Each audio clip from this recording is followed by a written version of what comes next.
I'd like to call the meeting of the City Council Public Financing Authority to order. Madam Clerk, may I have the roll call, please?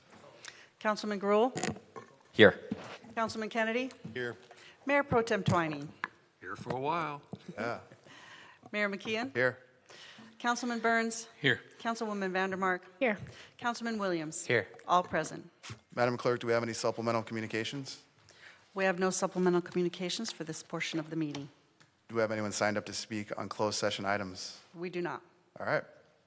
So included in closed session is conference with labor negotiators, Government Code Section 54957.6. Agency designated representatives, Travis Hopkins, City Manager. Also in attendance, Marissa Sir, Assistant City Manager, Mike Vigliota, City Attorney, and Zach Z, Acting Chief Financial Officer. Employee organizations, the Huntington Beach Police Officers Association, the Police Management Association, and Police Management Association, Huntington Beach Firefighters Association, and Fire Management Association, FMA. Council, do I have a motion and a second to recess to closed session? Second. All right, recess to closed session.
Good evening, everyone. I'd like to reconvene the regular meeting of the City Council Public Financing Authority. Madam Clerk, may I have the roll call, please? Councilman Gruhl, Here. Councilman Kennedy, Here. Mayor Pro Tem Twiney, Here. Mayor McKeon, Here. Councilman Burns, Present.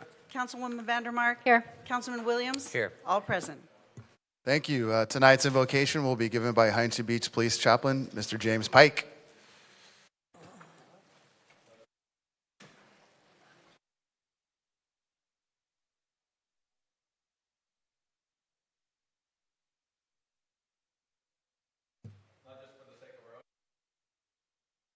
The community good. We pray also for those who have been elected to our city council for their leadership. We pray for their discernment. We pray for deliberation in this time of division or alternate opinions. And we pray that our entire city might be governed with wisdom and justice for the sake of this beautiful place that you've put us. We thank you for those appointed to commissions. We thank you for those serving on city staff. We thank you for those who serve as first responders in our city, and we ask for your blessing in your holy name. Amen. Thank you, James.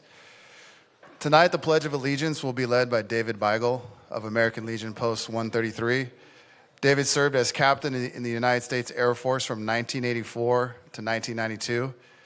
Beigel earned his navigator wings at Mather Air Force Base in Sacramento and was an electronic warfare officer on the B-52. He sat on alert duty at Griffiths Air Force Base in Rome, New York for 2 years before returning to Mather as an instructor. Beigel spent his final years teaching aircrew and staff members about the capabilities of foreign air defense systems and how to defeat them. In 2018, Beigel came to Huntington Beach, where he founded the local office of Visiting Angels, providing in-home care to veterans and others. Beigel joined American Legion Post 133 in 2021 and currently serves as the Chief Finance Officer. Thank you for your service, David.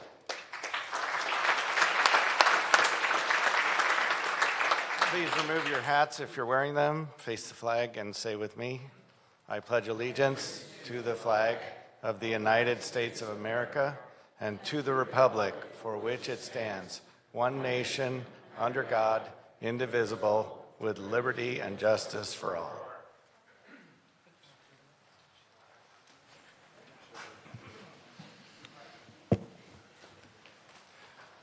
Closed session report. City Attorney, do you have anything to report from closed session? Nothing tonight, Mayor, thanks. Council member comments. Does any council members would like to make a comment? I do. Mr. Burns. All right. I just want to say that the Huntington Harbor had its opening day. It was a good event, 61 years, Huntington Harbor Yacht Club, I should say. And then Special Olympics had a gala. Congratulations to Big Joe for Athlete of the Year in that.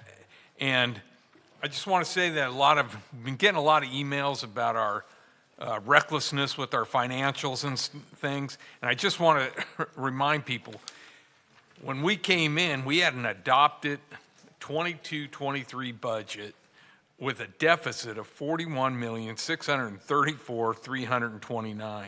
And we have not had that deficit. We have not experienced the deficit. We've been able to manage to be right on it and balance the budget every year.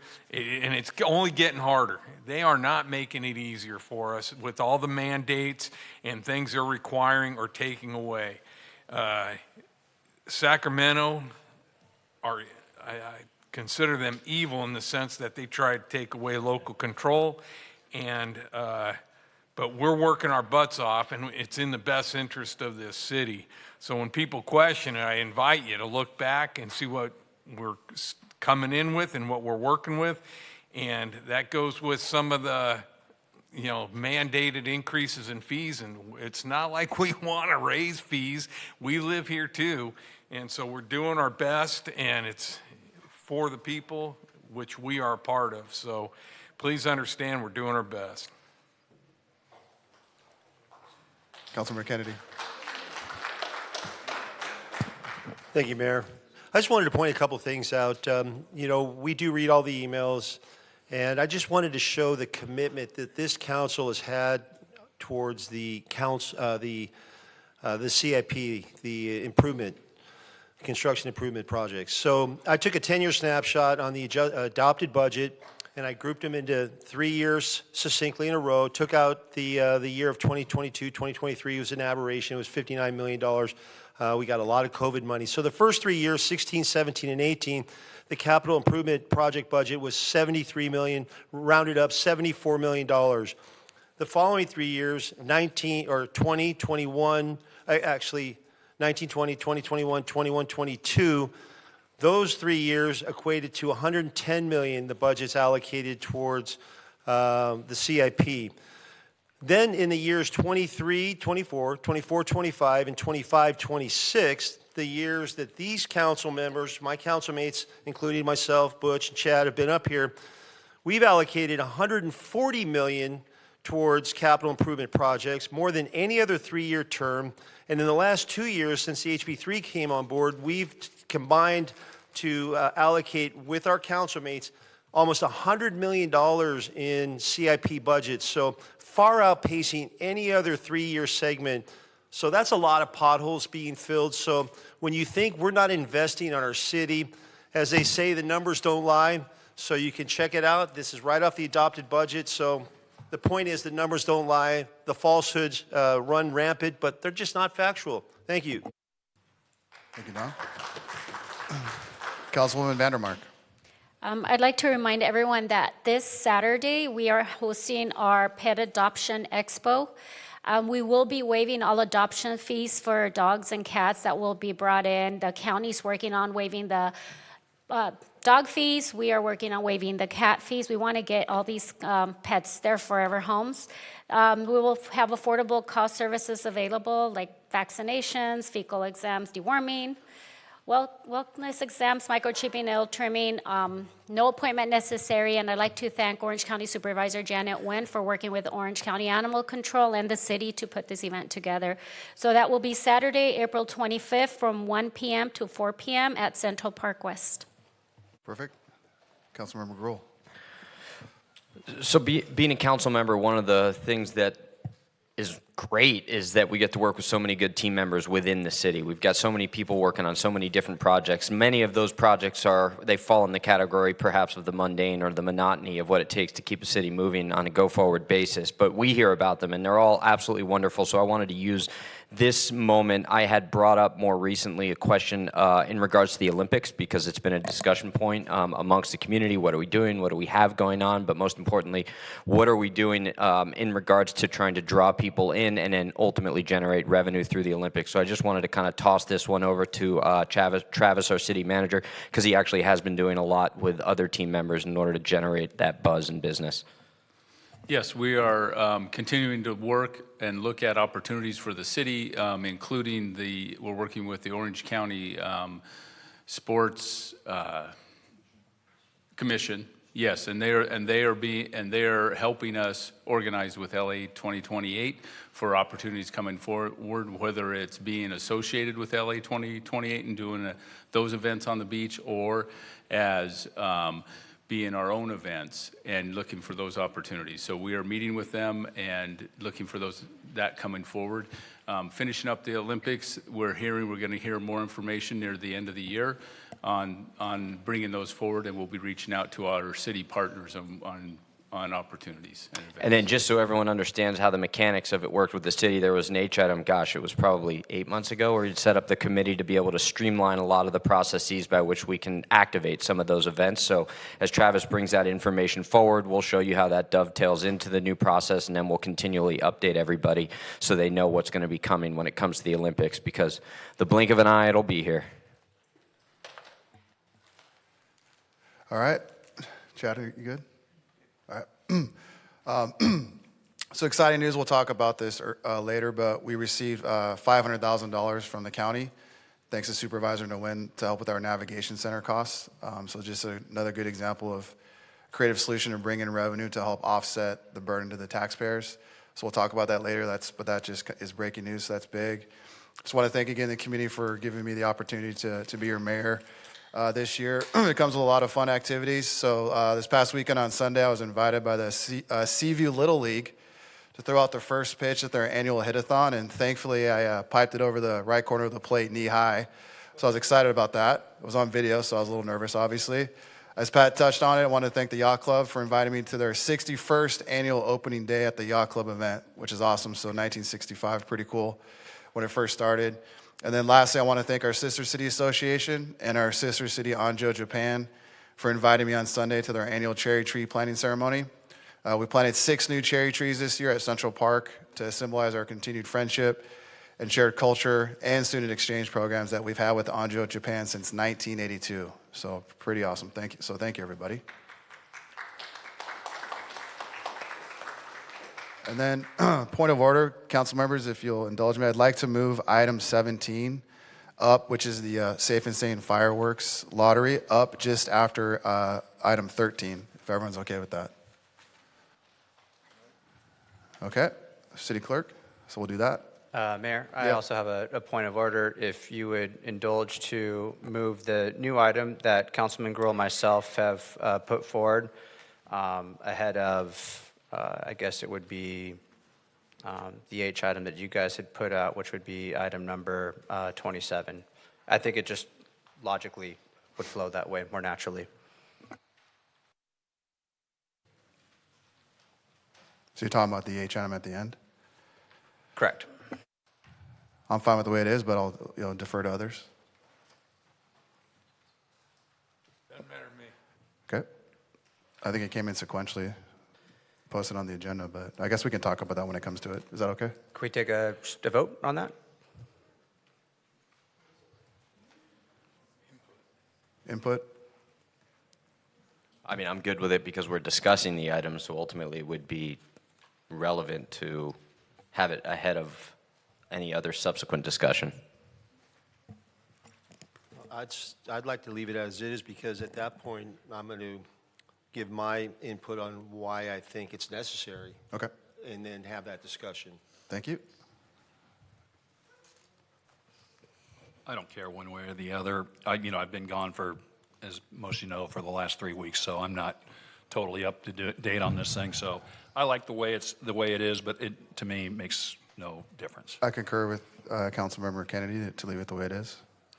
If I could just make a point, maybe this wasn't clear. So logically, the flow, I think, would flow more naturally. I know that sequentially our item came in after your item, number 27 there, but let us suppose that our item prevails and there is a termination of the RFP moving forward, then it doesn't make any sense to have a discussion about an ad hoc committee that would meet about an RFP. I guess in that scenario, if that were to happen, then it would unwind the previous item, right? So I think it's okay the way it is. But again, it's not up to me. Councilmember Vandermark? I don't care if you guys want to move it, leave it. It doesn't matter. I mean, either way, we're going to discuss both of them. Okay. Anybody else? Sounds like consensus to leave it, unless you guys want to put it to a vote. Okay? Sounds like it stays. Okay. All right.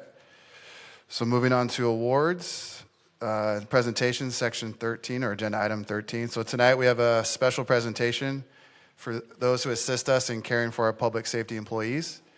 The Orthopedic Fast Track Program was designed to provide a professional sports team level of care for public safety employees. And injuries to public safety members, as I'm sure everyone can imagine, are unfortunately part of the job. And these injuries occur based on the physical demands of the job and are overwhelmingly orthopedic in nature. And so this program's primary goals are to, 1, expedite care by removal of administrative barriers akin to our Streamline program, provide a list of approved doctors with pre-approved treatment options, reduce and control costs, and then improve the injured workers and their families' experience. In 2023, prior to the Fast Track program being implemented, the police department spent $2.3 million in injured on-duty hours and backfill overtime-related injuries. And after full implementation in 2025, and the police department assuming the responsibility of the program internally, the department only spent $1.1 million in injured on-duty hours and backfill overtime related to injuries. So that program saved the taxpayers $1.2 million. And this program has provided exceptional care with some of the best doctors and surgeons in the area participating. And the speed of care has resulted in better outcomes for the injured worker, their family, and the taxpayer. This innovative program is cutting edge with other police agencies actively working to implement our program in their departments. And we will continue to innovate and are currently working with O2X, which is a human performance specialist, and a potentially more efficient management system centralizing working and compensation utilization review, bill pay under the third-party administrator. So we would like to thank our key participants who are here today for their willingness to build this program with us. So today we have Dr. Edwards, Dr. Grabo, Dr. Smith, Dr. Arianjam, Dr. Coleman, Dr. Binder, Dr. Muir, John Ferone, Esquire.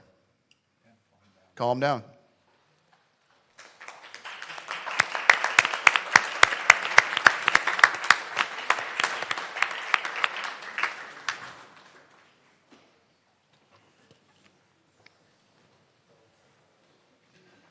Hey guys, take a photo?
And I was just informed by one of the doctors that the city of Anaheim just implemented this same program. So the biggest city in Orange County. Great job. All right. Everyone's favorite part of City Council, the adoptable pet of the month. So tonight we welcome back Jonathan Volsky from OC Animal Care that has two special dogs tonight, Zion and Gucci.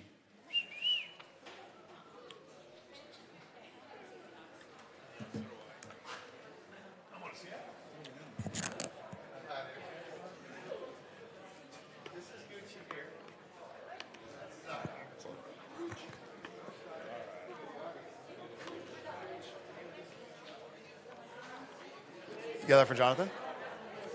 You bring it to him. All right. Zion. Hey, buddy. He's smart. He knows his name. Zion. Zion. As soon as I said his name, he looked up. Yeah, he's smart. They're beautiful. What's his? What do they call that? Yeah, he's a beauty. What about Gucci? What do we got over there? Yeah, Gucci.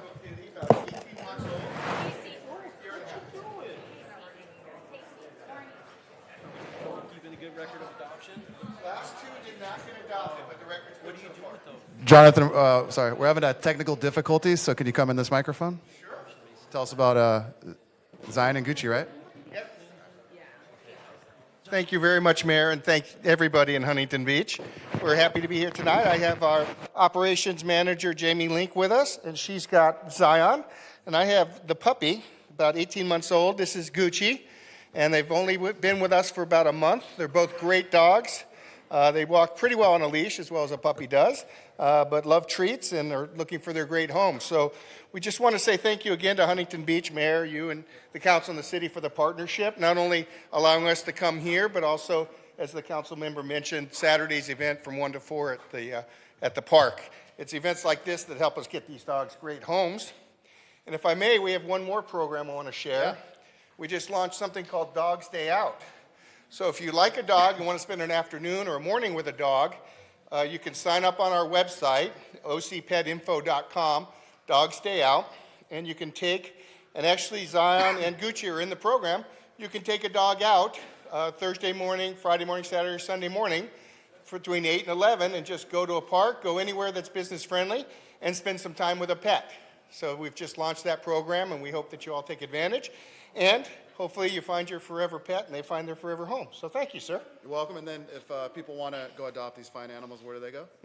So you can come. We're open 7 days a week from 11 to 5 for adoptions at our campus. It's 1630 Victory Road in Tustin. You can make an appointment in advance. You can go onto our website, ocpetinfo.com, and look at all the animals for adoptions, dogs and cats. You can actually make an appointment to come see them, or you can just walk in and we'll set you up where you spend some time with a dog, and you can actually go home with a dog that day. Nice. And we're running a special right now that dogs over 25 pounds and over 6 months old, we're waiving all the adoption fees for that. So we hope you come and find your perfect partner. Thank you. Thank you, sir. All We right. appreciate it very Yeah, much. sure. Excuse me, sir. Mayor, sir, do you guys did you give us a website? Did I miss it? And can you donate on the website, just cash to help out? We do have a donation link on the website. We actually take those donations through our nonprofit partner, but you can get information there on how to do that. Our website is ocpetinfo.com. Are there pictures of all the animals? Every animal we have for adoption, we have a picture, a little write-up about them and their characteristics, and then a video of them also. Can you say that website address once more? Thank you, sir. ocpetinfo.com. Okay. And last time I asked you, but make it clear to everybody, you still take bedding, sheets, and blankets, things like that? Yes, we appreciate those donations of soft goods, and we use them with our animals, and you can just drop those off at our shelter at 1630 Victory Road in Tustin. And do you take pet food too, sealed bags of pet food, or no? You do? Yes, we do, and pet food's very important, not only for our pets, but on the second Saturday of each month, we have a pet food pantry, so people who need a little help can drive through and get food for their animals. So donated food for that is very helpful and comes right back into the community. Fantastic. Thank you for everything you're doing with these beautiful animals. Thank you, and thanks for those great questions. All right, thank you. All right, on the same animal theme, Ryan Rustin, come on up. Ryan, come up. As you all know, Ryan Rustin is Sugar the Surfing Dog's owner, and we declared December 5th, step on up, as Sugar the Surfing Dog Day, forevermore in Huntington Beach, and tonight we're going to codify that. Unfortunately, Sugar passed away a few weeks ago, shortly after that evening. Obviously been very challenging, as you can imagine, for Ryan. He's got a new addition to the family, but I know Mayor Pro Tem 20 wanted to give him a special treat.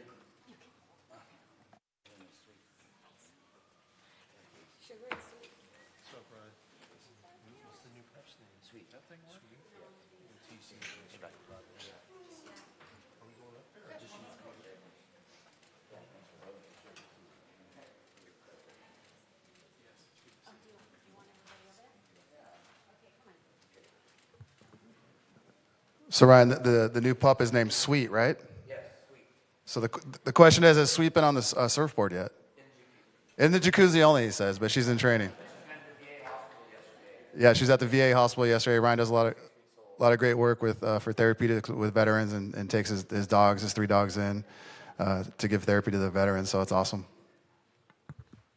Anyway, we, up here, we commissioned our own Melissa murals to memorialize Ryan and Sugar, especially for the new Sugar, the surf dog.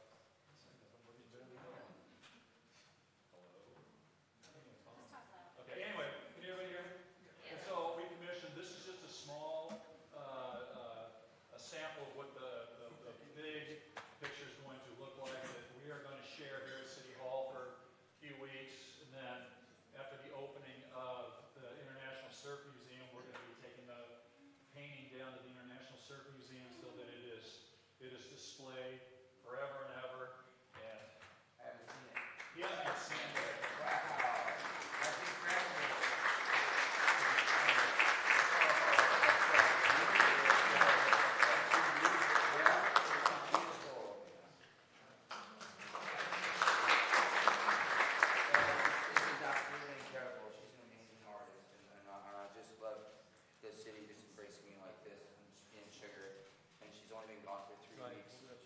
She's only been gone for 3 weeks now, and just through the Sugar passed away, and through all the messages, there was this pup came along, and there was a litter. She caught her. She was born on the day that Sugar caught her last wave on March 7th, and it was just I can't believe just how it happened, and now I don't have to be like I could have ended up just basically this dog's really cool, and I can't. And her name is Sweet, so you'll see her even if she'll just come and give kisses. She might not surf like Sugar, but at least she'll do that, you know. Yeah, she's been in the jacuzzi a couple times, and she's pretty good. But I just want to say thank you to all you guys, and all you guys have just been so loving me and Sugar. I honestly don't have mom or dad, but I just feel like this city has just been the past at least 4 or 5 years. You guys have just been embracing me, and I'm totally grateful for you guys. Thank you. Sugar, a little bit.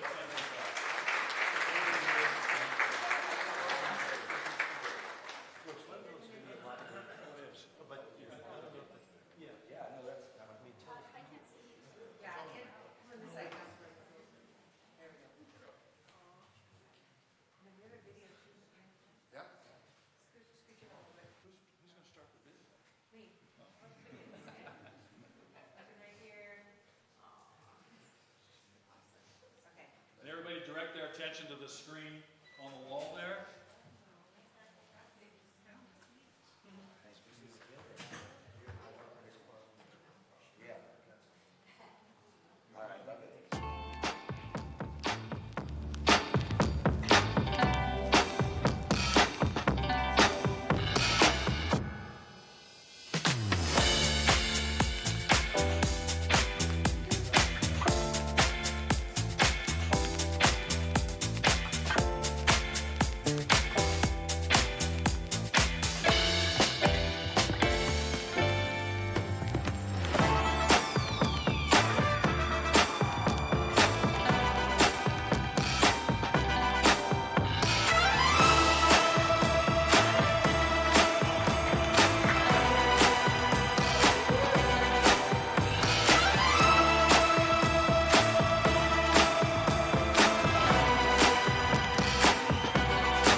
So big one day, nothing like Sugar. I'm never gonna be able to do this. All right, 1, 2, 3. Woo! Love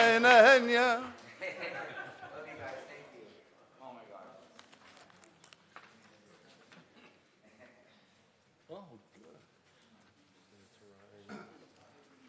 job. All right. That was awesome. If you couldn't hear at home, we're actually, right, Butch, we're going to have a bigger painting. It's going to be made, and then we're going to put up in the Surf Museum. So that was just a small sample. All right. Let's see. So now the lottery, Madam Clerk? Yeah. Yeah, fireworks lottery now? Okay. You want to introduce your report? Yes, there's a PowerPoint. Okay. No problem.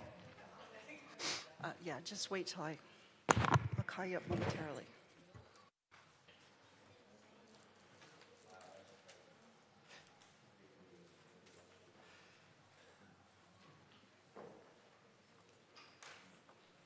All right. Welcome to the 2026 Fireworks Stand Lottery. So what is happening is done by resolution number 2024-08, a resolution of the City Council of the City of Huntington Beach, revising and restating resolution number 2016-01 related to implementing Charter Section 805, Municipal Code Charter 5.90 regarding safe and sane fireworks.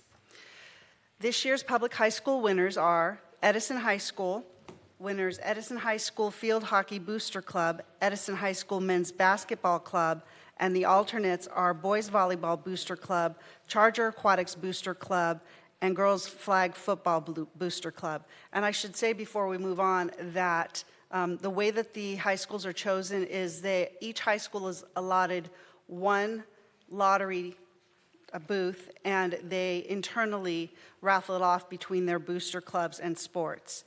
The next high school is Huntington Beach High School. The winners are Huntington Beach Volleyball Boosters Association, Huntington Beach High School Cheer and Dance Boosters, and the alternates are Huntington Beach High School Boys Soccer Booster and Huntington Beach High School Band Boosters.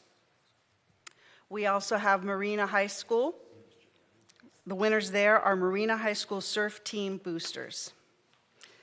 We also have our public high school winner, Ocean View High School, and those winners are Ocean View Baseball, Ocean View Football Booster Club. And for our private high school, Liberty Christian High School, and that's an all-team booth that they have there. For our civic organizations, we had 19 applications that were received and approved for tonight's lottery. We will be drawing 5 winners, and up to 3 alternates will be drawn for each category.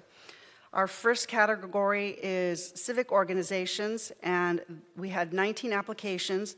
Lutheran Church of the Resurrection, Knights of Columbus, Council 6020, American Legion, Huntington Beach Post 133, Shore Life Church, Therapeutic Writing Center of Huntington Beach, First Samoan Congregational Christian Church of Huntington Beach, McKenna Clare Foundation, Crosspoint Church, Patriots and Paws, Apostolic Assembly of the Faith in Christ Jesus, Beach City Classics, Orange Coast Gaukegan, We Are One Sports Academy, Huntington Beach Elks Lodge 1959, Compass Bible Church Huntington Beach, Orange County Children's Theater, Huntington State Beach Junior Lifeguard Association, Monarch Preschool, and Robin's Nest.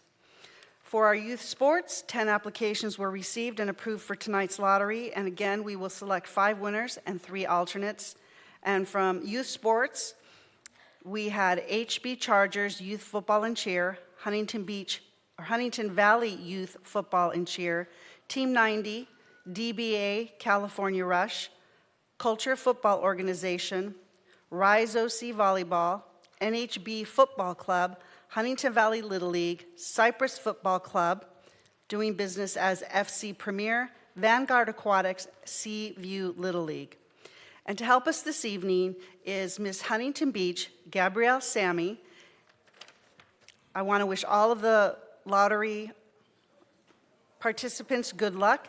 And once you are selected, information will be provided to you, and you will be contacted from the fire department for further instructions.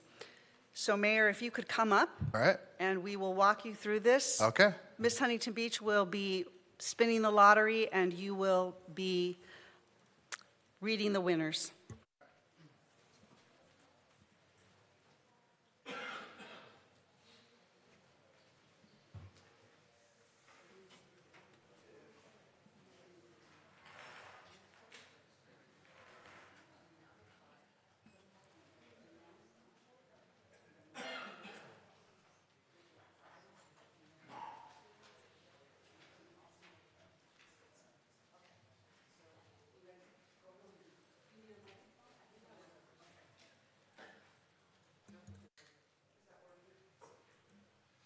Check.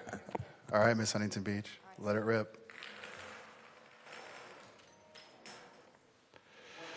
Number 10, Seaview Little League. I swear I had nothing to do with it, even though I threw out the first pitch on Sunday. It's on camera. All right, number 5, we have NHB Football Club, Inc. No, sorry. Rise OC Volleyball. Apologies. You owned it for a minute. Yeah. Number 1, HB Chargers Youth Football and Cheer.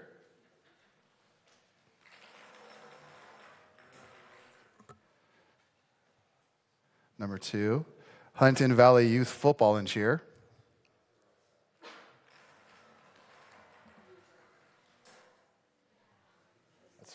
Okay, number 5 is number 3, which is Team 90 Inc. DBA California Rush.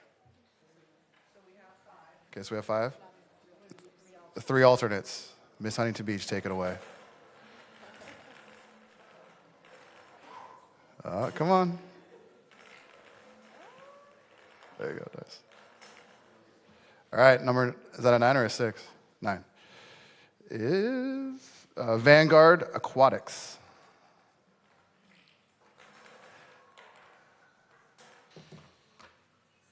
All right, number 6, said it before, NHB Football Club, Inc.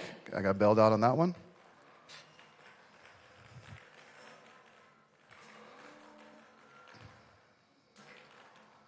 There you go.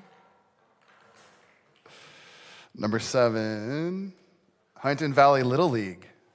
All right. Congrats to the winners.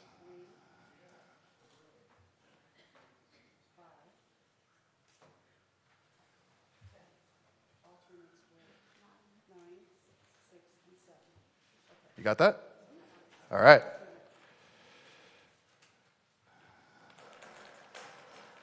There's a lot of tension in here. All right, the next category is civic organizations. Okay. Same, yeah, we'll do 5 and then.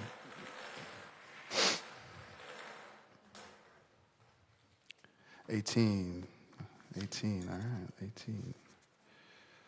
That is Monarch Preschool, Inc.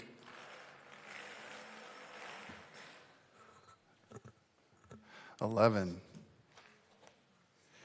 Beach City Classics.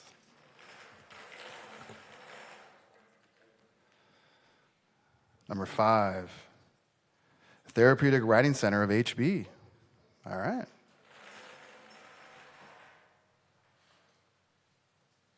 Number 12, Orange Coast Gakuen, Inc. Okay, sorry. Good enough. Gakuen.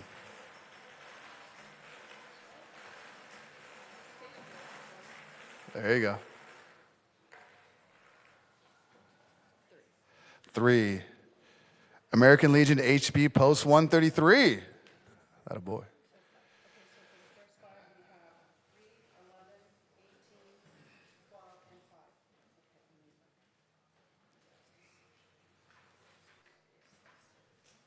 Okay. Number 2 is the Knights of Columbus Council 6020. Yes, in the audience.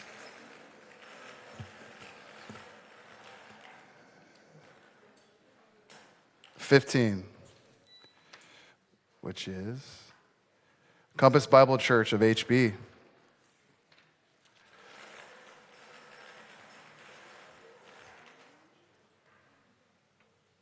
$6, First Samoan Congregational Christian. All right, congrats. All right, is that it?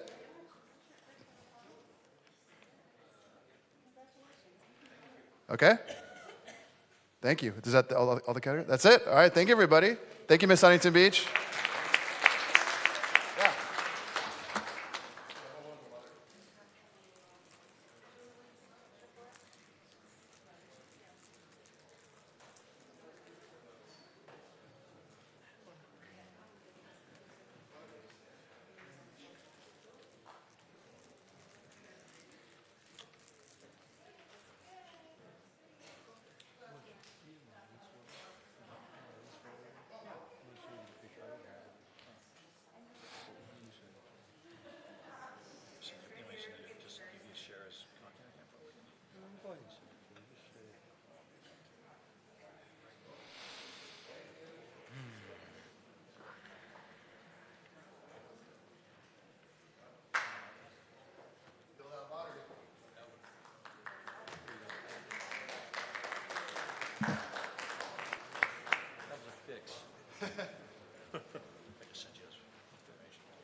Congrats to all the winners. I know that's a big deal. So good luck on all the sales.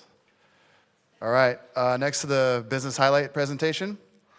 So as a reminder, for tonight's business highlight, we have a few quick updates for our business community before we spotlight two great local businesses.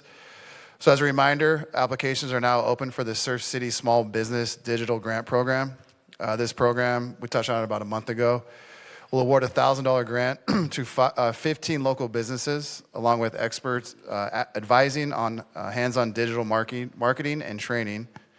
So if you're a brick and mortar business with 2 to 25 employees looking to strengthen your online presence, we encourage you to apply. Applications close April 26th, so visit hbbiz.com to learn more, hbbiz.com to learn more. Last week we had a really good AM Connect at the Chamber, and I want to thank the Huntington Beach Chamber of Commerce for hosting a recent AM Connect listening session, and the discussion focused on the city's entitlement processes, and we received valuable feedback from our business community. And we appreciate the Chamber's partnership as we continue working to create more business-friendly procedures and processes through our Streamline program. So it was a very lively discussion, a lot of great takeaways, and some good ideas were kicked around. Now for the business spotlight. So tonight we're highlighting two outstanding local businesses through our Minute with the Mayor series. So first is Stoney's Pizza. And Stoney's Pizza is located at Warner and PCH. They've brought a true New York-style slice to Huntington Beach and have built a strong family-run business. So we want to thank Jennifer and Brent Stebbins and their family for their investment in our community and their contribution to our local dining scene. And then second will be the Huntington Academy of Dance. And so our second spotlight is the Huntington Academy of Dance, a longtime part of our community that continues to inspire young performers. And for 50 years, they have trained dancers of all ages, from toddlers to adults, in ballet, jazz, hip-hop, and musical theater. And they'll be performing The Little Mermaid at Central Library on April 25th and 26th, so please be sure to check that out. And they asked me when I did that Minute with the Mayor series, which you'll see after this one, to become the official Nutcracker of Huntington Beach. So I said, it's not up to me, it's up to the people. So after that video, you guys are going to see a little special preview with them tonight. So let's play the Stoney's video. What's up, HB? This episode of Minute with the Mayor takes us to Stoney's Pizza at the corner of Warner and PCH. Let's go meet the amazing family behind this business. Right, guys? Yeah. Yeah!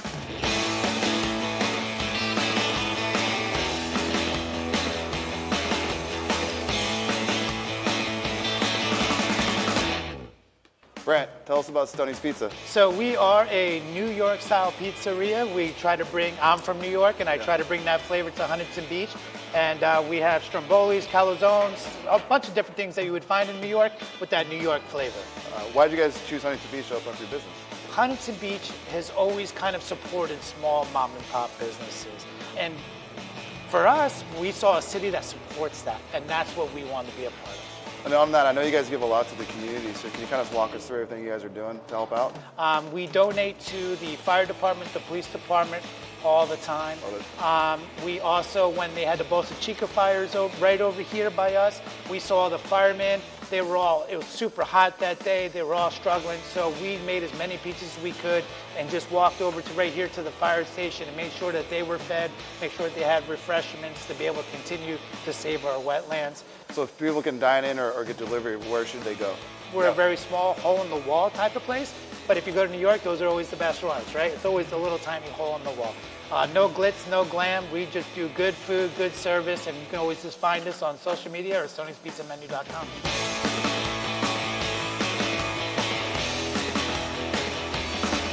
That's another local gem in Huntington Beach. So remember to support local and keep Surf City thriving. See you at the next stop. Woo! What's up, HB? All right, now the Huntington Academy of Dance. What's up, HB? This episode of Minute with the Mayor takes us to the Huntington Academy of Dance at Edinger and Edwards. Let's go dance with the owner, Kimberly.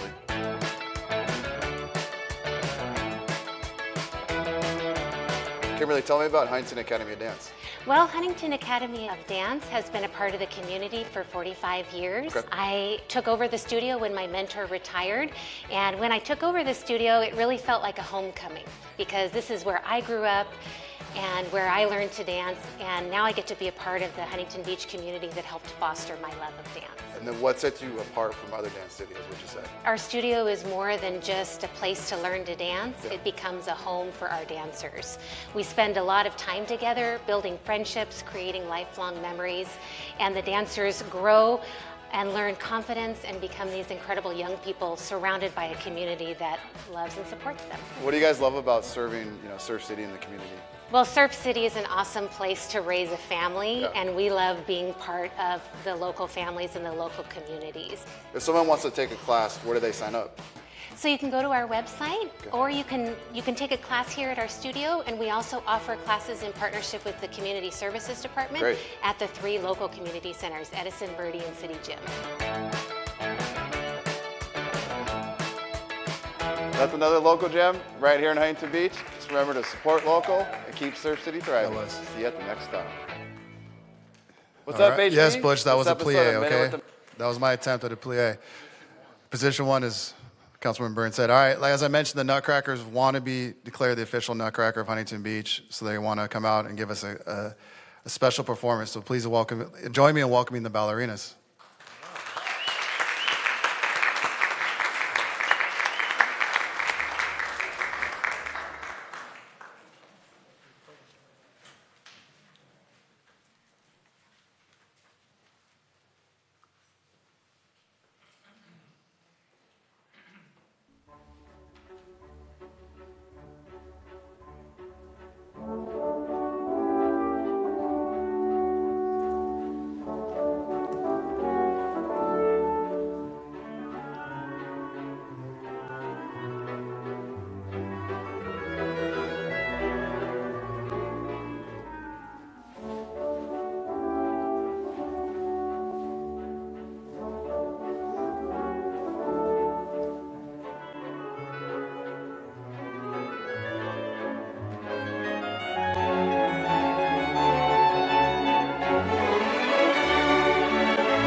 All right.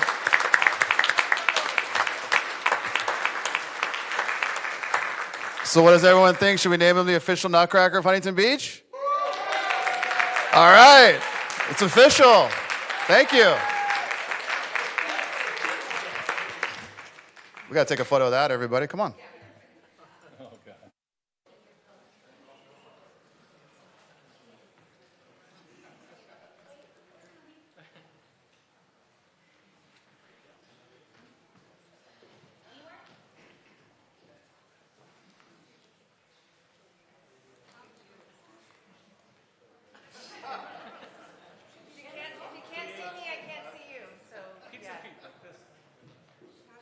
All right. Okay.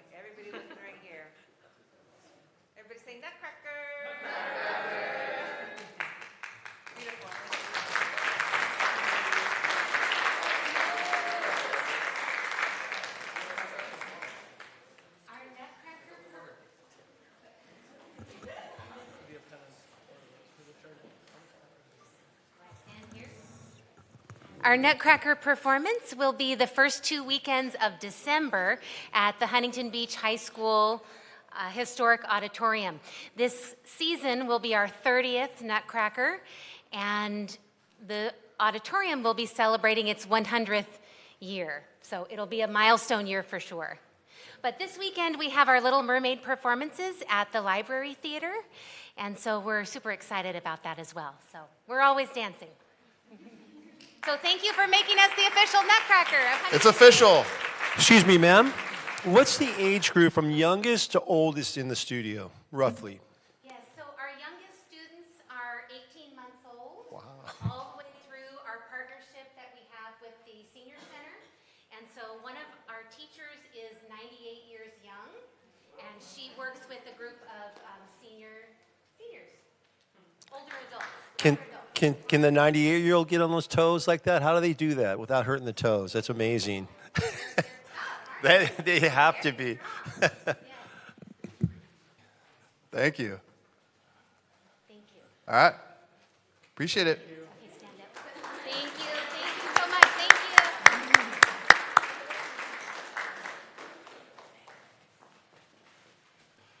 you. I got to say, Mayor, the Minute with the Mayor initiative you guys put together is something that I've seen emails from all sides of the aisle that appreciate that. So that was something that was well done.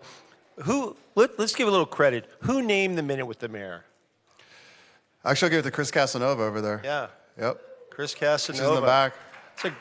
She says it's teamwork. It's amazing. It's a great logo, too. It's got to be the first of Eddie Council's at ballerinas performing the Nutcracker, so let's go HB. All right. Next to community events announcements. So, Madam Clerk, do we have anyone signed up to speak for the community events announcements portion of the meeting? Yes, we have 2 speakers signed up for the community events. The City Council will now receive public comments for community events announcements only. Each organization is allotted 2 minutes for its announcement. When your name is called, please approach, use both podiums, state your name and organization for the record. First speaker, Jim Rossman from American Legion, and Max Daffron from HB Chamber. Please approach the podium.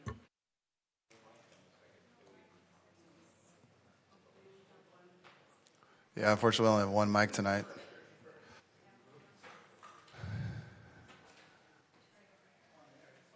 Yep.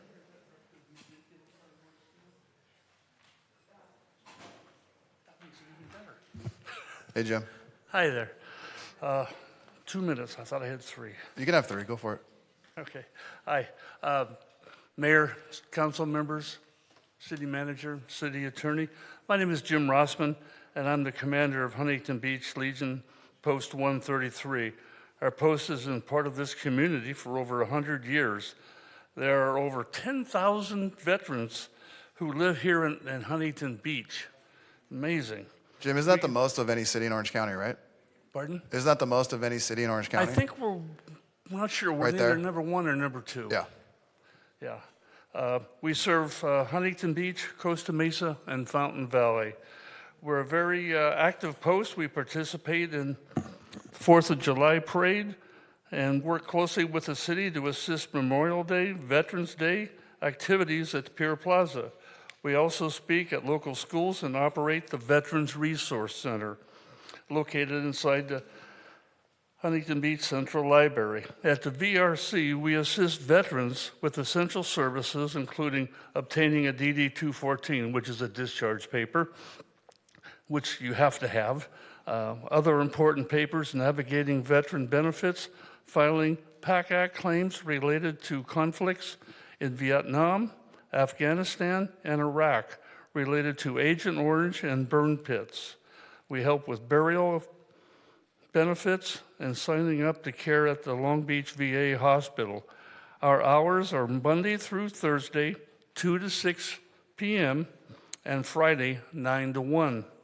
Additionally, we offer financial assistance to veterans in need, helping with auto repairs, gas, food cards, utilities, rent, clothing, just to name a few items. To fund these vital programs, we are hosting our 5th annual car show this August 9th. You can find out more information about the event at carshowhb.org. We are a 501c3 organization. We welcome any donations and/or prizes for our silent auction and raffle, as well as general donations to our post. Our website is www.hbpost133.com. If you would like more information or wish to contribute, please contact me at jrossman480@gmail.com. In 2023, juniors from Edison High School established the Veterans Booster Club. This has now grown to Marina High School and Huntington Beach High School. They assist us in buddy calls and post events. We also sponsor Boys and Girls State events. There's a great article in the Huntington Beach, in the April event, the Huntington Beach Living magazine, about the VRC. And it's written by Brian Nguyen, who's a junior at Edison High School. Okay. Thank you for the opportunity to share this information to you and to the city. Thanks, Jim. Thank you for your service. Thank you, man. Sorry, Max, you only get 2 minutes. It's all good. All right. Great to see you all, Mayor and Council. It's always a pleasure to see you. It's always a pleasure to be here in a beautiful Huntington Beach. I'd like to invite the community out for this Sunday for a perfect Chamber of Commerce Day for the 3rd annual Taste of Huntington Beach. I say it's the 3rd because it's the 3rd year the Chamber of Commerce has taken over this event. It's very, very exciting. We've got over 80 vendors this year, over 80 Huntington Beach businesses here to come and support. It will be at the sports complex at Central Park. We'd love to invite the community to come out and join us. TasteHB.com or HBCOC.com is where you can find information on that event. But we're very excited. Hope all of you will join us. Thank you so much. Thanks, Max. Madam Clerk, do we have any supplemental communications? Yes, Mayor.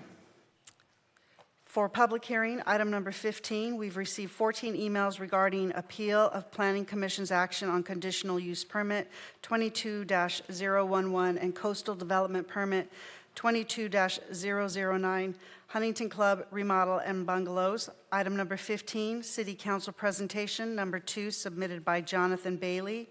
Item number 15, letter submitted by Jonathan Bailey regarding Huntington Club remodel.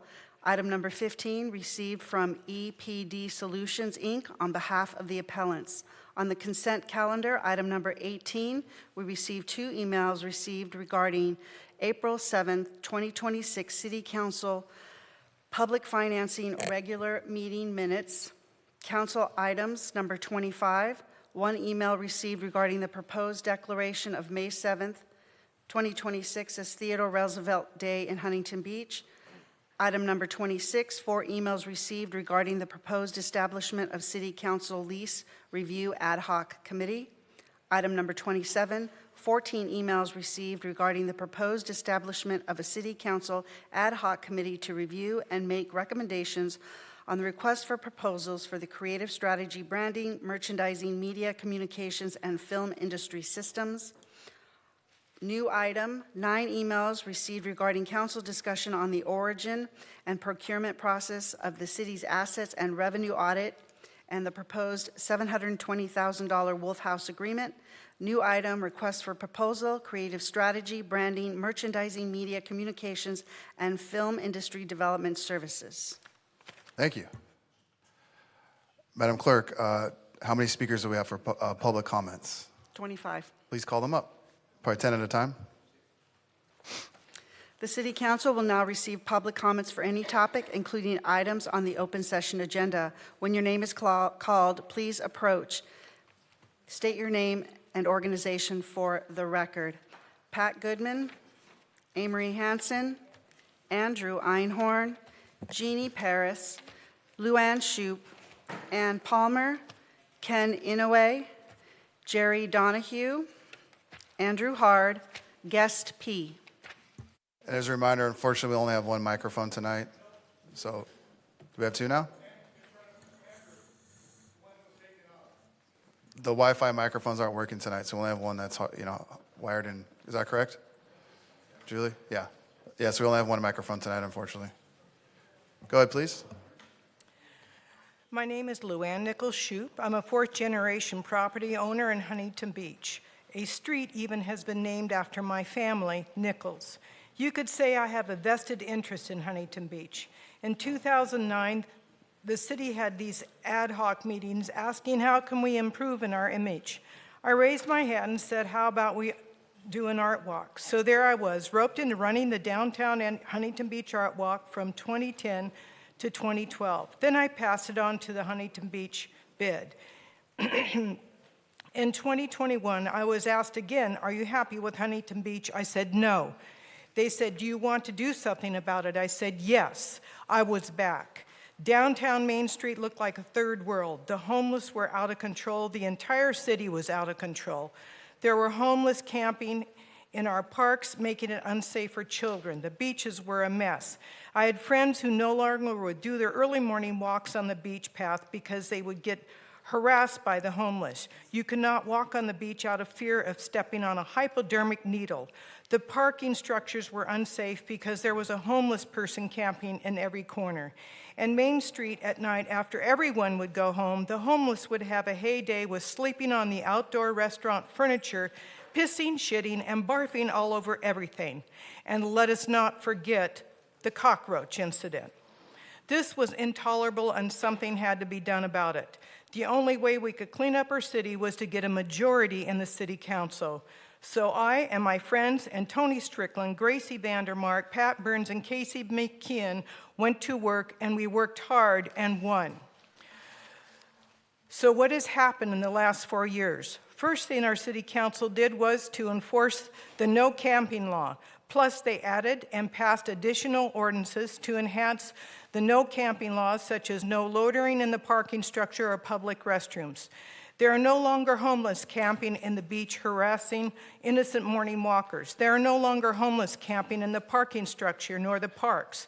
Main Street opened back up, has cleaned up and improved their appearance by replanting the circular planters, enforcing codes, replacing the missing bricks on the circular planters, painting the ballards and cement trash cans with a repellent. Over the last 3 years, Huntington Beach has achieved the greatest homeless reduction number in our city's history. There has been roughly 40% reduction in homelessness, and Huntington Beach is one of the only Orange County cities to see their homelessness numbers decrease. Crime has gone down 26%. Across all categories, some crime is down over 80%, like the catalytic converter theft. While so many of you trash our city council, I have to ask, do you really want it to go back to the way it was? Thank you. Thank you. Next speaker, please. Good evening, Mayor, council members, city staff, and people living here in our community. Kathy Ryder, a homeowner and voter in Huntington Beach since 1985. I'm strongly against agenda item number 27 because I believe we should form a resident ad hoc committee who works along with our city staff to review the submitted RFPs, and then that committee could make a recommendation to the council for some vote. But my main topic here tonight is the political sign blight on our public property. Thousands of us don't like it. I don't like it, and I've even paid for some of the signs. As a reminder, in 2023, there was an agenda item to only allow political signs on private property and to limit the size of those signs to just the standard yard signs. However, Councilmember Burns offered an amendment to authorize billboard-sized signs on both public and private property. Can you imagine a billboard on your front yard? That agenda item ended up being withdrawn and no vote was taken. So if you don't like those large corner political signs, I ask the residents to contact this current council and demand that they change the rules of political signs. There's no reason why they can't, because there are many cities who manage to elect officials without these large corner political signs. And guess what? We could do it here. I'd also like to take this time to thank the members of the Huntington Beach Fire Department who over the last 6 months who have come to my home multiple times and provided excellent service and care to my husband. They have treated him with kindness, graciousness, and professionalism, and due to their swift action, my husband is still here today. So a heartfelt thanks from my children and I to the Huntington Beach Fire Department and their care to my husband. Thank you. Great. Good evening, Mayor and City Council. Pat Goodman. And I ask you to pull or rethink items 26 and 27. And I find the self-appointed ad hoc committees proposed in those two agenda items troubling, as they conflict with the transparency essential for a democratic government. The City Council's role is to set policy and direction for staff and not to operate through informal, self-selected bodies. Item 26, I think, is unnecessary. Staff should submit the requested reports directly to City Council for presentation at a public meeting where open discussion can take place and discuss the leases and issues related to them, and the public has full access to the documentation.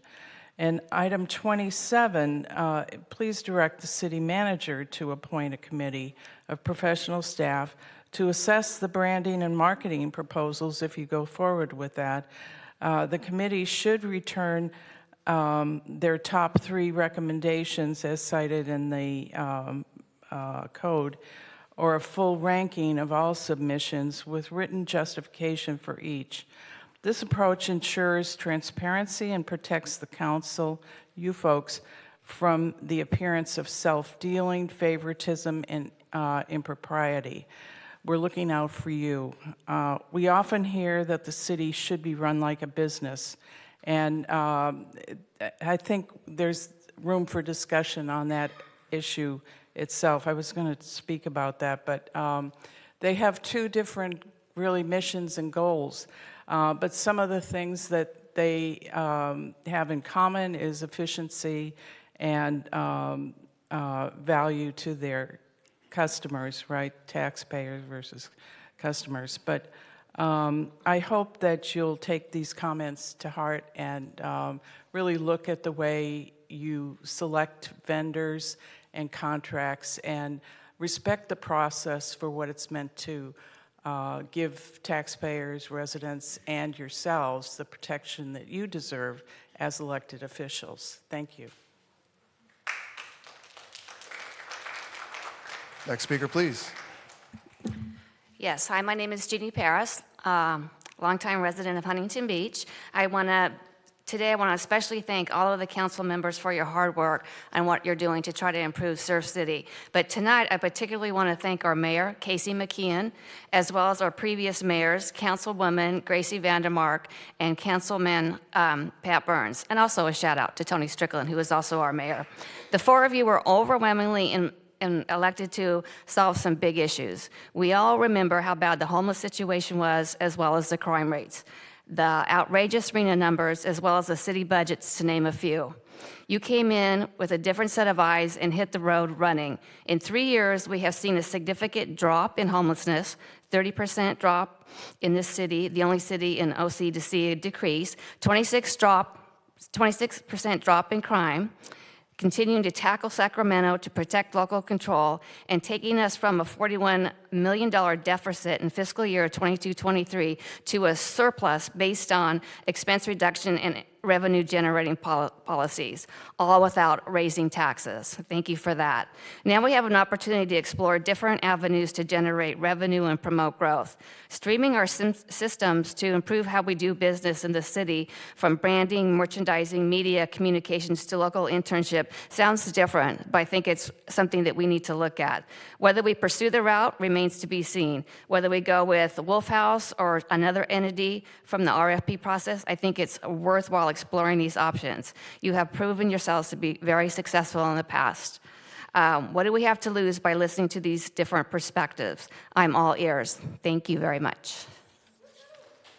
Thank you. Next speaker, please.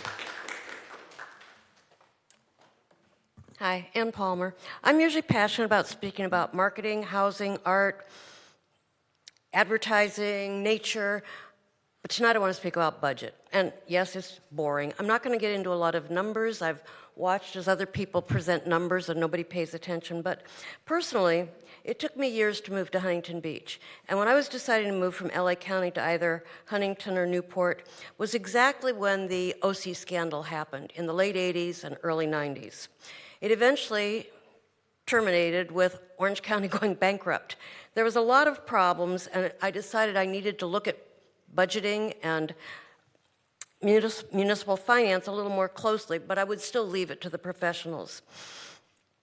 From 2011 to 2025, Huntington Beach had an excellent treasurer, Alyssa Backstrom. She was skilled, honest, and forthcoming. She kept the budget in good order, and there were many who enjoyed working with her. But there was also some leadership in the city that made, in my opinion, some unwise financial decisions, and they lacked long-term planning.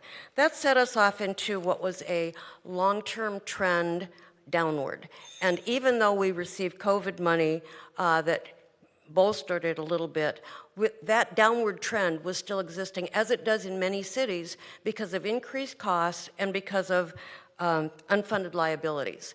This council and the previous council have done everything in their power to identify everything they can do to save costs, to meet obligations, and to look for revenue-generating opportunities. It's unfortunate that no matter what is proposed, somebody is rabidly opposed to generating revenue in this city. I guess they'd rather have taxes. 8 cities in this area have either increased or will be increasing their sales tax. And I know that you're all working hard to avoid that. One thing to consider, if you talk to the car dealerships, a lot of people come here to buy cars from the neighboring cities because a % or 2 may not make a difference on your weekly grocery bill that's noticeable, but when you buy a big ticket item, it makes a big difference. So at this point, you're looking at raising revenue through some branding. And I'm going to come back and talk more about that because marketing is an area of expertise for me. You're going about the right direction. Every city needs a revenue source that isn't just out of the pockets of its residents. So this is a little different than your general RFP. You're looking for an agency pitch, and a lot of it will be subjective. There are a lot of processes that can help you through that, and I don't think this city has done that before. So it would still be clear and resolute. It would be tied to your objectives and your mission, but what is presented to you. Thank you. Next speaker, please. Andy Einhorn, Huntington Beach. The SAVE Act, a solution in search of a problem. The SAVE Act requires one of the following to vote: a valid U.S. passport if you have one, or a certified birth certificate. An estimated 69 million American women do not have a birth certificate matching their current legal name.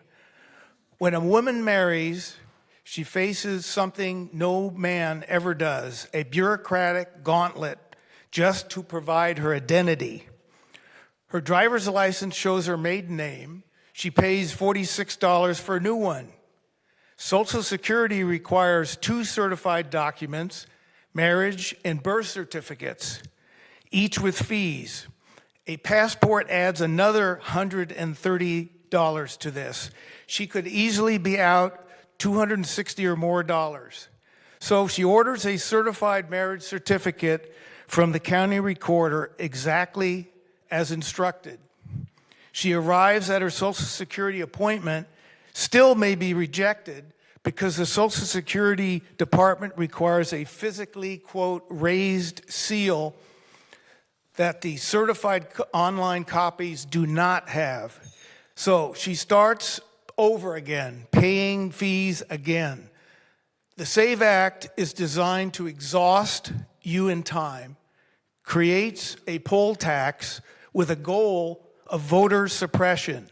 The seal requirements for both marriage and birth certificates still appears unclear for each state, which may cause further confusion for election officials. If the SAFE Act is your idea of government oversight, voters look forward to new council members with meaningful solutions to city problems, not your trumped-up voter ID diatribe. Your $720,000 branding study delivered one verdict that I certainly noticed. Your political agenda is destroying our city image. Residents have been telling you that for free since you took office. As a former business owner, I would never accept one bid or one RFP, and I was in business for 30 years. Have a great night. Next speaker, please. Jerry Donahue.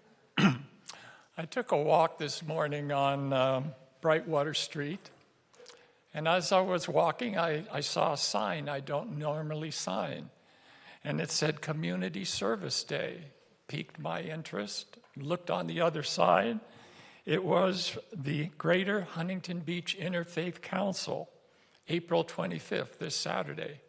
I thought, I'm not a member of that organization, but I remember watching them on the 4th of July parades. There were all kinds of different ages and ethnicities.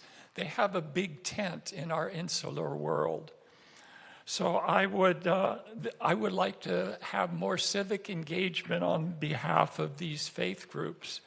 And I want to remind council members that government and faith are two separate spheres, and council time is better used by promoting activities of this sort instead of espousing personal religious preferences.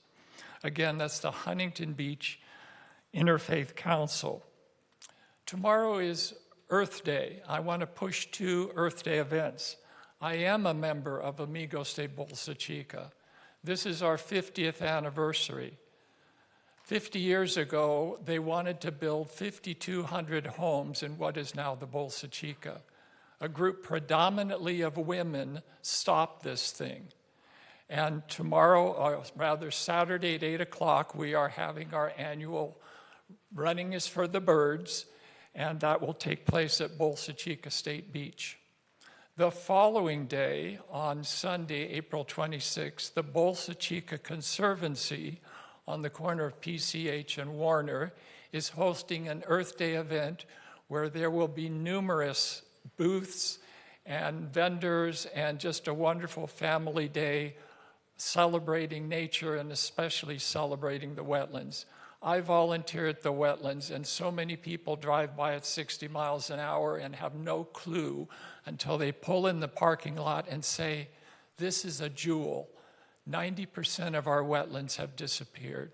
Let's celebrate this weekend. Thank you. Thank you. Next speaker, please.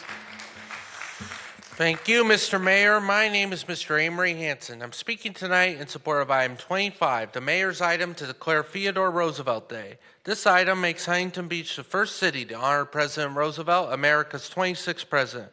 He was also president when Huntington Beach was incorporated on February 17, 1909.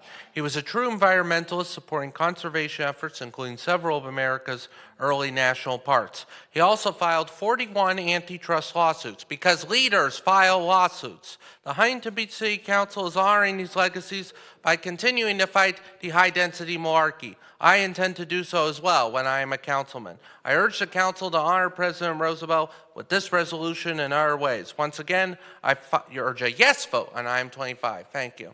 Thank you. Next speaker, please.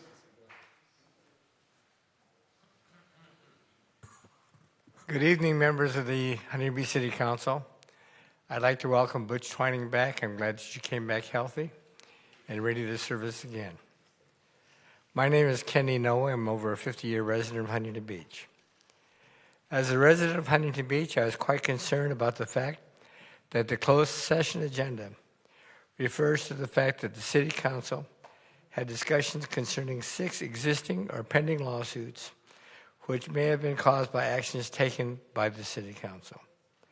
Since each of these lawsuits will or could cost the city millions of dollars in future costs and penalties, I respectfully request that all future lawsuit agenda items contain a brief explanation of the nature of these lawsuits so that the residents of the city can make an evaluation and an informed assessment of the actions taken by the City Council.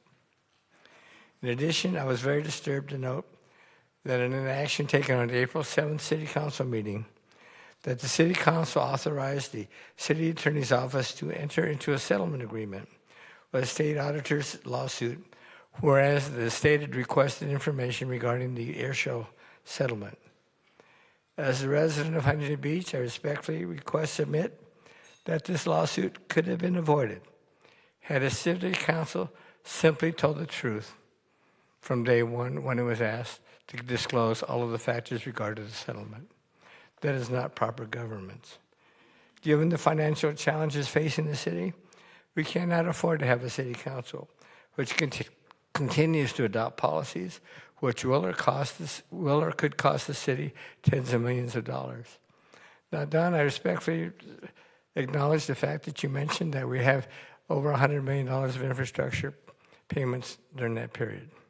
However, I'd like to remind us all here that 3 years ago, I asked Pat Burns to make an assessment of the infrastructure report that we had $2 billion of deferred maintenance, much of which is related to infrastructure items that could jeopardize public safety.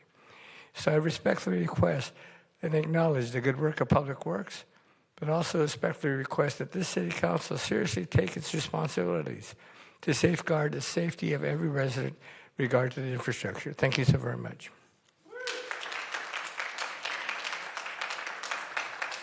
Thank you. Next speaker, please.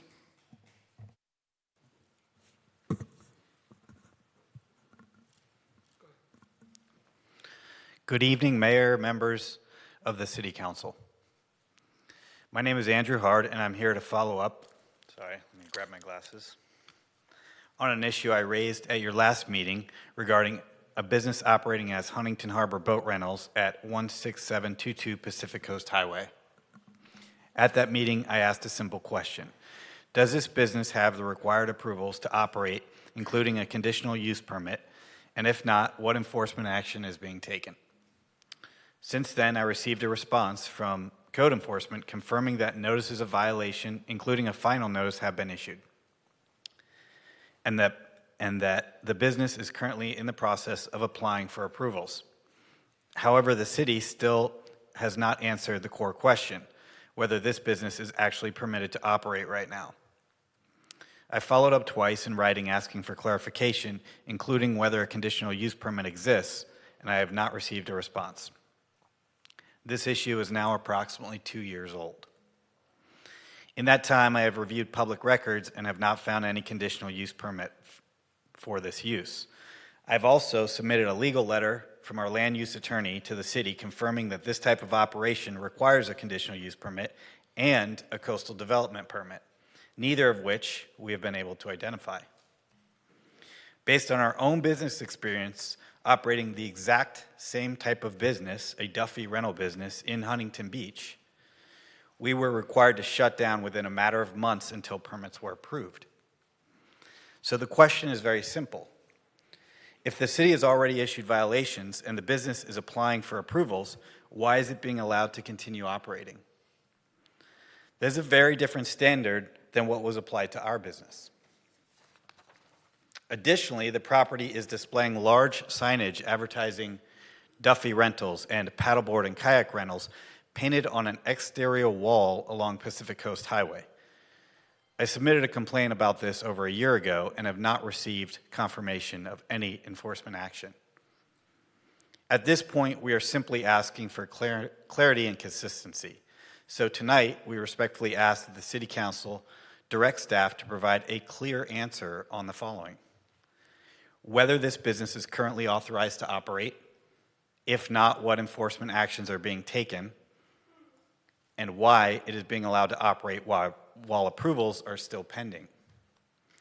We provided both our attorney's letter and prior city documentation requiring our operation to cease until approvals were in place, and we'll leave copies with the council. Thank you for your time. Can you fill out a blue card, please? Yeah, did you fill out a blue card, please? Did you do that last time, or I can't remember? Did fill out a blue card. Yeah, let me give you my card and then call me and Butch and I will jump. Yeah. Thank you. All of us will help out. But. Great. Appreciate it.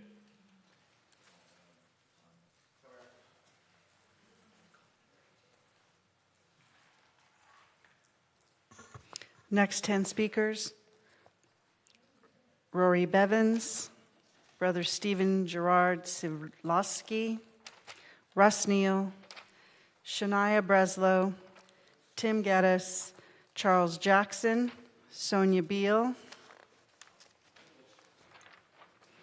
Paula Schaefer, Kanan Durham, Larry Slonin, Libby, Patricia Pappas, Roger Knorr, Denora Echeverra. Please proceed. Good evening, Honorable Mayor and Council members. My name is Roy Bevins. I'm a Huntington Beach resident, born and raised, and I appreciate the opportunity to be here tonight and to introduce myself. My family and I recently met with the city regarding our deep appreciation for the Park Bench Cafe and Central Park. We've also had an opportunity to connect with and spend a lot of meaningful time with the current owners and have a great respect for what they've built and the role the cafe plays in the community. I'm not here to present anything tonight, just to introduce myself and express how much it would mean to me and my family to become a business owner in this great city. Huntington Beach is my home. I grew up here, and now my wife and I are lucky enough to be raising our 2 daughters. I'm truly excited and grateful for the potential opportunity to give back to this community. I just wanted to say how much I appreciate the city and what a great place it is to be. And if anyone had any doubts about that, how many times you show up to a city council meeting and have Nutcracker performance and a surfing dog kind of video play in the background. So just want to say hi and appreciate all you do for our city. Well said. Thank you. Next speaker, please.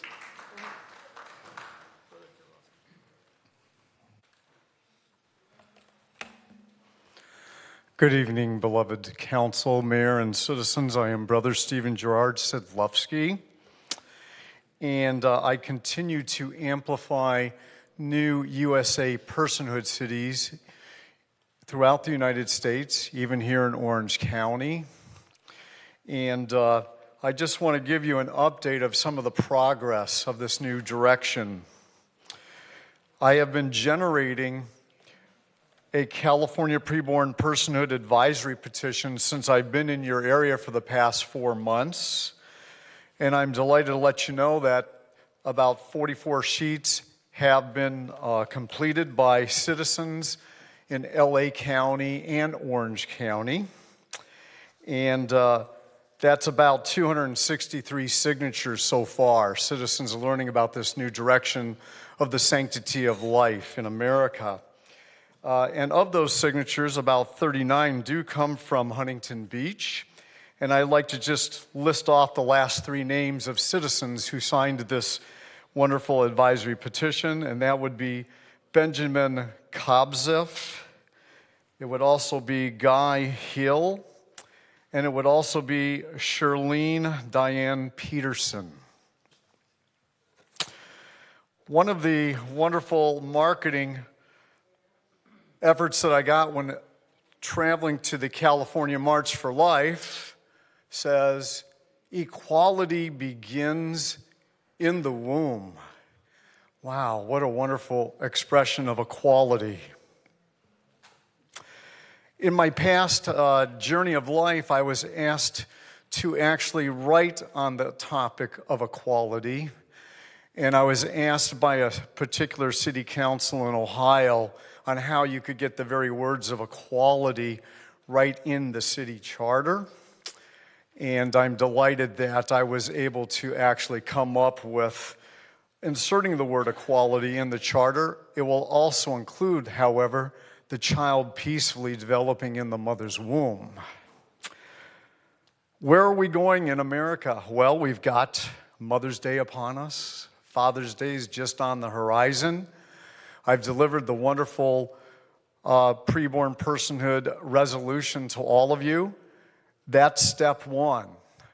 I hope that your agenda will be pacified a little bit where you'll actually be able to vote on that resolution here soon. That's step 1.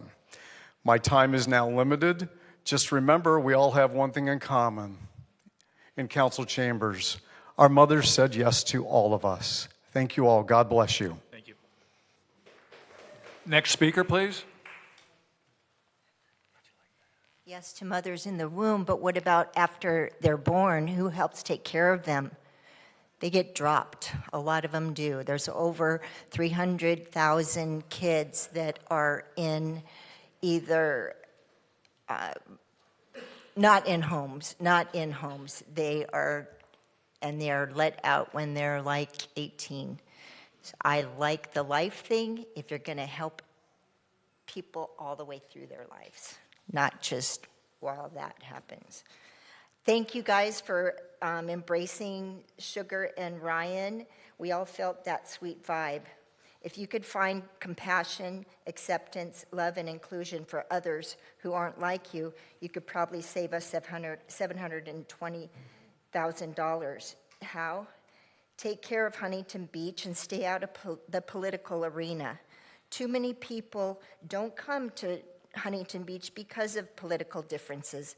Making HB less political and more about humankind is a great start. Character matters here, being ethical matters here, and I want to feel that in all of you guys.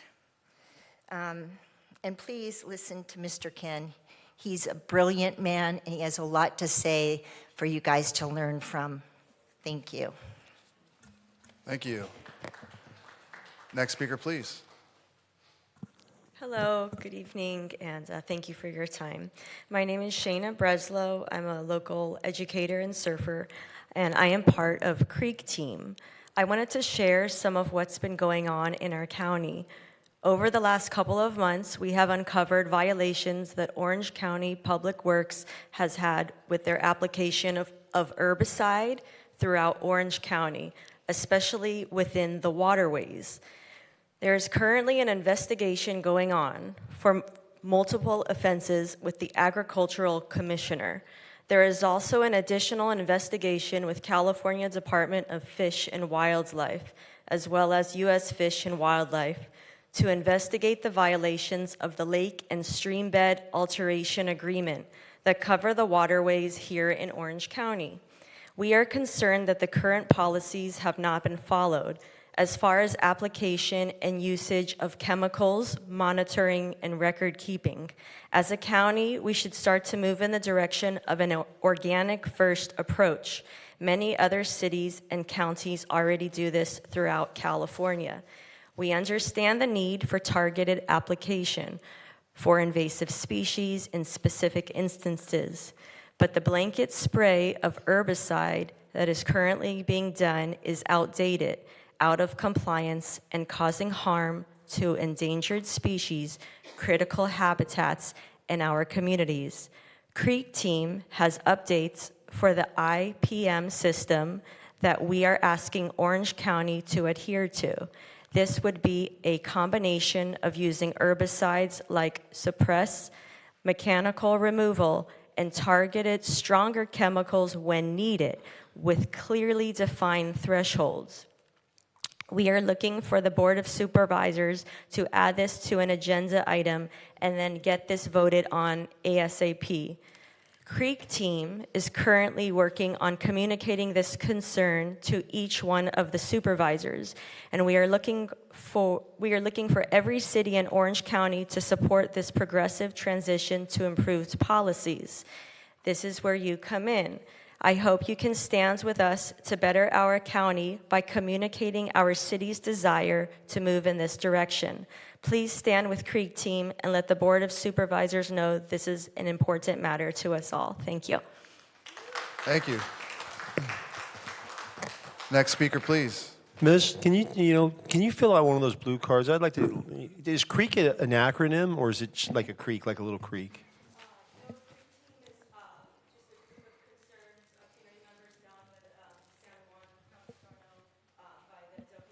Okay. Okay. If you fill that out, I'd like to hear a little bit more about the herbicides. I don't really like those either. Go for it. Good evening, Mayor and City Council. Tim Geddes in the House. Once again, we have no disclosure from the City Attorney on closed session litigation with the State of California regarding state audit, housing, voter ID, and God knows what else.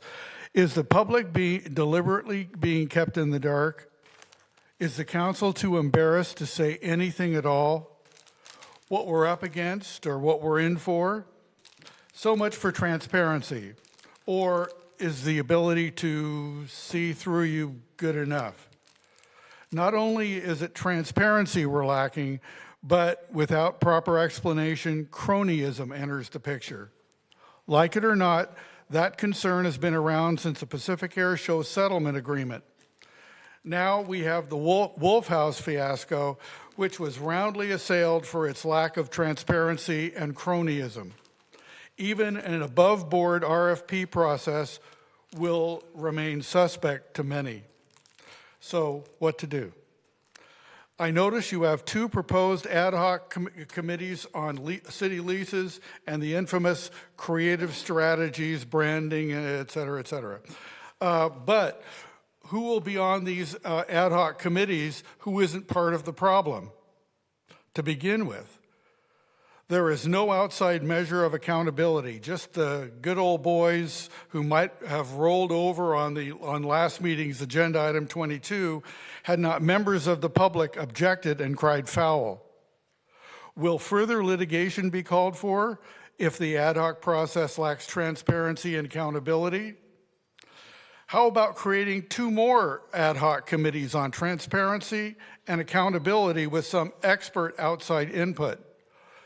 Few in the greater community outside your own suspect supporters will trust your judgment or your recommendations unless transparency and accountability is assured. It's time to start representing the entire community honestly and effectively. It's time to trade in your ideological idiocy for some good, solid problem solving and action on our behalf. We need leaders, not lawsuits. Be careful or some hot new community slate will replace your old, discredited, and not so fabulous current one. This is a change election, and tag, you're it. Next speaker, please. Hi. First of all, I'd like to echo the woman who came up here from Creek Team. I've been following the work that organization has been doing, and I would love to see this city work with them and see how we can make sure that our ecosystems are protected. I would also like to give credit where credit is due and thank Chad Williams and Andrew Gruhl for bringing agenda item 28. I know I've had conversations with both of you over the last couple years where I've expressed that my own concern, and I think the concern of a lot of people who live in this city on both sides of the aisle, are looking for accountability and transparency. And it seems to me that this agenda item is an effort in that direction. So thank you very much for listening to your constituents and bringing that forward. And lastly, I'd like to make a comment on I'm not sure if it was Casey or Don, but one of you in your opening comments today were talking about, well, you know, there's all these concerns that we're getting all these emails about this, about the, you know, how the city is spending our money, but we've spent all of this money on, you know, city beautification and whatnot. And I don't personally have an issue with flagpoles or red, white, and blue lines on Main Street. But if we are focusing on those kinds of efforts with the city's budget, while also having all of these lawsuits and having this, you know, this contract that people are concerned about, it seems a bit like painting your car but not changing your oil. So thank you and have a good night. Thank you. Yeah, just to clarify, Councilmember Kennedy was talking about infrastructure projects that we funded, actual infrastructure projects. Thank you so much. Next speaker, please. Aren't the red, white, and blue painted by the bid? Public Works, but it was part of the annual painting process anyway. Okay. Yep. That's what I thought. Next speaker, please. Good evening, Paula Schaefer. My discussion tonight is related to agenda item 26673 regarding the Creative Strategy RFP. This RFP process reeks of cronyism and patronage by the City Council, in which you intend to use taxpayer funds to burnish your image prior to upcoming elections. To date, you tried to cram through a $720,000 contract as a sole source process. When that sole source effort failed, spectacularly, I might say, you reluctantly issued an RFP. However, rather than relying on city staff to conduct the initial review of any submitted proposals, which would be the appropriate procedure, you plan to form an ad hoc committee of city council members who will review the proposals. These actions do not engender confidence that this entire process has been given any careful thought or planning. Finally, if approved by the entire city council, or perhaps only a majority of the city council, it will solidify the public's perception that this RFP is a done deal and the eventual contract will go to Wolf House. Why don't you follow typical RFP procedures and direct staff to review any proposals, and with only the acceptable proposals that meet identified criteria forwarded to the city council for a vote? That's what staff is for. Your process of subverting staff's role to perform the initial review of the proposals negates any effort of transparency that you think could be achieved by having the entire city council vote on this. It's obvious that the city council will be voting on this matter. That's the role of city council. Is this really how you plan to run the city, like a business? Have you considered the reputational damage that you have done to the city with your efforts to date?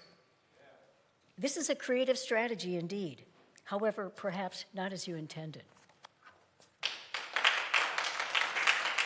Thank you. Next speaker, please.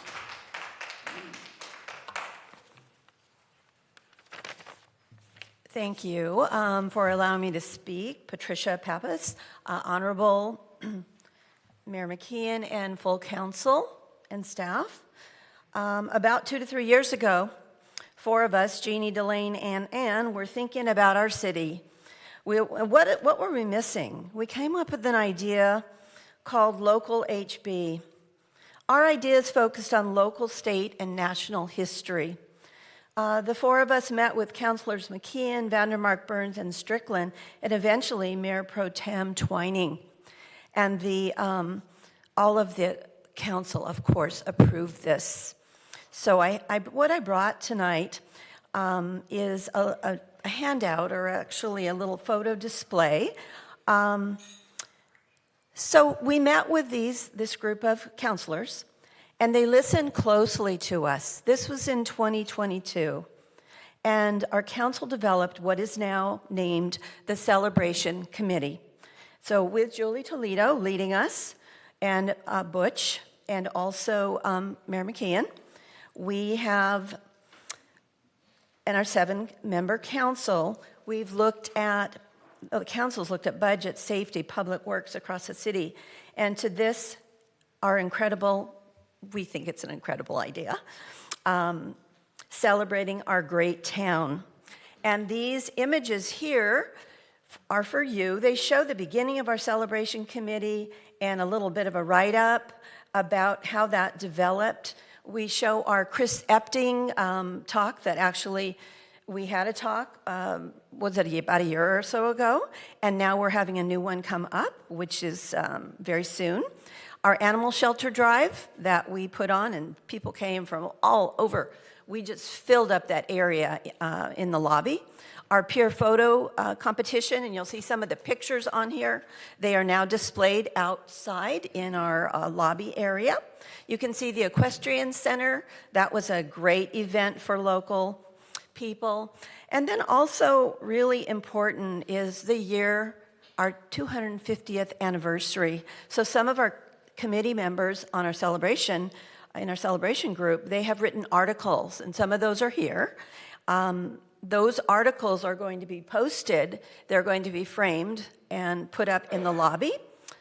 You probably have seen the photo display, but I just want to give you something to tell you thank you for what you are doing for our city and for our community, all of you. And go to Facebook, X, and Instagram, and you can see these articles and pictures. Thank you. Thank you for the artwork. It's beautiful. Next speaker, please. Okay, thank you. Good evening. My name is Russell Neal. I live in Huntington Beach. There are 2 underlying issues with respect to the proposed Creative Strategy RFP. The first is the urgency of getting something done in time to take advantage of the upcoming 4th of July opportunities. The second is meeting concerns about openness and fairness of the bidding and awards process for this contract. The RFP currently on the table is a compromise which meets neither concern. It is too slow for the first and too fast for the second. I propose splitting the procurement into two parts. The first would be a directed procurement to Wolf House for the limited scope of the 4th of July plan. The second would be an RFP for the whole long-term creative strategy plan without the 4th of July time pressure. More time could be allowed for development of this RFP, consideration of community input, and for bidder response. If this approach is acceptable, we could perhaps move on to things more productive and less acrimonious. I do not think the proposed open discussion session concerning related matters is compatible with the format of a council session and do not believe any good can come from it. I suggest focusing on reaching a workable compromise, such as I have suggested, and moving on. Thank you. Thank you. Next speaker, please. Good evening to everyone. I want you to pay very clear attention to what I have to say. I respect all law enforcement, but I have 4 powerful sheriff and ball. And they tell me, tell the Huntington Beach, friends of mine, officer, do not cover corruption. I am tired of corruption in housing. And I'm super stressed that judges are involved. I was brought by federal 1969 from Cuba, and I've been discriminated by people from Mexico. Ask Lieutenant Smith, very nice officer. And he knows I don't do drugs, neither drink or smoke, neither my family, neither friends. And my mom and dad are in heaven. I have amazing life since newborn, but dealing with the wrong employee for Mexico and government, I've been super stressed. And I mean it. I put an application for Coastland. The same people that you guys got in Long Beach, supposed to be the state and federal, that they sent me there, 301, East Ocean Boulevard, Suite 300, Long Beach, that they don't exist, get the same government to subsidize the 2-bedroom that I put for Coastland, the first person, because I went to Fountain Valley and I talked to Bodeni there. And Jennifer told me, yes, the city will put 506 low income, moderate income, and affordable. And I said, I worked 40 years and paid taxes. I'm a low income now. She said, you'll be okay. And I've been discriminated by people from City Hall, which is local government. And the stress that I never had in my life that now everybody's very aware, you guys better call me soon for my key for Coastland. And you, Gracie, you became a mayor with my vote in 2021. And I got also my friends to support you. Now you're not going to be cute if you break news from Miami, that I have family in Cuba, Miami, very angry. And government support Cuba in this country. So pay attention, because I have great family from Mexico from the 70s. They were not running anything in government. I grew up in Orange County. So if you allow Mexico, Vietnam, to te lo iba a decir en español para que vea que soy cubana, to the primary of housing, it's going to be a major problem. So that sooner you will call me with a key for Coastland, the same people that you guys got to get those young girls in there, make it happen for me. I don't have no right in this country, you let me know, because there's Congress standing by, and that's what I was told. Every city, including Huntington Beach, Fountain Valley. Thank you. Thank you. Next speaker, please.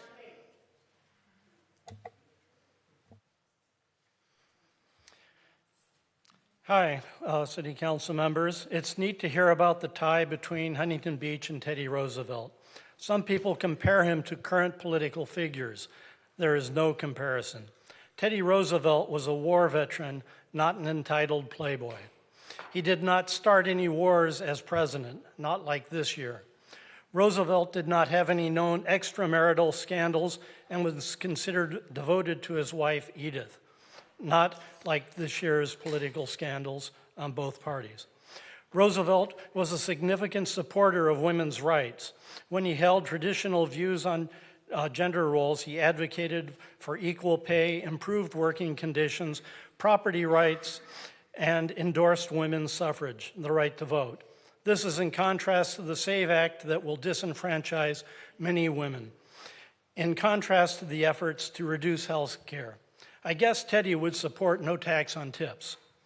Roosevelt's Square Deal emphasized justice for workers and consumers and was demonstrated by his fair mediation of the anthracite coal strike, by his successful attacks on trusts he considered to be harmful to the public interest, and by the enactment of such landmark laws as the Pure Food and Drug Act, and Meat Inspection Act, and Interstate Commerce Commission with meaningful regulatory authority over the nation's railroads.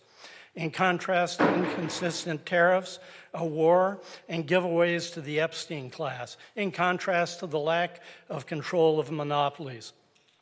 But let's face it, Teddy was a racist imperialist. Sound familiar?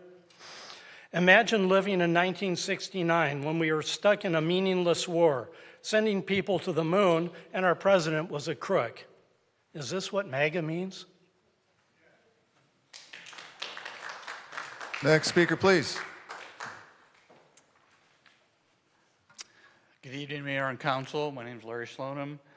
I'm strongly opposed to agenda item number 27 and having setting up a 3-member committee, primarily because it's just of the city council members, which you have already shown over the course of the time that you've been here that you are not impartial, that you vote as a block and you think as a block.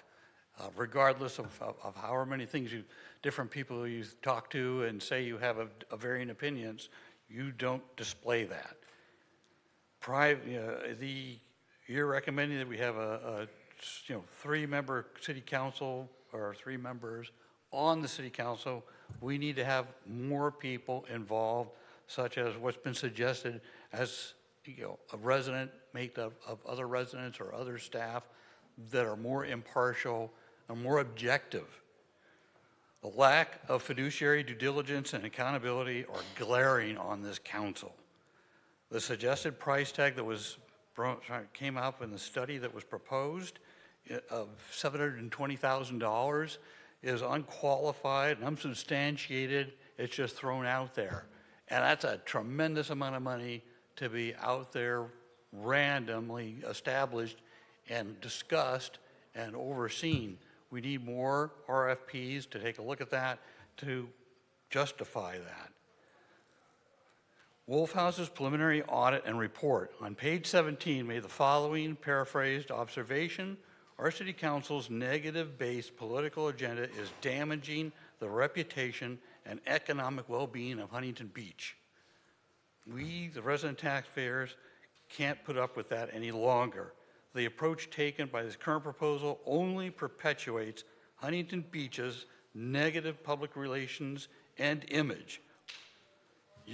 We can't afford to keep doing this. It's not how you guys run a responsible government. It's just not being run the right way. You need to get back on track. Thank you. Next speaker, please. Good evening. So what's the common theme tonight? There just isn't a better word for it: cronyism. The President Theodore Roosevelt Day is an obvious attempt to promote your friend's book. Theodore Roosevelt was known as a progressive and a conservationist, neither of which aligns with this council. Running the city by ad hoc committee is another example of cronyism. Making sure your friends rise to the top of the pack when evaluating proposals is clearly corrupt. Analyzing and evaluating the city's leases in an ad hoc committee is quite suspect as well. Both of these attempts to use closed-door ad hoc committees for things that should be done by staff and then discussed in public reek of cronyism.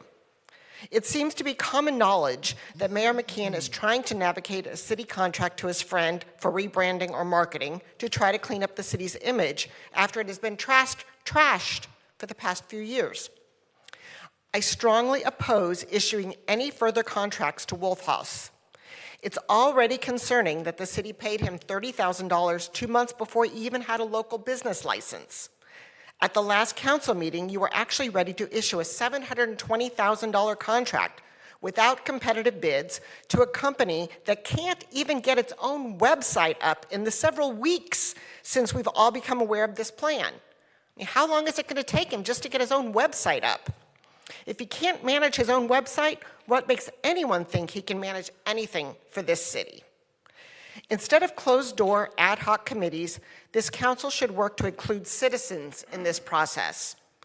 I'm very anxious to watch the last agenda item as it's discussed. I want to know much more about how all this cronyism came about and what will be done to prevent any future backroom deals. And since I have another minute, I was just wondering, when are the library books going to be put on the proper shelves? The lawsuit was ended months ago. The election was, 8, 9 months ago?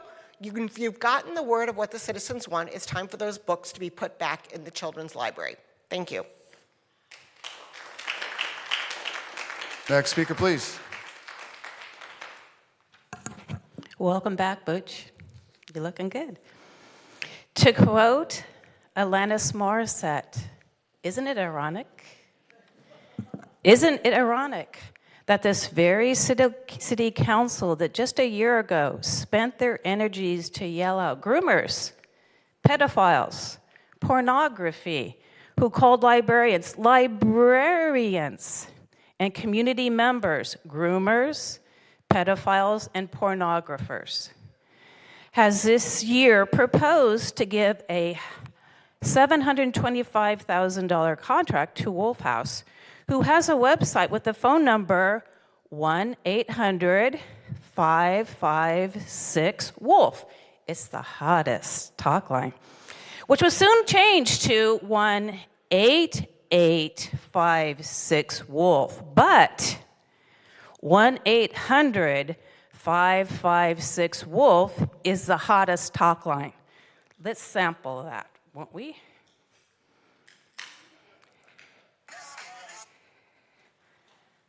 If you call that number... Welcome to America's hottest talk line. Guys, hot ladies are waiting to talk to you. Press 1 now. Ladies, to talk to interesting and exciting guys free. Press 2 to connect free now. Guys, press 1 now. Ladies, press 2 now. Okay, I think you get the gist. Is there no oversight on the city council? Have they changed their morals? Have they changed their outrage about sexualization? Second, while the whole pitch RFP for a PR firm to clean up the bad reputation you generated, is going too far, I still go back to Alanis. Isn't it ironic? And one last note to Andrew Grohl, since you did host, ironically, the divisive author and his new book on Theodore Roosevelt at your restaurant, connecting more cronyism to Theodore Day to boost book sales, perhaps you should recluse yourself from that vote. Thank you.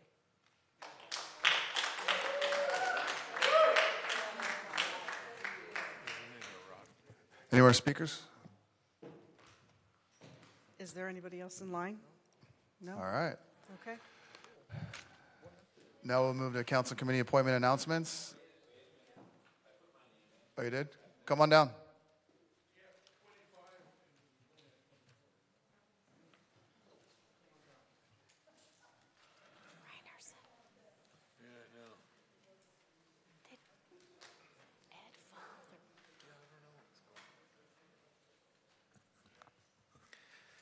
At the last City Council meeting, the item to approve a nearly $750,000 PR contract was pulled before the meeting began. It looked for a moment like the City Council might actually be listening to their constituents, as they had received a ton of emails opposing the contract and also received an earful from citizens opposing the contract during public comment. But alas, it seems that maybe only 1 or 2 council members were actually listening, while the others try to play misdirection and obfuscation. I direct your attention to this week's agenda items 27 and 28 that concern that very same contract. Item 27 suggests creating a special ad hoc committee composed of several council members to make recommendations for the proposed PR contract. I spoke at the last City Council meeting about how contracting processes work in the real world in both business and government, and how far removed from that process things seem to be under this council's guidance. Normally, the staff would review the RFP responses to ensure their compliance, flag differences between them, and then make their recommendations to the council. But item 27 proposes that select members of the council take over the evaluation process, which sounds strikingly like, let's circumvent the normal RFP process so we can force this contract to our buddy. But I'm afraid that that is also the least egregious violation of normal contracting procedures under this City Council. You see, in a normal contracting process, if you're involved in the research, development, and analysis for an RFP, you are forbidden from bidding on it. And the reason is your inside knowledge gives you an unfair advantage over other vendors, and also because it allows you to potentially develop or shape the RFP by inserting requirements or conditions that competitively advantage you and disadvantage your competitors. Given that Wolf House performed the initial analysis and made the recommendations for what the PR program should look like, they meet the very definition of being involved in what the RFP creation process should be and having inside information. As such, they should be forbidden from responding to the RFP for these PR services. Now, agenda item 28 appears to show that at least 2 council members were listening. They appear to at least be challenging this headlong rush to bypass normal contracting procedures and hand over nearly $750,000 of taxpayer dollars to a firm the citizens have every right to be skeptical about. I look forward to hearing that discussion. Thank you. All right. Now on the council committee appointment announcements. Council members, do you have any council committee appointment announcements? I do. All right.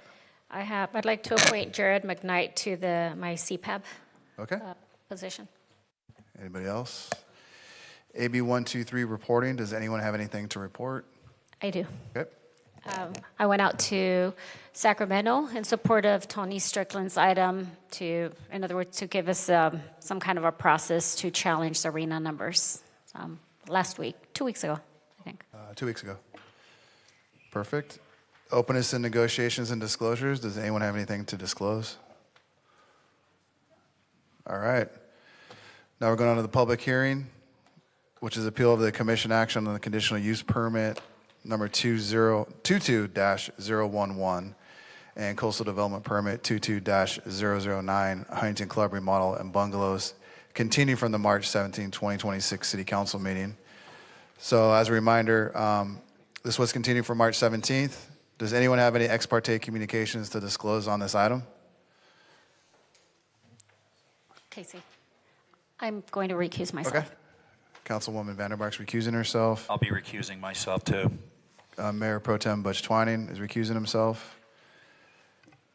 Madam Clerk, do you have any- Grace, can you just announce just briefly why you're recusing? The owner of the property made a contribution to my campaign. Butch, you don't need to. Butch is, for the public edification, has announced a common law conflict, so he doesn't have to. Okay. Madam Clerk, do we have any supplemental communications for this item?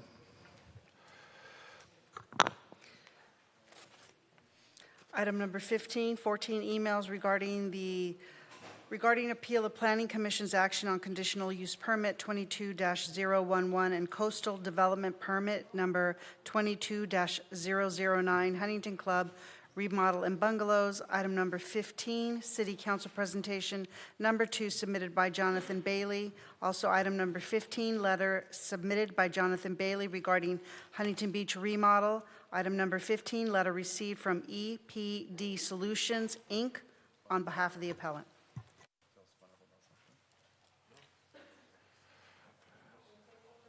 Big good time to open it, right? Say that again. I'm going to go ahead and reopen the public hearing. Yeah, sure. So I'm going to now reopen the public hearing. So do- Mayor? Yes. Before you open the public hearing, Yes. we were not intending to give a presentation, but we can update or pick up from where we left off at the last meeting and just recap the reasons for continuance. Perfect. Do And that. if the council wants the full presentation, we're happy to give it, but we are not intending to right now. Okay. Okay, with that, I'll introduce Joanna Sure. Cortez, Principal Planner. Okay. Hi, good evening, Mayor, members of the City Council. So like Jennifer mentioned, we're just going to go straight into the continuance portion. So just a quick recap, the project was continued to today's meeting to address the following: to allow further discussions between the appellant and the applicant. The applicant is here and he can expand on that further. Secondly, provide an update on the entitlement plan amendment, which is the condition from the original Planning Commission approval to light up the 6 unlit tennis courts at the site. An update in terms of that, where that application is at. Staff has reviewed it and provide comments and corrections to the applicant, and so that's the next step is for them to work on that and to resubmit it to staff. And lastly, to confirm that the lighting violation that was brought up during the last meeting, which the fact that there were 2 of the 6 tennis courts were lit that weren't supposed to be lit up, to confirm that that lighting violation had been resolved. We spoke with our code enforcement staff, and they confirmed that the lights have been removed, so that violation has been resolved.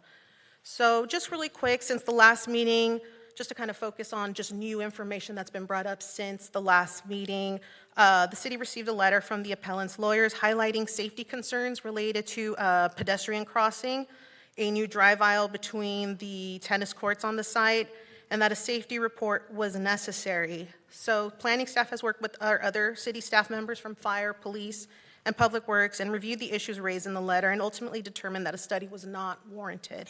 In addition, a third-party environmental consultant also reviewed the letter and determined that there was not substantial evidence to support a separate safety analysis. The applicant has provided a response letter, which is part of your agenda package today.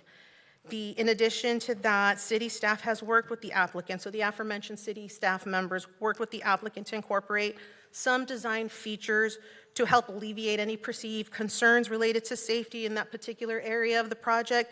So some of the design features that were proposed were adding gates, adding pavers to highlight the crosswalk right there, different colors and materials to add to kind of distinguish where the pedestrian crosswalk would be versus the rest of the drive aisle. And the applicant has provided renderings that are also part of today's agenda packet, and I have them available here should the council want to see them, and so it's up to you.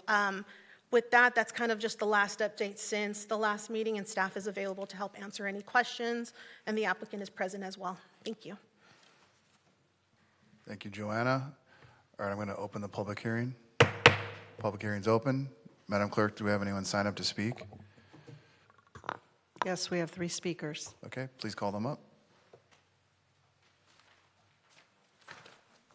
When your name is called, please approach the podium. State your name. Tom McDaniel, Jesse Bowling, David Reinerson.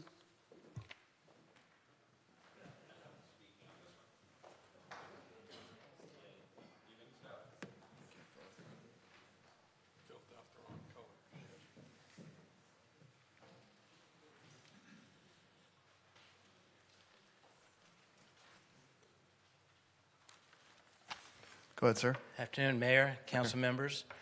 Tom McDaniel, longtime member of the Huntington Club, Huntington Beach resident. And I spoke at the hearing on the 17th of March. And a number of things were brought up at the end of that compelled me to want to look deeper into some of the issues that I think are important to this project. And specifically, questions about the role of the club management in the operation and management of the bungalows, and certainly the other is on the financial projections associated with the bungalows being put forward. And so I dug back into that. And what really struck me at that hearing was that the club management wasn't in the room. And they have an important role in this project that I think needs to be clearly understood. So I dug deeper to try to understand what those issues might be coming from them. And the first place I looked was basically getting 5 different emails from Camaraderie Club asking members to approve new rules and regulations. And ordinarily you wouldn't give that much thought, but they wanted this to be effective on March 16th, the day before the hearing, and approved by April 30th. And if not approved or signed, you could lose your club privileges, which seemed pretty severe to me. And so if you go into the body of those rules and regulations, something really stood out to me. And that is under 1.3b, that the club has the right to close down their facilities during periods of construction, project construction, for indefinite periods of time. And during that shutdown, members' dues will not be abated. And when you put that up against this project, from an operating standpoint, it's a train wreck. A project in which, for extended periods of time, facilities are going to be out of operation, and the impact on the members is going to be significant. And so from Camaradrie's perspective, they're looking at a project that's going to be unbelievably difficult from an operating standpoint. That's point number 1. Point number 2 on where they stand with regard to the bungalow project. February 7th letter from Camaraderie to members stated 3 specific points. 1, as it relates to the economics of the bungalow project, they didn't endorse those economics being brought forward. Who better to understand kind of what club membership's interest would be in that bungalow project than the club manager? And I think it really brings into serious question, if those assumptions are wrong on that, you've got a project embedded that creates just an enormous amount of disruption across the board that could fail. Second, they clearly stated that they have no interest nor contractual obligation to manage those bungalows. And then third, that their really point of interest was to impel GRF to really uphold their obligation.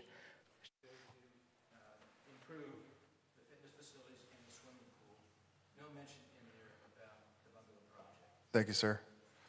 Thank you. Next speaker, please. Sir, Tom, you want to finish? You can finish. Finish your thought. Yeah, go ahead. Only 3 speakers. 2. Okay, good. Yeah, please. Well, Sorry it's about that. important, Yeah. Yeah, sorry about so that. let me finish.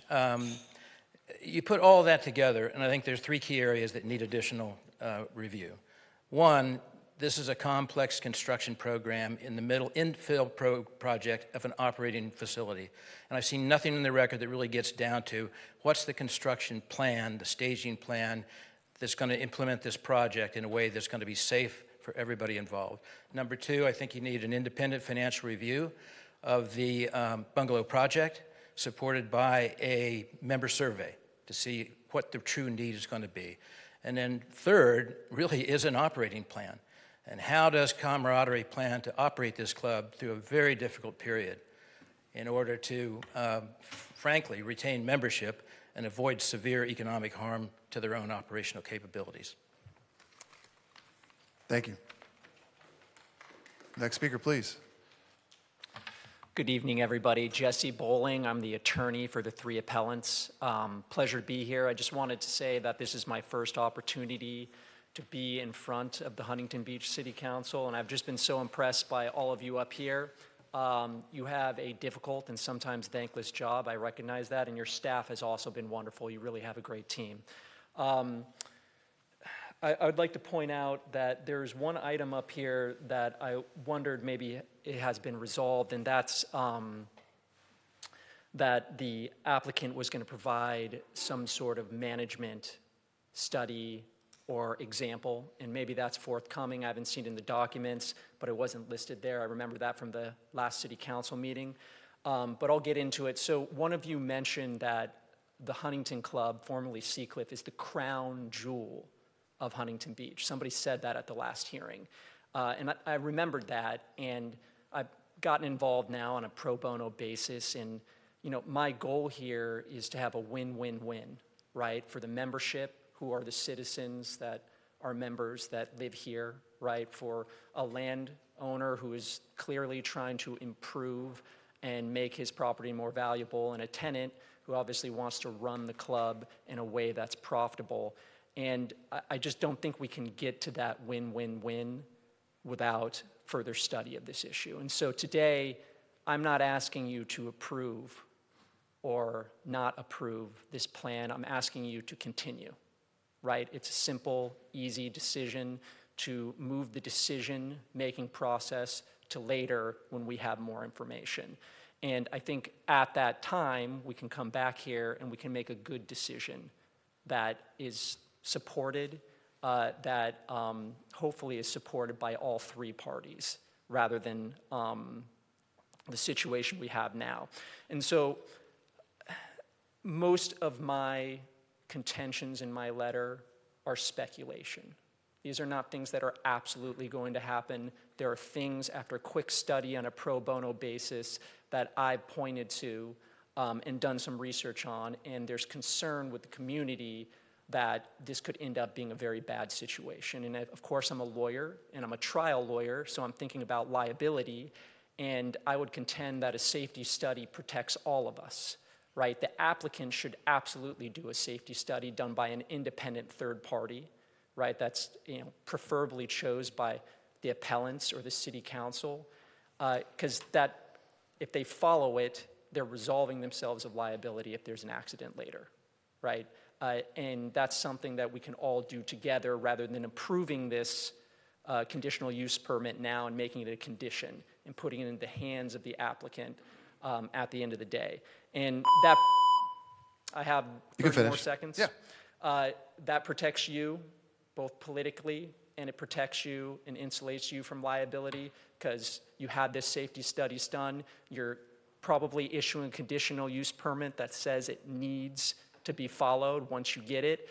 And of course, for my clients and a lot of club members, it opens up two opportunities, right? One, you can tell families that, hey, look, a safety study has been done, and everybody is in agreement that if these protocols are followed, you don't have to worry about your kids getting hit by a car.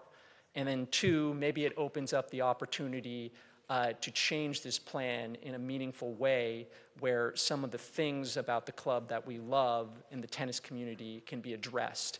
And I'll point one out, is just if those back courts are not lit, like tennis will change at that club forever. And players like me and others will have to move on to different facilities because there won't be enough lift courts at night.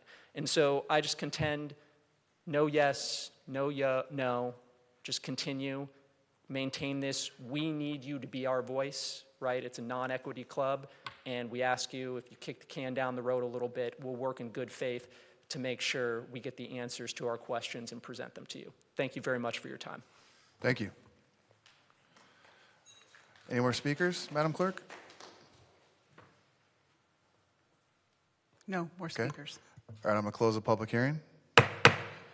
And now we can open up to questions and deliberation. Council members, did anybody have any questions? Mayor, before you begin, let's Yes. make sure we focus our discussion tonight on the land use component. Last time we kind of got off track talking about some economics and whatnot. For sure. I'm sure there'll be more questions about that, but that's a good point. Does anyone have any questions or want to start? Go for it. So I read the attorney's very lengthy letter, thorough, thank you. It was submitted to us countless times by many of the members, and we appreciate that. I took the time to read it. Safety comes up quite a bit in there, so let's just address that. I heard Joanna and our building department over here say that did you look outside or just staff reviewed the need for a safety study? Jennifer?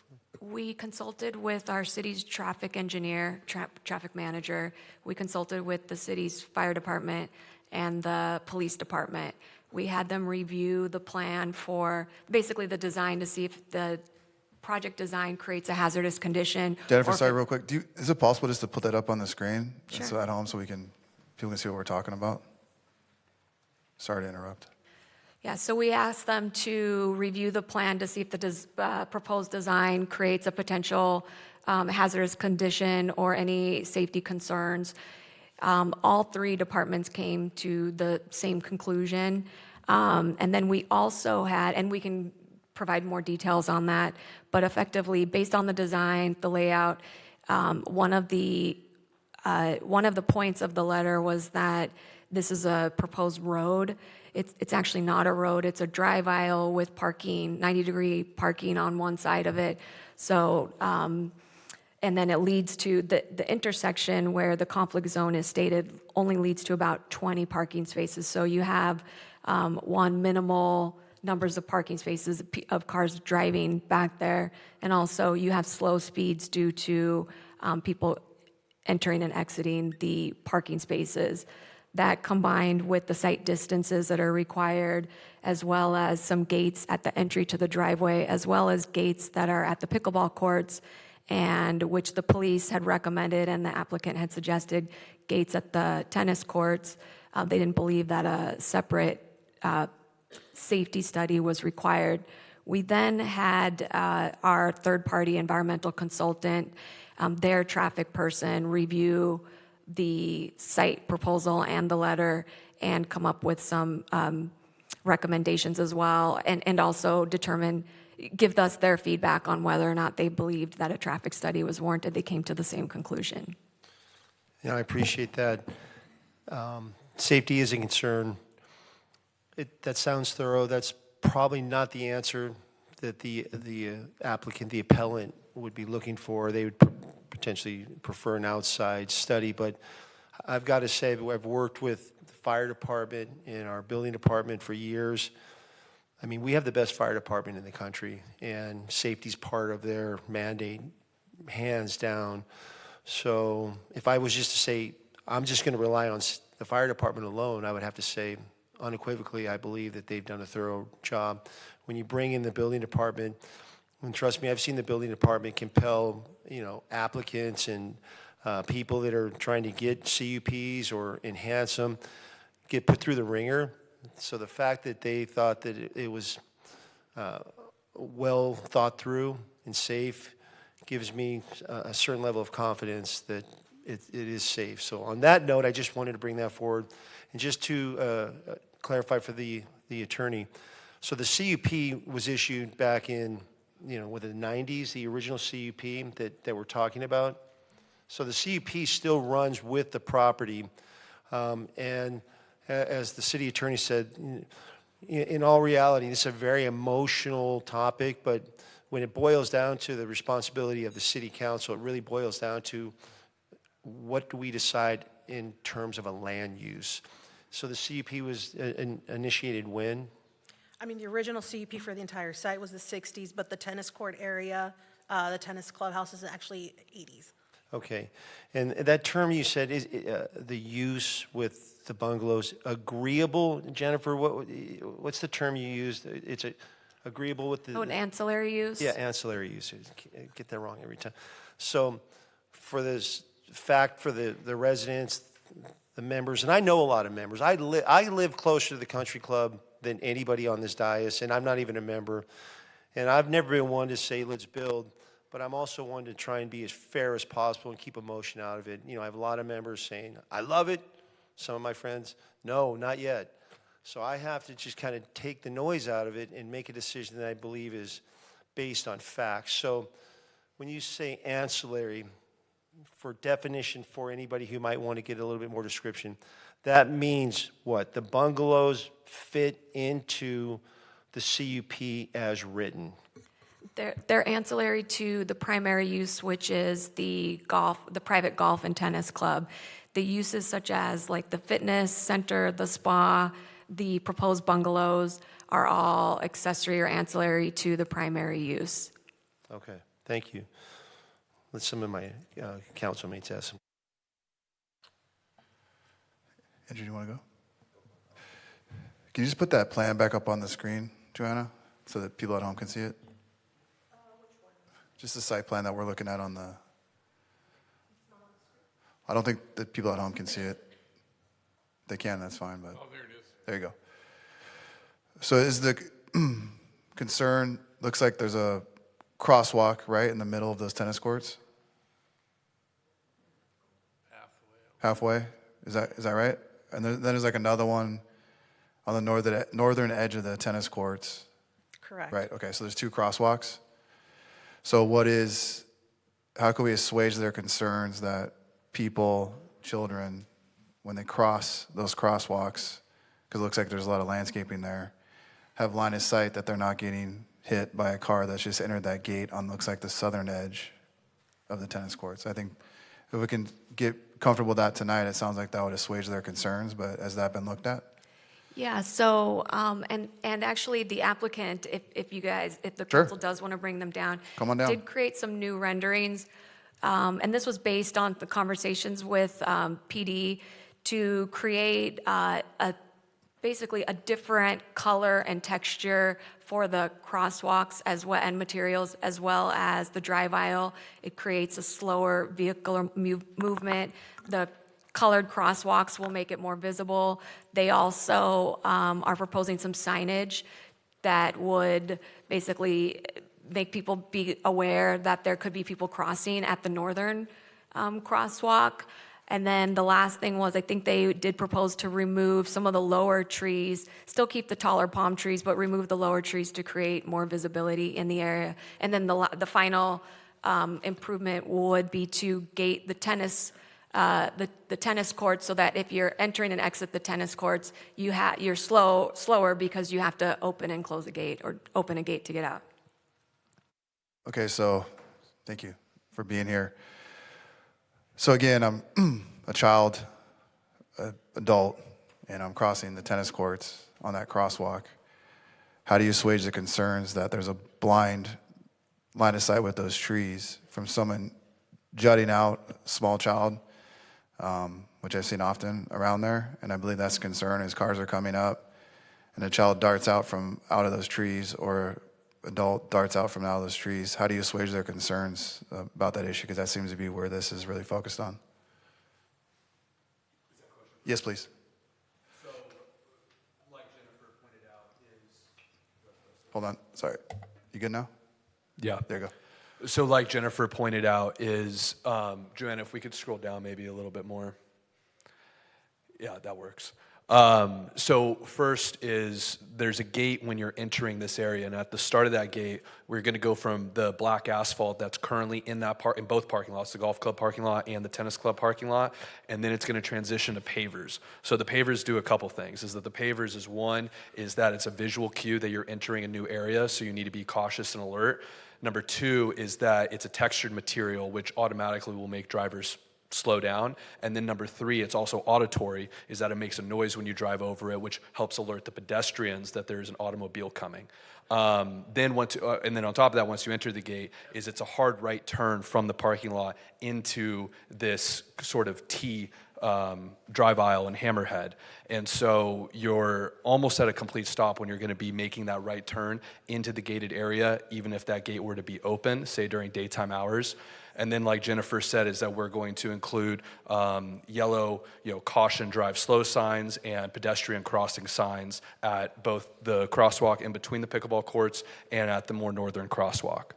And then the crosswalks themselves are different materials and colors than the pavers, so that will also be a visual cue as you approach those crosswalks that, hey, this is a crosswalk. Could you guys put up any pedestrian crossing signs or some variation of what you see on our public roads where there's actually you push the button and it illuminates in the ground some, flashing beacons? I understand you want aesthetics, but is there a way to have people, notify cars coming in somehow? Have you guys looked at that potentially? That was not one of the police department recommendations. They just recommended kind of the basic road signs, the yellow ones that say pedestrian crossing or caution, drive slowly. So I know the illuminated ones you're talking about. We would be open to that. Okay. And then I guess those pedestrian crossing signs, where would those be located? Those would be located at the crosswalks. Okay.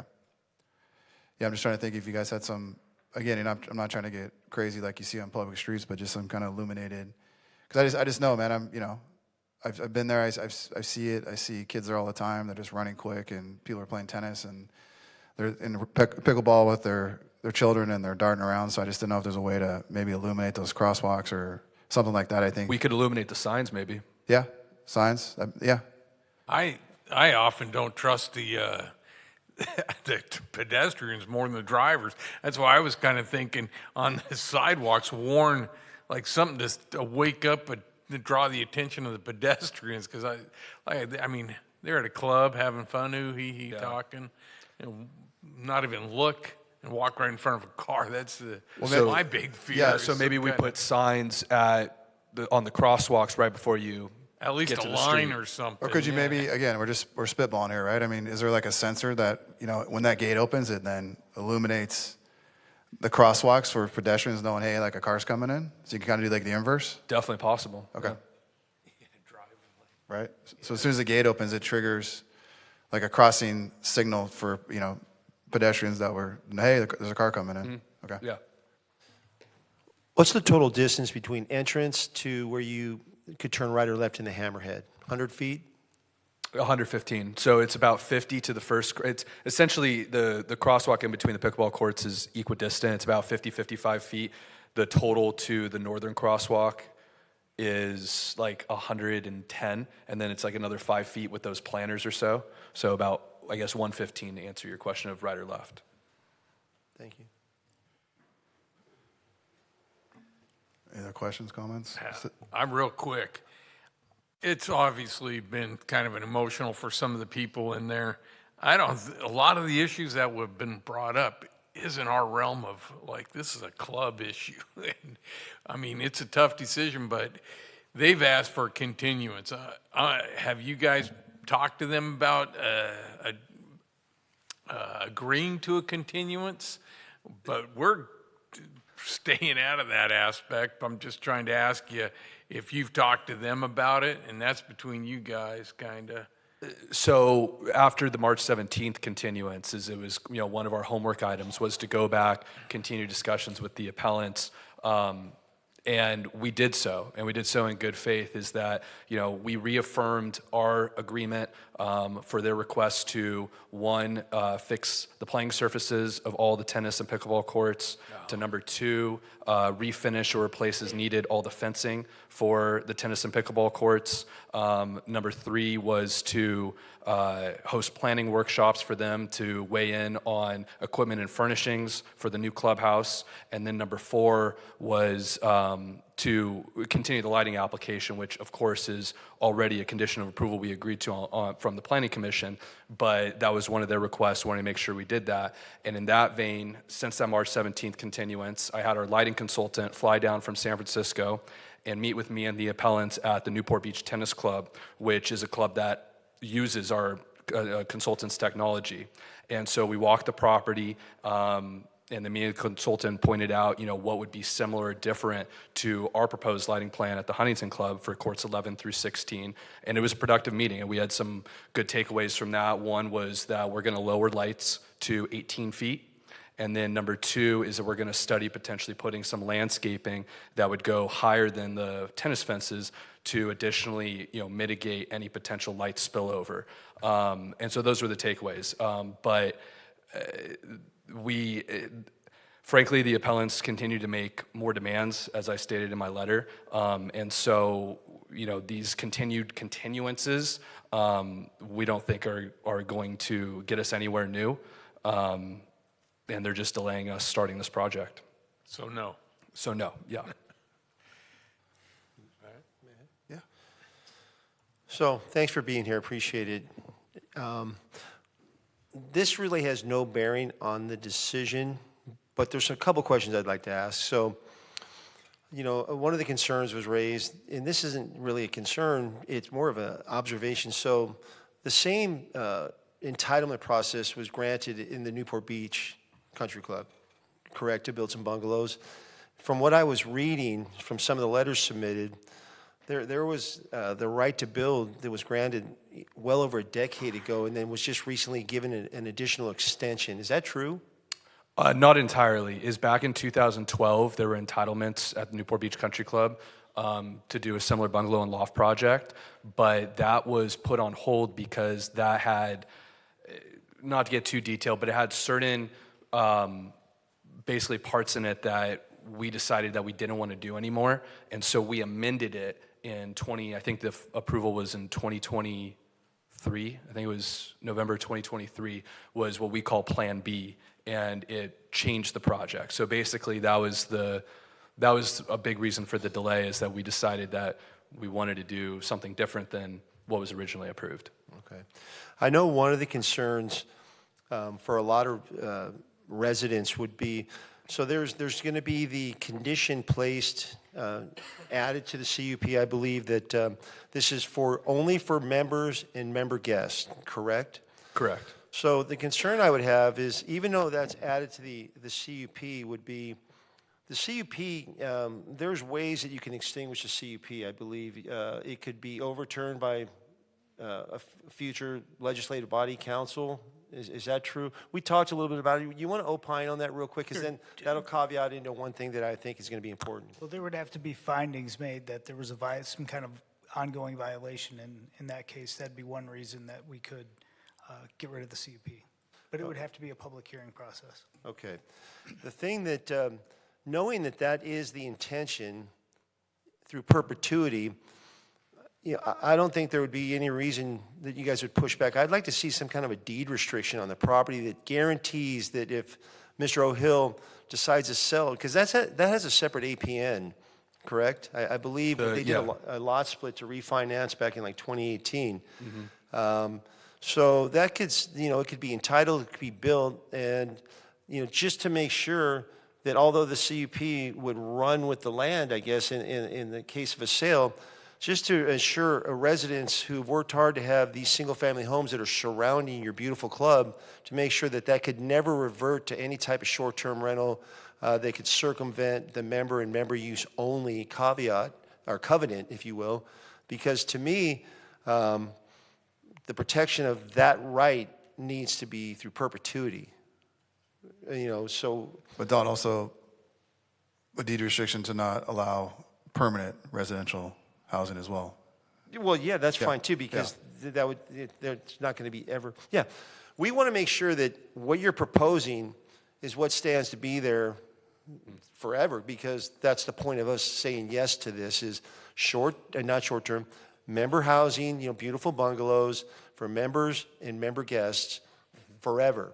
Never short-term rental, never breaching outside, well, that's a guest of a guest, 3 generations down, three degrees of separation.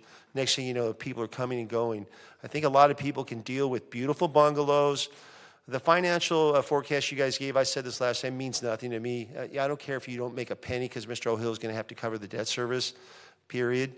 And so I don't factor that in. But the bottom line is, you've stood before us and said we want to build this, member units, member guests, and limit it to that, and it's very important. So, we can say the CUP covers that, but to me, that doesn't, feel like enough, is it?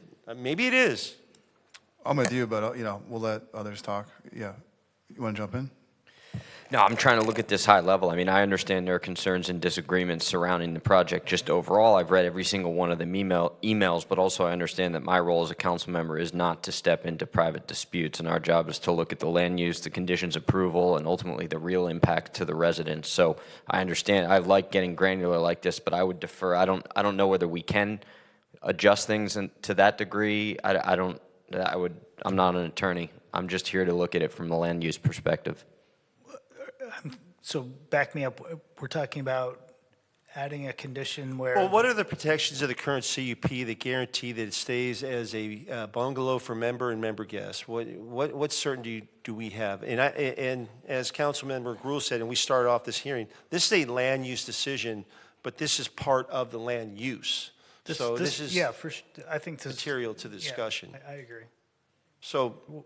I guess I'm missing what are you talking about? Do you put a covenant on the? Well, yeah, does the CUP give us enough certainty of perpetuity protection, or could somehow, 20 years from now, the world changes, there's new council members, short-term rentals are the thing that everybody's hot on now, except, everybody who lives in all the Seacliff areas that worked hard for single-family residents, and next thing you know, something that was voted on 20 years ago by a council is, old news, and somebody comes in and says, I don't care about that CUP. We want short-term rentals. They got a new owner, maybe he sold it off, and next thing you know, we have short-term rentals. Tell me how we can avoid that and. Well, I think, first of all, the CUP would, in order to modify it, there'd have to be two things that would happen. One, they would be in violation of something as far as their land use approvals. They're not acting up to whatever they agreed to as part of the CUP in the first place. So at that point, we could bring a revocation hearing and revoke the CUP, and CUP could sensibly go away. Yeah. And then second, the CUP will run with the land, so it will transfer and it will run in perpetuity. And a future council couldn't unilaterally come in and change the CUP. It would be a vested property right with the applicant at that point. So the only way to change it would be with their concurrence. So when you say a vested property right with the applicant, if you have a new owner, would he have the right to try and revoke it? No, that's what I'm saying. He could come in and apply for a modification to the CUP, he or she. Well, what if the modification is I want to turn it into short-term rental? Right, and in the future, if something like that were to happen, it would have to be voted on by the planning commission and the city council. Okay, that's But not. if there was a deed of restriction, Yeah, I it mean, would make it a little tougher, What wouldn't would it? you think Mr. O'Hill would say if we said, Mr. O'Hill, we'd like you to put a deed restriction guaranteeing that? Because what he just said, we've seen our planning commission go from, we lean more conservative, I would say, one way or the other. The planning commissioners may mirror our thoughts, maybe not. But if you have a completely different political makeup up here, you're going to have a completely different set of appointed planning commissioners that typically may think like their council member that appointed them. So if that's the only stopgap, that's a little scary, personally. And for let me mention, I mean, it wouldn't just be the CUP. There would have to be depending on what uses were permitted and whatnot, it might have to do a zone change or make some other legislative decisions, but it could be done. But could we also, to Councilmember Kennedy's point, a condition of approval, can we put a deed restriction on it, preventing short-term rentals and long-term residential housing? Would the applicant be agreeable to something like that? So Mr. O'Hill is visiting his daughter in Spain right now, otherwise he would be here. That I don't know. I mean, I can't speak on Mr. O'Hill on whether or not he would be acceptable to a deed restriction. I mean, he fully intends for us, to only have this available to members and guests of members. And of course, he's comfortable with the condition that the Planning Commission imposed, where, that is a condition of our condition of approval on our CUP. But doing a deed restriction I can't answer for him on that. If I could just kind of chime in, as much as we might like to think that our decisions are the right decisions, I'm not so sure if the decisions that we make are, locked in indefinitely into the future. Perhaps there is a future community one day, a future council one day that, has that latitude to make, that decision. I guess it would take the property owner ultimately desiring to make that change of use or at least apply for that CUP. And I don't know, I just think that's kind of a big decision. And big decisions like that we lock in, like Measure C for the park, that usually involves, the entire community voting on it. So it's I feel like it's a little bit of a big ask. And I will say through the CUP process, there are protections in place that will safeguard against what you're trying to protect against. But this would be an added measure that, again, I without the owner here to agree to it, I would be loath to put that as a condition. Right. I mean, understood, but, intentions and time don't always stay aligned. Things change. What people thought about 50 years ago is not what people are thinking about today. My point is, if we were to vote, I'm going to be in support of, of this initiative, but I would probably make a substitute motion that says, I would vote yes with the applicant's approval of a deed restriction. And I don't see why Mr. O'Hill would have any reason not to approve that, because if he sold the property, the value's still there as a member bungalow and member guest only. If he hopes to sell it and somebody can get a different use and monetize it at a higher level, that's not the intent that I would be voting on tonight. And that's the intent that I would be protecting against. So my substitute motion when it comes time would be to approve it with the condition that the applicant is willing to put that deed restriction on the property. Yeah, I'll second that, but everything you just said, it seems like he would agree to it. You just said, you almost reiterated everything that we're asking. It's just that without him being Yeah, here, no, understood. I just don't want to, You don't know if you have the authority to speak for him in Correct. this case. I mean, 'cause but it everything you correct. said was basically what we're asking in Correct. his intent until he sells it. But then that's somebody else. If he sells it and the other new people want it, that's their issue. Yeah, and I mean, something too is I will admit is my ignorance as to a deed restriction in terms of like exactly what that involves, what that looks like, what other, implications could that have that are not even related to just us making sure that the bungalows are only used for members and members' guests. I just don't know. So that's another reason why I can't, sit here and say, yeah, that sounds great. So let us just suppose that we do vote on that and that prevails, and then it turns out that he doesn't want to do that. I mean, where does that put us as far as the hearing goes? And are there any kind of added costs to him personally in order to apply for, some kind of a sort of a locked up deal like that? There would be added costs, I don't know what they are. But I mean, one way, and Jennifer, you can maybe jump in and correct me if I'm wrong, but I mean, one way to do it would be to add the condition, on the condition that the applicant agrees to it, and if not, it goes away. I don't see, go ahead, Jennifer. I mean, there's no negative value attached to a property when you put it, first off, it's going to be negligible. It's going to be a covenant recorded at the county recorder's office, Yeah, it's right? recorded There's on no the title. cost there. Yeah, it's recorded on the title report. Yeah, and, again, with his intention to be member units and member guests, and that's already a condition of the CUP, all we're doing is guaranteeing that language is locked in and it stays with that property and it doesn't have the wiggle room to get out because, again, time and intentions change. And that's just factual. I don't see why Mr. O'Hill would have any pushback, but I can't speak for him as you can't.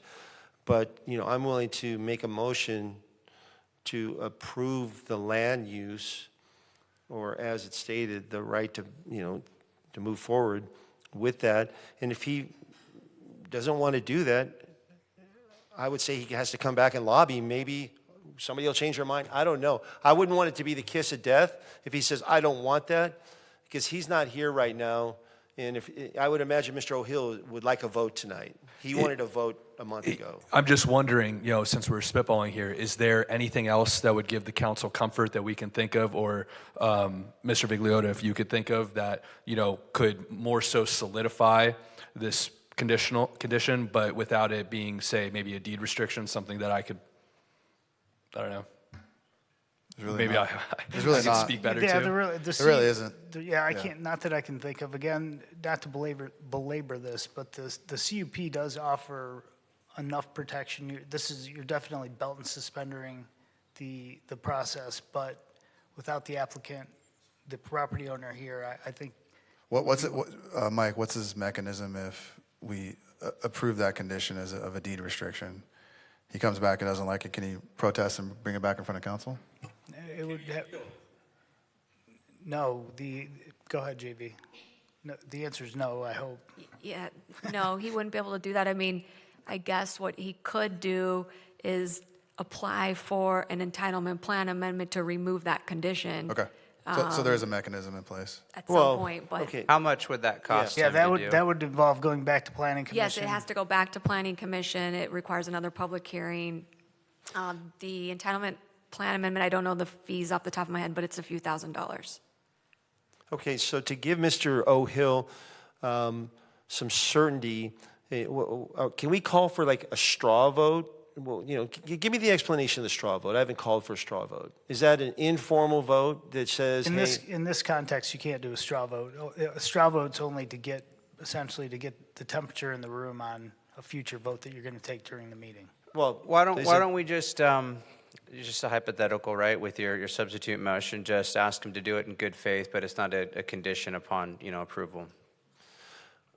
And that's fine. He wants to do it. That way he could say no and everything still moves forward. Yeah, I mean, the only problem is, 2 city councils ago,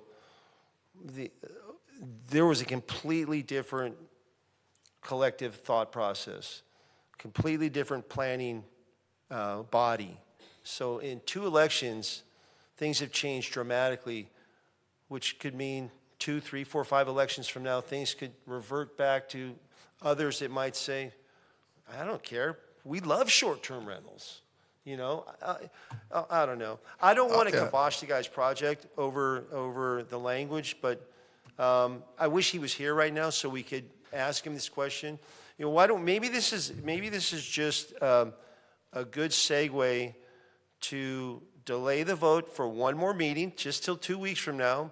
Give you a little bit more time. I know that they keep asking for things, but we kind of meet a compromise with them, a little bit more time to talk to these guys. I know you don't have to say yes to anything they're asking for. You don't have to say no, but we accomplish that. We get Mr. O'Hill here. We kind of run it by him. Again, I'm not trying to kill the guy's project. I want to support the project, but I have to be protective of the fact that you can't overturn a CUP. And the bottom line is the residents around there do not want that. And Mr. O'Hill says he's not going to do that. But time and things change. Mr. O'Hill will be in heaven someday. His kids may think different. Whoever his heirs are might say, hey, I want the revenue of short-term rentals. I'm willing to spend the money. Let's quash that thing. Got a new, you know. Just curious, because I actually don't know the answer, is let's say we put on the deed restrictions, just like the process, because I understand that it's just like if we, future owner, whoever, ever wanted to modify the CUP to say for the short-term rentals or something else, is that they got to go in front of the planning commission, they got to go in front of the city council, basically the process we're doing right now all over again. Is that if you add the deed restriction, what extra protections does that actually give? Is it not possible to overturn the deed restriction? Is it another series of public hearings, or basically how would that work? In other words, how easy is it to remove a deed restriction? I mean, it's the same process from the city perspective, right? So if the council, let's say the council required a condition of recording a covenant on the property, right, that it can't be used for short-term rentals or permanent residence, because it's a condition of approval, they would have to go back through an entitlement plan amendment to remove that condition approval at a minimum. And then, like what Mike was saying, is that it could also include having to amend the zoning and do some extra processes. Right now, you couldn't do those things in that zone, right? So it would depend on a bunch of factors what the process would be. And if the council at that time approved an amendment, right, to remove that condition so that a future owner could do those activities, then part of that would be agreeing to remove would have to include a removal of that deed restriction. It's just an extra hurdle. So in essence, if this future ghost body ultimately wants to do it, they can do it. And us putting an extra hurdle, if they want to do it, they're going to do it. So I almost feel like now we're putting the applicant through an exhaustive process when we've all kind of generally decided where we want this to go. I'm apprehensive about delaying this again and then putting it back on the agenda, et cetera, when we're all kind of generally, they've met all the terms that we asked of them. And from a land use perspective, there's nothing outside of the. I agree with the extension and stuff, but I don't mind putting the extra hurdle on so they keep their word. They're locked more into their word of keeping it what it's designed to be. That's what I'm really interested in. Yeah, and leaning it, and I'm interpreting it as even with that extra hurdle, if somebody wanted to do it, they could do it. It would just take maybe a little bit more work. So our kind of double lock safe we're putting on can still be broken into. So we're kind of we're almost in the same situation on grand scale. I would love an idea like this for a publicly owned asset, but this guy's private property, and it will be somebody else's private property one day, and who knows what those property owners want to do with their property and the rights that they have. My whole thing, though, they're in the middle of a community, and they got to live within a community. You can't just do whatever you want in a community. You got to kind of melt into it and be a good neighbor, and that's where I get where. Okay, he puts that, and all of a sudden he goes, I don't want to put a little hotel there, or I want to do this. No, stick to your word. If we put that extra hurdle in, it's not asking that much, but yet it makes it safer for the community. If I could, though, there's a process where they would have to go before the community and apply for that. And there would be a public hearing and the community come out and speak against that. I mean, we have a process for these things in the future as well. Yeah, I don't think we need to take a private owned property ever to take it to a public hearing. That's not the spirit of private ownership. I'm not trying to make this unreasonably difficult. Like I said, I'm in support of this, and it's a difficult decision. I've thought about it for a long time, and like I said, you know, I'm very close to that proximity, and you know, I don't want to stand in the way of somebody's right to build within the confines of what's already been dictated as their right to build. They're not even asking for any exceptions. So, you know, You don't want them to change. yeah, I don't want them to change it. I know the CUP, you know, maybe I'm like overthinking it with the planning, the CUP, and the council. It could happen. I guess anything could happen in life, though. I mean, Yeah, but Don, to your point, he's approached us to create these bungalows inside the club, which is different from the current use. So he obviously wants this plan to go forward with this land use. I don't see why he would have an issue. I don't speak for the man to then further commit to his plan with a deed restriction, to your point. I mean, you're just, to Andrew's point, double locking in, but this is the project he wants to build. I mean, you know, bungalows. So why would he have an aversion to a deed restriction? a deed restriction puts no negative value on there's not a negative connotation because the use has already been identified as a permanent use. So, you know, a deed restriction could have a negative value if you were hoping to change the use to, you know, what might be considered higher and better use. But because he's made the commitment forever, the deed restriction would have zero negative value to his real estate asset because he would have to sell it as what it is, member only. And you can monetize it if you can run it better and make more money than he did. You know, that would be the attraction to a new investor if he wanted to buy that. But he would be buying, you know, member and member guests. So not, hey, I can get it changed if I can move the needle with planning and council. Don, I would support your motion if we could add the condition about the crosswalks, like some kind, if he agreed to a notification.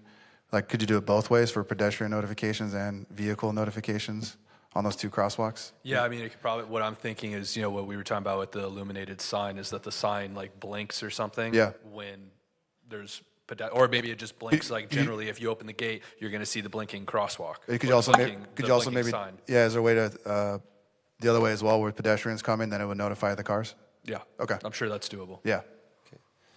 The fact that he is not here, I'm not comfortable putting that requirement of a deed restriction on when the applicant, who's got a lot of time, money invested in this initiative and wants to better the club, and is given you know, and the CUP protects it. You know, the extra, if he was here, it'd be good to have him, but I don't want to vote in, I don't know how anybody's going to vote, but if it didn't go through because of that deed restriction, or it went through and he wasn't, you know, with the condition and he wasn't willing to do that, then he doesn't really have the right without going through major cost and time. I don't think that's fair to the applicant. And if you want to call for the vote, I don't know. I guess Well, yeah, so I mean, would your motion be to continue it to one meeting? So you make a motion for the deed restriction, I second it. But if you're withdrawing, Yeah, I mean, without,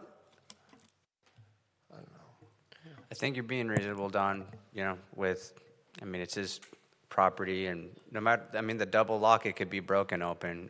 Why are we adding, I feel like we're grinding this guy down now at this point. Yeah, and then that's not my looking to intent at No, yeah, and we're just having a conversation about it. I'm just deliberating together with you. yeah, no, I get it.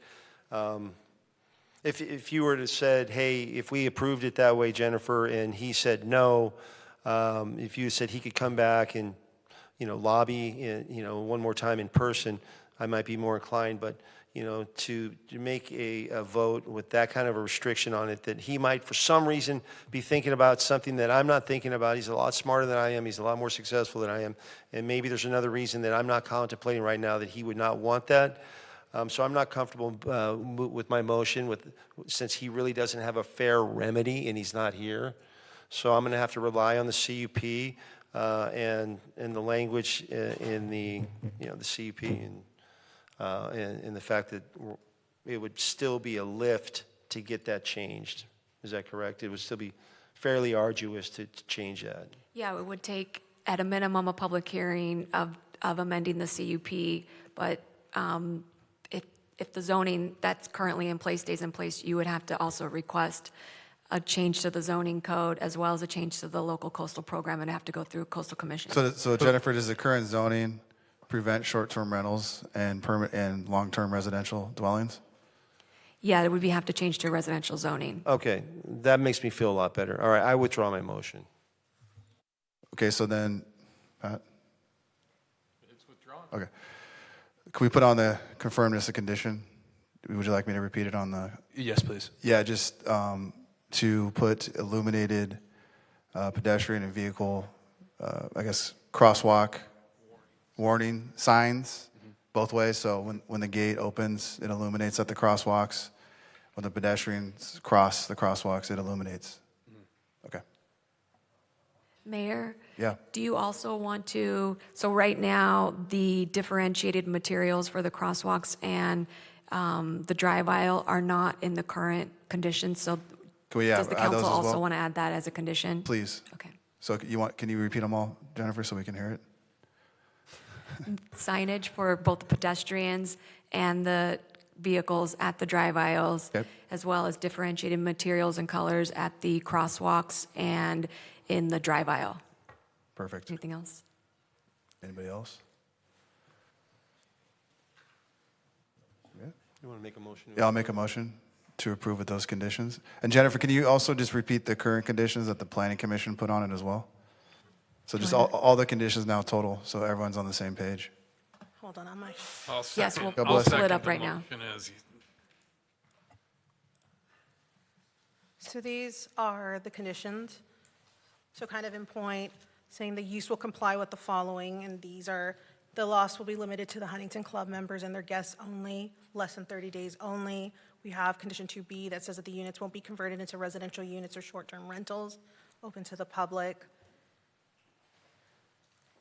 Occupancy of less than 30 days are subject to pay a tax on the rent charged by the operator at the rate equal to the current combined state and local use tax rate. There will be signage added around the bungalows to enforce quiet hours between 10 p.m. and 7 a.m. Facility personnel will be present to enforce those quiet hours to limit congregating around the bungalows loft units to protect the residents in the area. And then in the event of multiple verified complaints of violation of the Huntington Club noise control, a violation of the city's noise ordinance, the applicant shall immediately meet with the Community Development Department to discuss mitigation measures. And the applicant will work with the Community Development Department to process an application to provide lighting for up to 6 unlit tennis courts on the properties, which is what they're working on. And the rest are standard conditions, but those are very specific to this use.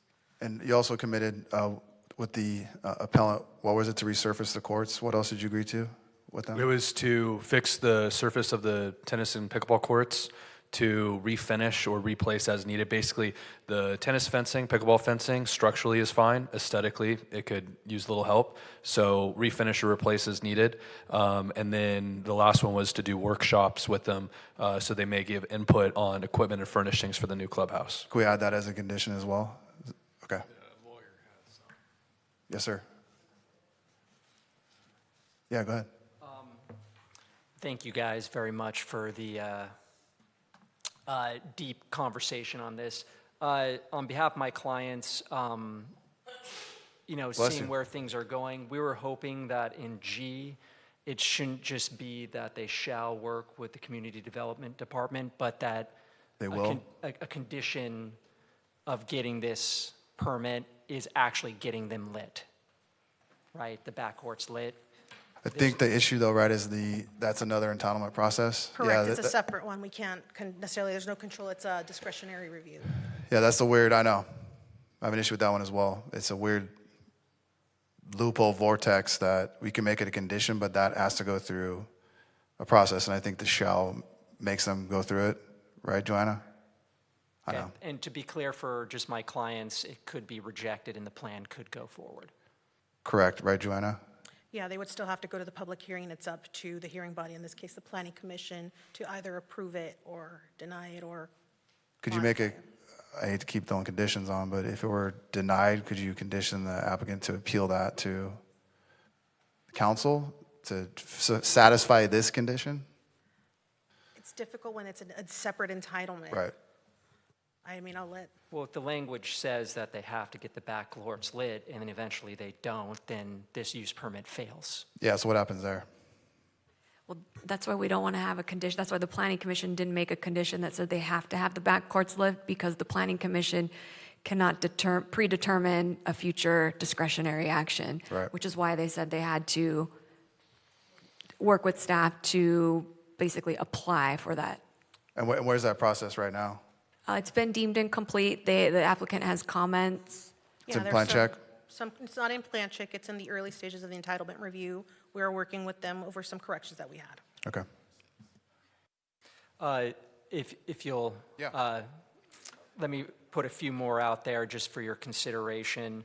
In addition to the court light improvements, there's an important word differentiation between court reconstruction and court resurfacing. Our talks, and just to say, Jonathan has been very candid and upfront about what he can and can't do. You know, it would be our request that there'd be a condition for court reconstruction as opposed to just resurfacing. Those courts are 50-plus years old. You know, there's going to be a lot of construction in that area. It'd be great for the membership, and I think great for both the landlord and the tenant to show brand-new courts as part of this, and this is the time to do it. In addition to court reconstruction, he went over the fencing and court infrastructure, and I'd just like to put that on the record. Sure. As being items we hope the council puts into the use permit. I don't personally, I don't feel comfortable with that. That's government, I think, impeding too much on you guys' private agreements amongst each other. So, yeah. I think in good faith, Mr. O'Hill will probably recognize the value in doing that. Let's hope. You know, I don't think he's a man who is short on capital. And let's just, as Casey said, we're not in a position to put that mandate, so to speak, but let's hope he continues to act in good faith. I don't think he wants us to be adversarial. I think he wants us to be something that he looks on with pride, and hopefully over time the members will as well. I remember, you know, I was against Pacific City when I was young. I didn't want any part of seeing that kind of growth. I loved my Huntington Beach. Now I love Pacific City. You know, it's one of those things that kind of grows on you. So let's just hope that his vision and his pride becomes the pride of the membership, and he does you guys the right in every way possible. Okay, so just, again, Jennifer, to recap. So the current planning commission conditions, the ones we added. Correct. Repeated, and then can you add the ones that Jonathan just mentioned as well with the resurfacing the courts and with the fencing, right? Yeah. Can you just repeat those for the record? It was fixing, so there's certain tennis courts that are not leveled, so it's making sure they're all leveled. So essentially leveling the tennis courts and pickleball courts, and then refinishing or replacing as needed the existing tennis and pickleball fencing. Okay. Is that clear for the record? Yeah, for the record, so we have the tennis court improvements, tennis/pickleball court improvements, the safety improvements, and then the planning commission conditions. Okay. Everybody good? All right. City Clerk, please call the roll. Was there a second? Pat Burns. Pat. Pat. Okay. Councilman Gruhl? Yes. Councilman Kennedy? Yes. Mayor McKeon? Yes. Councilman Burns? Aye. Councilman Williams? Yes. Item passes 5-0-2. Thank you. Thank you. Thank you, everybody.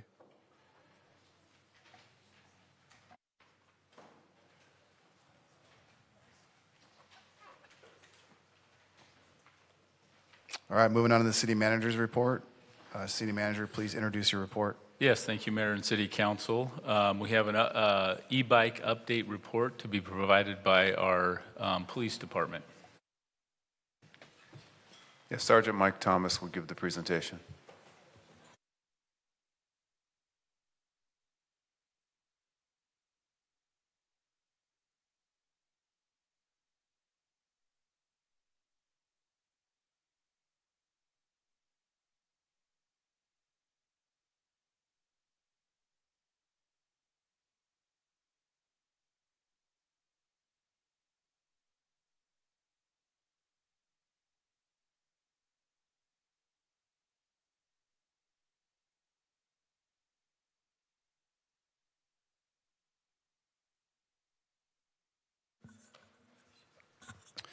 Good evening, Mayor, Mayor Pro Tem, and Council.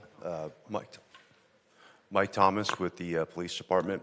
Just going to give you a quick update on our e-bike situation in the city. I know many of you have asked about it, and I've spoken with you firsthand. So we're going to talk about some of the steps that we've taken, talk about the statistics that has defined our strategy, and then we'll also talk about some things that are coming up on the horizon and our proactive stance in dealing with the e-bike situation, and particularly the e-moto situation in Huntington Beach.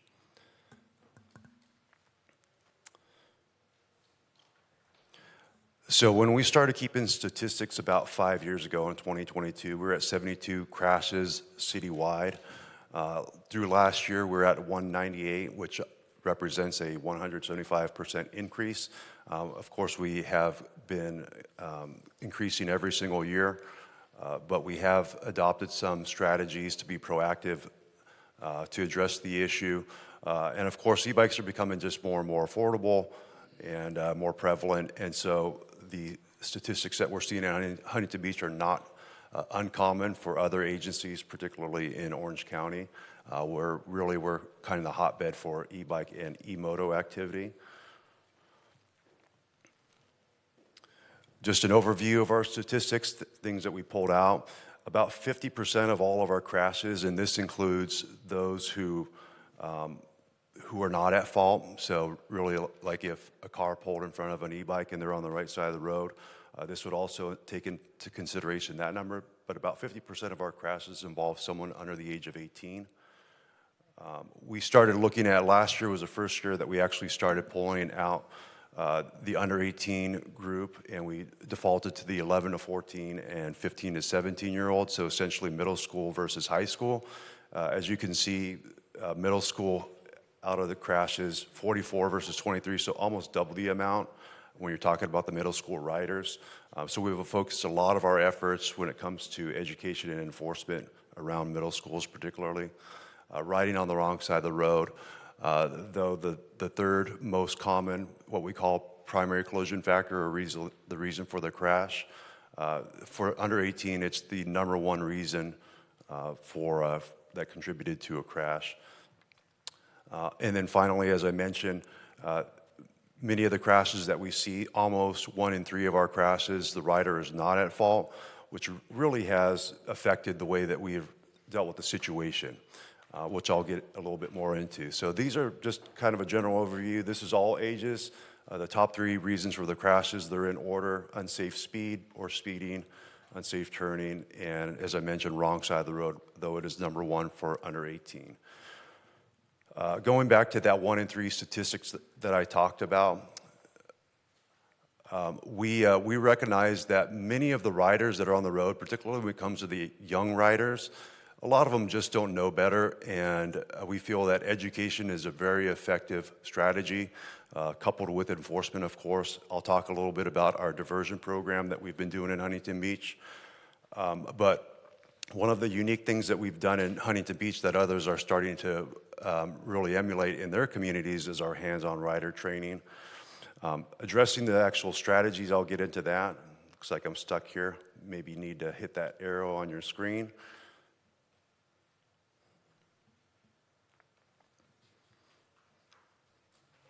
Okay, perfect. So our strategy is essentially two-pronged: enforcement and education. Really, you can't have an effective solution without both of those, and you can't just do one or the other. There's a group, I call them the 1%ers, really the kids that are on the electric motorcycles that I'm sure a lot of you are aware of. Many of them have pegs, but not always. That's a dead giveaway. They look like dirt bikes. But those kids they're on the road, and they know that they shouldn't be on the road, and a lot of times they're the ones who are running from us. And of course, that also goes out to other agencies throughout California and really the nation. But it's kind of a different mindset, because if you're on the road and you know that you shouldn't be on the road, every time you see a cop, you already have an idea that you're probably going to run from them, which a lot of them do. So we've been proactive with just really monitoring those and not just chasing them outright, but just kind of doing a follow-up later on if we can't catch them driving in a safe way. And then, of course, education, we'll talk about that. One of the things that we've developed is a team that is, the word has been used, ancillary, so essentially a secondary assignment. Many of the officers work patrol, or we have our school resource officers who are part of this team. It's 6 officers and myself, a sergeant. We're looking to expand the team, but really we do primarily most of the enforcement when it comes to e-bikes and e-motos because we're really the specialists when it comes to this subject. Along with the training, the training that we do is pretty labor intensive, meaning we go through a formalized rider training program, which I'll touch on a little bit here. I won't get into the weeds about it, but really you need a specialized team in order to affect the solutions that we've adopted. Going to enforcement, these are just some of the body-worn camera videos from some of our officers. We're very effective when it comes to enforcement. We are ensure that we put this on social media. As you know, kids talk. So a lot of the things that we're doing, they know officers by name. They're responding to our social media posts, but really the word is getting out and is really affecting the way that some of the kids are riding. Not all of them, but we got to start somewhere. So far this year, we've done 11 operations, if you will, or really a planned operation where we go out.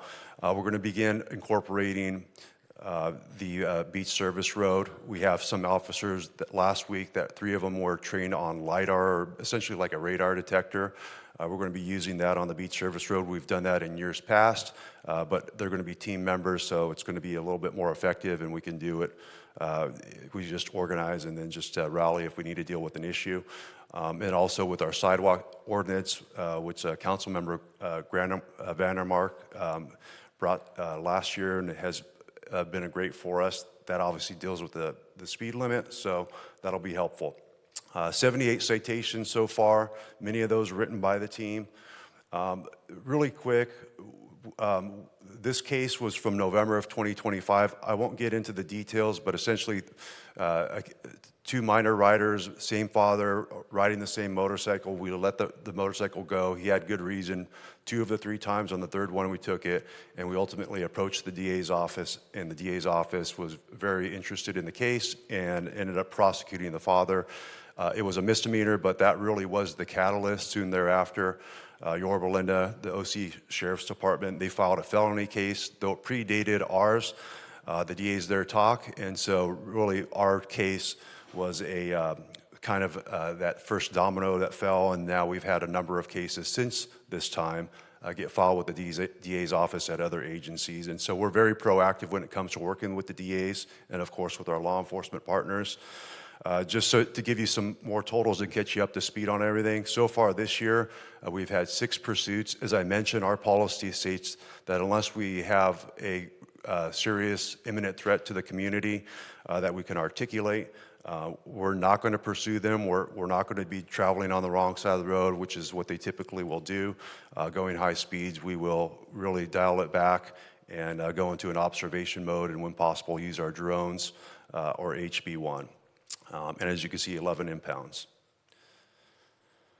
Now on to education. So really the big thing about our educational program, it's not the average education program where you watch a PowerPoint, you take a test, and you get a school permit. We've adopted a formal rider training program, so think of it like a mini DMV test. It's pass or fail. We don't just say, hey, kids, have a good time. We felt that it was very effective to have the kids come out and actually show that they can ride their e-bikes in a safe way, at least have that basic level of understanding to operate these vehicles on the roadway. And so that was kind of the first of its kind in California. And so our district, the Huntington Beach Union High School District and the HB City District, starting this fall, it's going to be a mandatory program. Over the past few years or so, they had the written testing where you had to get a permit and take the test. That's still part of it, but this is now the secondary. So like I said, like a mini DMV where you actually get a written and a hands-on practical training all at the same time. It's typically the 2-hour session. We run them at least once a month. We'll ramp that up over the summer to start picking off some of the students that are going to be going into the school for the fall, so that way we can hopefully get as many riders training as we possibly can. We're very proud of that program. The chief's been supportive about that. All of you have been great when it comes to supporting our efforts and, of course, the community. We've had a ton of feedback from those who have attended our events, and I know that a number of you have been to them in person. If you haven't, I would recommend that you do because it's great. A lot of the parents actually get there, and they have absolutely no clue about what it is that they're going to see. They'll see some of their student riders, their kids, and they'll say, wow, I had no idea that this was a rule, or I didn't know that, maybe not this bad, like riding on the roadway. And so it's a great way for us to really highlight safety in a creative way, where the kids are actually being able to demonstrate it. As I mentioned before, we've had a handful that didn't pass. And so it's a great way for us to then pull that parent aside who we wouldn't have otherwise had that conversation with and say, hey, you need to work with this child, your child, in an area secluded so they could get a little bit more experience. And I had one girl in particular who couldn't even turn her bike around. She literally would go finish the exercise. Her dad had to pick up her back tire, turn her 180, and she'd come back. So about exercise 2, I said, hey, Dad, she's not going to pass, but keep practicing with her, give her some pointers. A couple weeks later, she came back, she passed. But we would have had that conversation. She would have been out there on the roadway, and heaven forbid it was my daughter or one of your children. I know anyone here in the audience that has kids, you really couldn't live with that. So it's a great way for us to be very proactive and creative about it. So much so that we created this post course, police officer standards and training for those that don't know. But it's like the gold standard of law enforcement training in our state. Only course in California that does this. And so we actually have had, since March of last year, we've had 28 law enforcement agencies throughout California as far as Walnut Creek. 75 law enforcement officers trained. We have our next one in June. I'm already getting my phone ringing off the hook. I'm constantly getting contacted by people from other agencies asking us, hey, what are you doing? What's your program? We want to do it. And of course, obviously, that all leads to what we're doing here and how great you guys have been in Huntington Beach, really leading the way with affecting change within our state. This is just a picture from our very last rider training. I think we had 60 riders that day. This is just one of 2 groups, and it doesn't even capture the whole picture. But smiling faces, parents are extremely happy, thankful. We've had a lot of connections with the kids. It's been really great, and it's been very rewarding from my side of it as well. Since our first one that we've done in May of last year, we've had 737 riders and their parents through.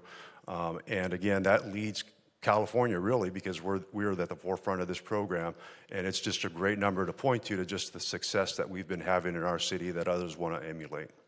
OTS has been a very great strategic partner. They're all about it. They're always calling me. I'm talking with them. I'm going to be at a symposium that they have in the chief as well in June. That's going to be in Sacramento. This will be my 3rd year in a row being a guest speaker, talking particularly about e-motos and e-devices, but always talk about how Huntington Beach has been so great in leading the way in this situation, which is so important to many people. These are just some upcoming things that we have planned. The 25th, that's just our standard rider training. This is actually the first of its kind where really everyone that's in the course is someone who's gotten a citation. I think we had 60 citations issued last month. I did not tabulate those numbers. I'm sorry. We did not add that in, but I looked at it before I came here today. In March, we had 60 citations. Many of those riders are coming to that diversion course, if you will. Think of it like a driver's ed type of deal. In lieu of a fine, they come to the class, and then, as long as they pass, then they're going to get a permit and also get their ticket waived. So that's this Saturday. May 15th is our HPPD e-device symposium. I say e-device, that really incorporates anything that's got electric motor, but really the focus of it is going to be fixated upon e-bikes and e-motorcycles. So we'll have representatives from health, education, law enforcement, even some e-bike manufacturers. The IPA family is going to be there. Jesse Hayes and Casey Hayes is also going to be there. They're actually going to speak along with the medical director from CHOC in one of the first blocks, really just touching the heartstrings of people and connecting with the room. But we've opened that to essentially the state of California. So we have many agencies, even from Northern California, that are wanting to come down to be at that event. So that's going to be a big deal, and that's going to be on May 15th. And then finally, as I mentioned, the post-course, June 16th through 20th. We have a bunch of agencies that are very interested. I think we have 10 officers signed up of the 20 that were allowed. And that wraps it up. Awesome. Any questions, comments? I do. Yeah. I was reading in the paper the other day that I think it was the city of Newport Beach outlawed all e-bikes or motorcycles that don't have pedals. That can be powered by pedals. Is that a regulation or law in Huntington Beach?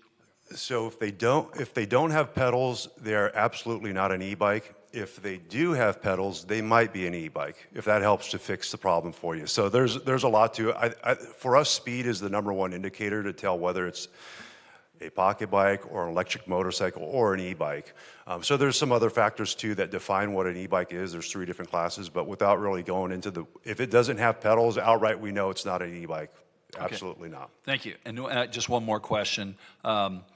Is Huntington Beach, basically out in front of, say, just even in the state of California with our regulations and enforcement, our enforcement and regulations are we more stringent here in Huntington Beach than other places in California? Are we ahead of the curve with the state? Not to brag, but yes, we are. I've gotten calls from people in Australia before, if that gives you an idea of what we're doing here in Huntington Beach. But really, we're taking the vehicle code and we're really going in. And I will not take credit for this, but working with others within our agency, other neighboring agencies, but just the traffic community, particularly in law enforcement, is very tight knit. So really just, and that was really the idea for the post course that we developed, is setting a best practices for law enforcement. But we bring in the DA's office, we bring in representatives from health to talk, because there's so many different stakeholders, if you will, that this touches. I felt bringing everyone together under an umbrella and actually teaching the cops to then be able to go out and share that education with their communities is going to be the most effective way. Thank you. And I think I speak for everybody up here. Thank you. Thank you for your service. Thank you for being part of the greatest police force, I believe, in the United States. And it's because of officers like you. Thank you, sir. I can echo that. It's great to be leading in so many different things here in Huntington Beach. We lead the way in a ton of stuff, and e-bikes is important. A couple quick questions. I remember when you used to go to traffic school, not you, me. The first time I recall, it might have been free. You always paid a little bit of a fine, but you didn't pay the ticket, and the ticket didn't go on your record. But, over time, even traffic school, although they take away the ticket, it's expensive to go to traffic school. So with these kids, you kind of equate it to like traffic school. If they get a ticket, what is the cost of a ticket? Let me ask you that first. So the cost of a ticket, if it's a municipal code violation, we just go by the bail schedule. I believe it starts at $275. Okay, so or it's $250. expensive. Yeah. I know that if you get like something related to the California Vehicle Code and it goes to court, it's about $400. Bobby, you probably know better than me. He's been at traffic court lately, but I know we had a registration citation that was recently went through and the judge said guilty, and it was like a $400 fine. Okay, so yeah, there's some pain, but if they go through your course, you take away the ticket the first time, right? Yes. What if it's a second offender? Can they come back to the course, or they're done? So it's always officer discretion. Okay. If there's some extenuating circumstances where the officer feels, you know what, let's just send them back to, but that'll be ultimately up to the officer to decide. But of course, being the leader, that our stance is, well, you warn them one, and if they do it again, then I would recommend citing them to court. But again, I'm not telling them to do that. That's just something that I feel is the best way of handling it for them to best learn, because we gave them one warning. So what are we going to do from there? We can't just keep giving them warnings, right? Fair enough. My next question is, how do you get new e-bike purchasers to your course? There's one way you get a ticket. How do you get everybody who's under 18 to your course? I have an idea, but I'd like to hear what you guys, do you do anything? So my idea was if the schools are on board, unless they go to private school, they're going to come through our course because the school is going to mandate that they come through our course. So but of course that's talking about Huntington Beach, right? Right. So that's my solution for it. And I also want to emphasize that what we've learned along the way is that this could be the greatest program in the world, but if the parents don't know what they're missing out of or don't necessarily know that their kid is part of the problem, quote unquote, they're not going to bring their kid, they're not going to want to come out on a Saturday and spend their Saturday to come to this class. So I felt the best way of doing it would be for it to be mandatory, and the schools agreed. Because the riders that do come through showed a notable improvement, and to their own testimony, they say, wow, I learned so much here. And to me, that's just fuel to just keep going. But to your point, yes, I think it should be available to really anyone who's riding an e-bike, particularly if they don't have a license and haven't had any sort of rules over the road type of training. So what occurred to me, like if you had a hang tag, every e-bike store here in Huntington Beach, if you guys had a hang tag with the QR code, and when somebody came in to buy an e-bike, a lot of times it's a parent, and they could, inquire, who's the bike for? It's for Johnny. Johnny, how old's Johnny? 15. They have to scan that QR code.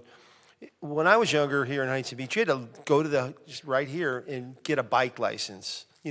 That's out now, I guess, maybe. But if they scanned a hang tag and it took them to some kind of a mechanism that says, you need to sign up and attend one of these courses, it's not necessarily mandated, but it becomes a little bit more voluntarily suggestive, that the parents now see this. What is this? They scan it, and all of a sudden it says if your kid is 18 or younger and this is intended for them, sign up for one of these courses, and it takes them to the sign-ups. You might get some sign-ups that way, and it doesn't hurt the e-bike sales. It doesn't do anything but make the parents more aware when they're at point of purchase. They scan, you go down and just hand them to all these bike shops. You just hang them on the handlebar. Buy it, scan it, and it takes them to some information. No, yeah, I think that's not an outside the norm ask for. And I know the e-bike shops are very on board with wanting to help and be part of the solution. They want to make sales, but at the same time, they also want to keep their customers safe. Yeah, exactly. So I feel they would be open. Obviously, unless there's a law that stated that they needed to, which I know that there are some I think they would voluntarily comply. Yeah, if they took them to something that's user-friendly, and supports the reason, how great e-bikes are. It's just something to think about. Keep up the good work. Thank you for keeping the kids safe. And I can guarantee that you're making an impact and, hopefully saving lives, which I'm sure you are. Absolutely. I got a 9 and a 12-year-old, so I just think of them all the time too. So that's what keeps me going. And everyone that's on the team also believes in the mission too. So it hits the heart. Yeah, I'll just say, I know I speak for my colleagues, but this is one of our most proudest achievements. When we got elected in 22, sat down with the chief and asked him what the number one issue in the city was, and he said e-bikes. And we've worked so hard at it with you guys and your help, creating new ordinances, working with all the schools to require safety classes, and just evolve with constant attention to it. I think, again, if I speak for my colleagues, we don't get a lot of e-bike emails anymore and concerns. And, I've said, out in the public that we lead the county in e-bike safety, but now as you can see, we actually lead the state. And so much so that, Pat and Butch and I are the Intergovernmental Relations Committee, and they're actually finally at the state level pushing a lot of e-bike safety legislation bills. And I believe it's all because of the attention we brought to it, our focus about it to find solutions. And I was at my OCTA meeting a couple weeks ago, and they talked about it, and they talked about Huntington Beach, and we're just, again, leading the county and now leading the state. So we're really proud of it. It's a very complicated issue to resolve. I'm not saying we're fixing it, but we've done such great work, and I really appreciate you guys looping in the IPA family. And Jesse Hayes, if everyone remembers, he's our e-bike safety ambassador. He actually died on an e-bike and was resuscitated multiple times on the scene. And we honored him last year, so I'm really excited to hear that he's involved in that. What was that date again, May 15th? May 13th. May 13th, okay, at the Senior Center? Yes. Perfect. Thank you so much. Thank you, Mayor. I'll be really brief here. So the emails that I do get are more specific to the Pacific Coast Highway, the corridor right there between the pier and all the way down through to Sunset Beach. And one of the primary concerns is that there are people walking or there are people just slowly biking. And then you've got a 30-plus mile-per-hour e-bike that comes by, safety issue. People have been hit or narrowly hit. What's the strategy in regards to mitigating against that? So we actually have, we've actually ran LiDAR on the radar on that beach service road before. So we have one officer on our team who's already been trained, but then we just had 3 more trained last week. So we're anticipating already as it begins to warm up and those complaints that are going to be coming in as they do every year. So our way of addressing it is just being out there and doing enforcement. And doing education, warning when feasible, but if it's egregious or it's a repeat offender or the officer decides, hey, this person needs to get a citation, then we're going to cite them, and we're going to be proactive about it. All right, anybody else? Thank you. Appreciate it. Thank you. All right. Now moving on to the consent calendar, items 18 through 24. Does anyone want to pull any items? I myself need to pull 18 for the minutes to make a quick correction. Anybody else? I'm pulling number 19. Okay. Anybody else? I'll discuss 18 as well.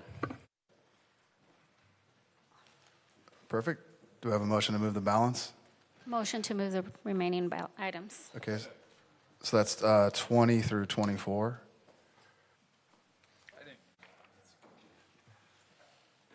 Councilman Gruhl? Yes. Councilman Kennedy? Yes. Mayor Pro Tem Twining? Yes. Mayor McKeon? Yes. Councilman Burns? Aye. Councilwoman Vandermark? Yes. Councilman Williams? Yes. Items number 20, 21, 22, 23, and 24 pass 7-0. All right, so Madam Clerk, just on the minutes on 18, that first sentence in my council member comments, just says Mayor McKeon announced that per Municipal Code Section 3.03.100 and City Charter Section 13, it should say City Charter Section 613. City Charter Mayor, Section is that what you, 613. did you say 613 during the hearing? I don't believe so, but that was my intention. So I think the minutes have to accurately Okay. reflect. Did the video say 13? When I reviewed the video, I saw that it said 13. Okay, that's fine then. All right, my intent was 613, but that's okay. And I think we're going to be able to get the minutes pulled up on the screen here in just a moment.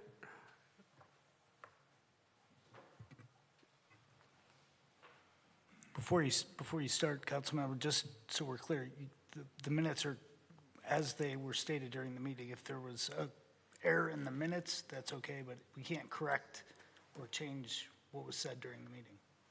Understood, yeah. And I guess my concern would be more of the substance of what was said, you know? Doesn't matter, just, right? It's got, like I said, it's gut case. Yeah, no, I was just saying my intent, but is what I said on video, so the minutes are just an accurate reflection of what was stated at the meeting. Okay, let me just read something then real quick here, because if we can go to council comments, Mr. McKeon's comments there, and maybe this is just something that can come up later then. But there was a statement, essentially, that council had decided to pull this agenda item. Yeah, which, okay, so let me just put it this way. So I see it. So if we can go to McKeon's comments we have there. We got his words up? It'll be a little bit, yeah, further down.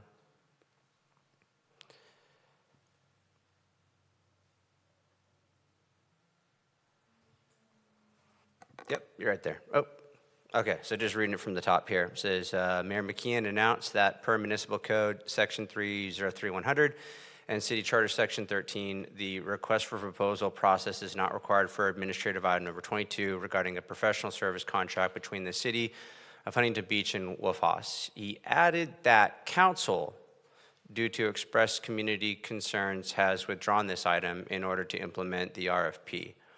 And so, again, this might be more technical or substantive, but City Manager, if I could just ask you, and this is a conversation that we had had before, this was an administrative item. Was this something that you directed to be pulled?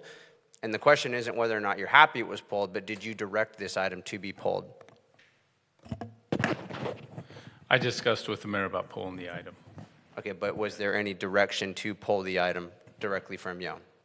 And you've given me the answer multiple times before. Yeah, we talked together about pulling the item. Okay, I guess, again, did you direct him to pull the item? And again, we're here to clarify, if the record says what it says and it's accurately reflected there, then we're not here to correct something that's on video as supported in the minutes. If that makes sense. Okay, we'll get around to it when we talk about the H items. That's fine. Yeah. Okay. I'll make a motion to approve the minutes. Second. Motion and a second.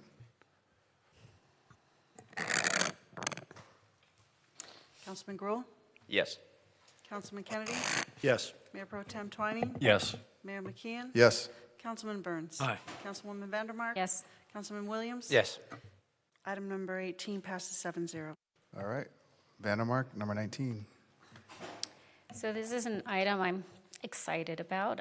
This is actually a partnership with between Supervisor Janet Nguyen, the county, and the city.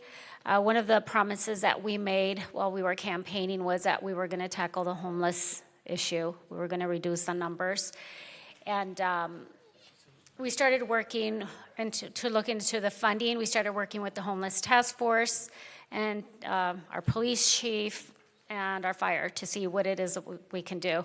And then we started looking into the funding of the Navigation Center, and we found out that our Navigation Center, we were funding it through ourselves, through a city, while other cities were actually receiving help from the county. So when our supervisor, Janet Nguyen, was elected to the board, I was a mayor at that time, and I approached her and I asked her if there were any county programs that we can use to help us with the shelter, something we can partner with to assist us. Knowing other cities were getting assistance, I asked her, well, why are they receiving assistance while we're not? Just a second. So I asked them, why are they receiving assistance, but yet we are not? And apparently, former council members from other cities, when they opened their navigation center, requested the county help them financially. And they did receive the help, but the former council never asked. So because they never asked, we never received any funding. So at that time when I was a mayor, and I did ask not Senator, Supervisor Janet Nguyen if she can look into any program. She found this one. Her staff, they looked, and I'm so grateful that after us reaching out and saying we need help with the Navigation Center, what is it that you can do? They actually jumped right up and looked for the funding and came up with $500,000 that they can help toss our way so we can help with our Navigation Center. And this wasn't really quick. This actually took a few years. It started when I was a mayor, and then when Pat Burns became the mayor, we continued to work with it, and it's not until now that Casey is a mayor that this finally came into fruition. And the $500,000 capital improvements funding, through this partnership, we're going to be able to maintain a safe, functional, and welcoming facility for community. Through the Navigation Center, our Homeless Task Force and many other groups are helping the homeless residents find the help that they need. And one thing I'm really proud of is that while our numbers were reduced, we didn't reduce those numbers by sending them off to our neighboring cities. We actually found them the help that they need. And that's one thing that not even the state was able to do. We've carried the shelter on our own budget since day one. And this partnership with the county, it finally recognizes that homelessness, it is a regional challenge, and it does require a regional approach. And I'd like to thank Supervisor Janet Nguyen, the county staff, Councilmember Pat Burns, Mayor Casey McKeon, as well as our city manager Travis Hopkins, Jessica Kelly, our Homeless Task Force. You guys have been amazing for helping us get this done. If it wasn't for all the work you guys did and the success that has come through our Navigation Center and the Homeless Task Force, the county might not have seen that these are funds well spent. So thank you for all the work that you guys have done for us. And that was 500,000? $500,000. Fantastic. Yep. Anybody else? Yep. I'd just like to make a motion to approve this. Second. All right. Councilman Gruhl? Yes. Councilman Kennedy? Yes. Mayor Pro Tem Twining? Yes. Mayor McKeon? Yes. Councilman Burns? Aye. Councilwoman Vandermark? Yes. Councilman Williams? Yes. Item passes 7-0. All right. Moving to council member items. Number 25 is mine. So this is to declare May 7th as Theodore Roosevelt Day in Huntington Beach. So this proposal recommends designating May 7th as Theodore Roosevelt Day in Huntington Beach, California.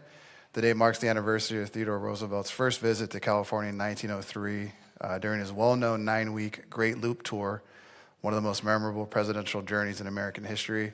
The year 1903 is also notable for several local milestones in American history, including the Wright brothers, first flight, the first World Series, and the introduction of the teddy bear named after Roosevelt. And the historical significance is May 7th, 1903 is meaningful for several reasons. So it's the first official recognition, and so this would be the first time a city in California officially sets aside a day to honor Theodore Roosevelt, whose impact on conservation and national parks is still felt today. It has connections to Huntington Beach's beginnings. So in that same month in 1903, Henry Huntington purchased Pacific City, which eventually became Huntington Beach. This shared timing creates a strong historical link between Roosevelt's visit and the city's founding. The influence on conservation. So during the 1903 trip, Roosevelt spent 3 days camping in Yosemite with naturalist John Muir, and that experience helped shape his commitment to conservation and the protection of public lands. And then a deeper historical connection is that the story of Yosemite's preservation goes back to Abraham Lincoln in 1864, influenced by photographer Carlton Watkins. Watkins had ties to Collis Huntington, whose railroad was later passed on to Henry Huntington. So these connections highlight how local and national history are closely linked. So it's also worth noting that in the 1930s, the Pacific Coast Highway running through Huntington Beach was named Roosevelt Highway in his honor, designating May 7th as Theodore Roosevelt Day would help reconnect with that history and encourage continued appreciation for conservation and environmental stewardship.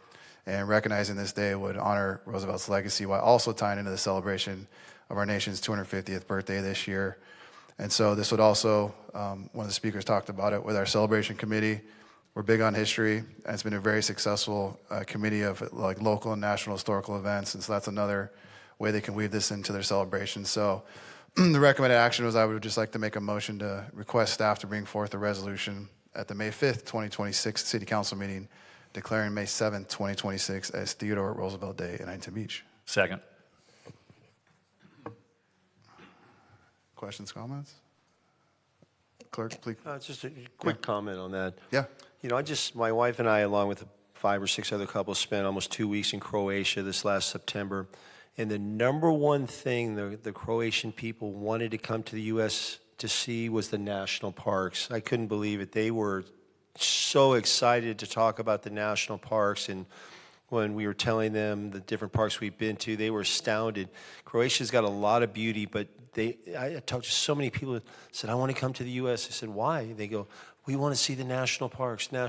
So they're the jewel of the United States, these national parks. And I believe, maybe you said it, he was like integral in creating, didn't he create the first national park? Yes. Yeah. Yep, created the system, yeah. So it's incredible. I Awesome. like this. Okay. Clerk, Madam Clerk, please call the roll. Councilman Gruhl? Per one of the residents' requests, given the fact that I hosted a Teddy Roosevelt event with an author listed here, I will recuse myself from this. Okay. Councilman Kennedy? Yes. Mayor Pro Tem Twining? Yes. Mayor McKeon? Yes. Councilman Burns? Aye. Councilwoman Vandermark? Yes. Councilman Williams? Yes. Item passes 6-0-1. All right. Next up on the agenda is item 26, submitted by Councilmember Kennedy, Mayor McKeon and Councilman Burns to create a city council lease review ad hoc committee to review and make recommendations on city leases. Councilmember Kennedy? Thank you, Mayor. I just wanted to quickly read the issue statement. The city maintains a diverse portfolio of assets, including numerous properties leased for a variety of uses throughout the community. The City Council has undertaken ongoing efforts to ensure these assets are managed strategically to maximize their value and deliver intended amenities that benefits residents, visitors, and the city's overall financial position. These efforts have resulted in several key initiatives that I'm proud of that our entire City Council has worked towards. That's not in the issue statement. I added that right now. Including the centralization of lease administration, improved management of lease revenues, updating outdated agreements, and aligning lease terms with current market conditions. There are additional areas of improvement that should be considered, including the implementation of an open bid leasing process in which prospective tenants actually compete in a transparent and competitive environment. Given the scope and importance of the city's lease portfolio, establishing a dedicated forum for focused review will enhance oversight and strategic alignment. An ad hoc committee composed of city council members would provide the opportunity to review lease agreements, evaluate terms and conditions, review market alignment, participate in or provide input on lease negotiations, evaluate open bidding leasing, and develop recommendations for city council consideration. My thought is this, as we, when I first came to council, I kind of summarized out loud that Huntington Beach is really a real estate company. We have so much valuable real estate, and I've been privileged to partake in, watching the process of lease negotiations and things like that. What I've learned in the private sector is real estate was one of the last major marketplaces to be disrupted, and the people that I spent almost 30 years with were the founders of two very disruptive real estate technologies, Auction.com and 10X. What that showed us is a transparent and open bidding platform is really the best way to drive value, because what that does, it makes sure anybody who's interested in an asset, whether it be a lease or a purchase, knows exactly what the market is bidding and willing to pay for that given asset. So that can trickle down to a lease. We have some incredible leased assets or assets that will be coming up for lease. And from what I've heard, there's been a couple of different times where other people, maybe we've picked a lessee, and through the grapevine, I've heard that other entities might have said, "Wow, I wish I would have known this is all it would have taken," or things like that.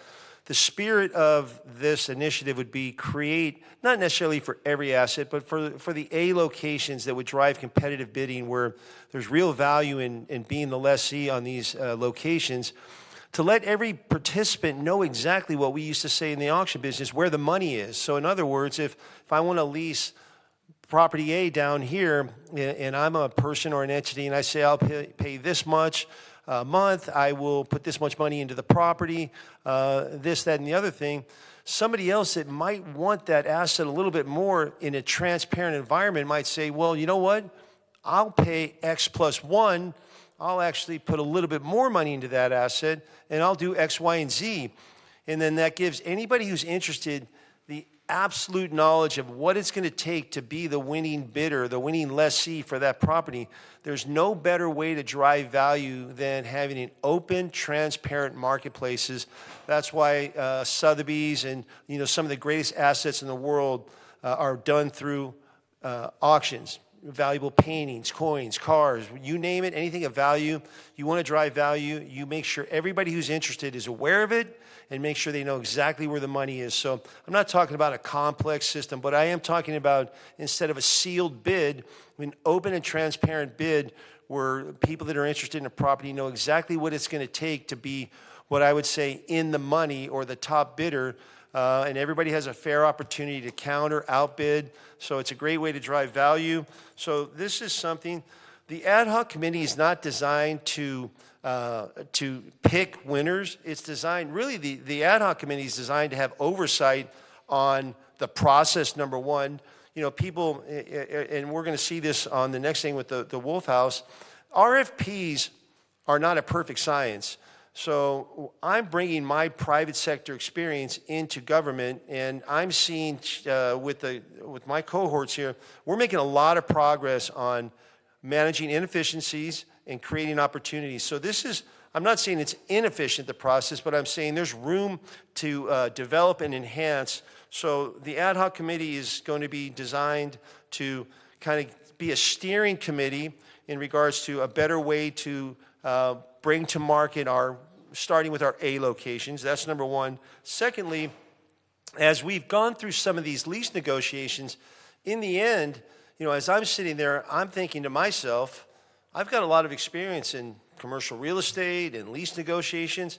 I want to talk to these tenants. I want to be party to these negotiations. We have a lot of industry knowledge up here with people that have a lot of commercial real estate properties they own, businesses that they're in.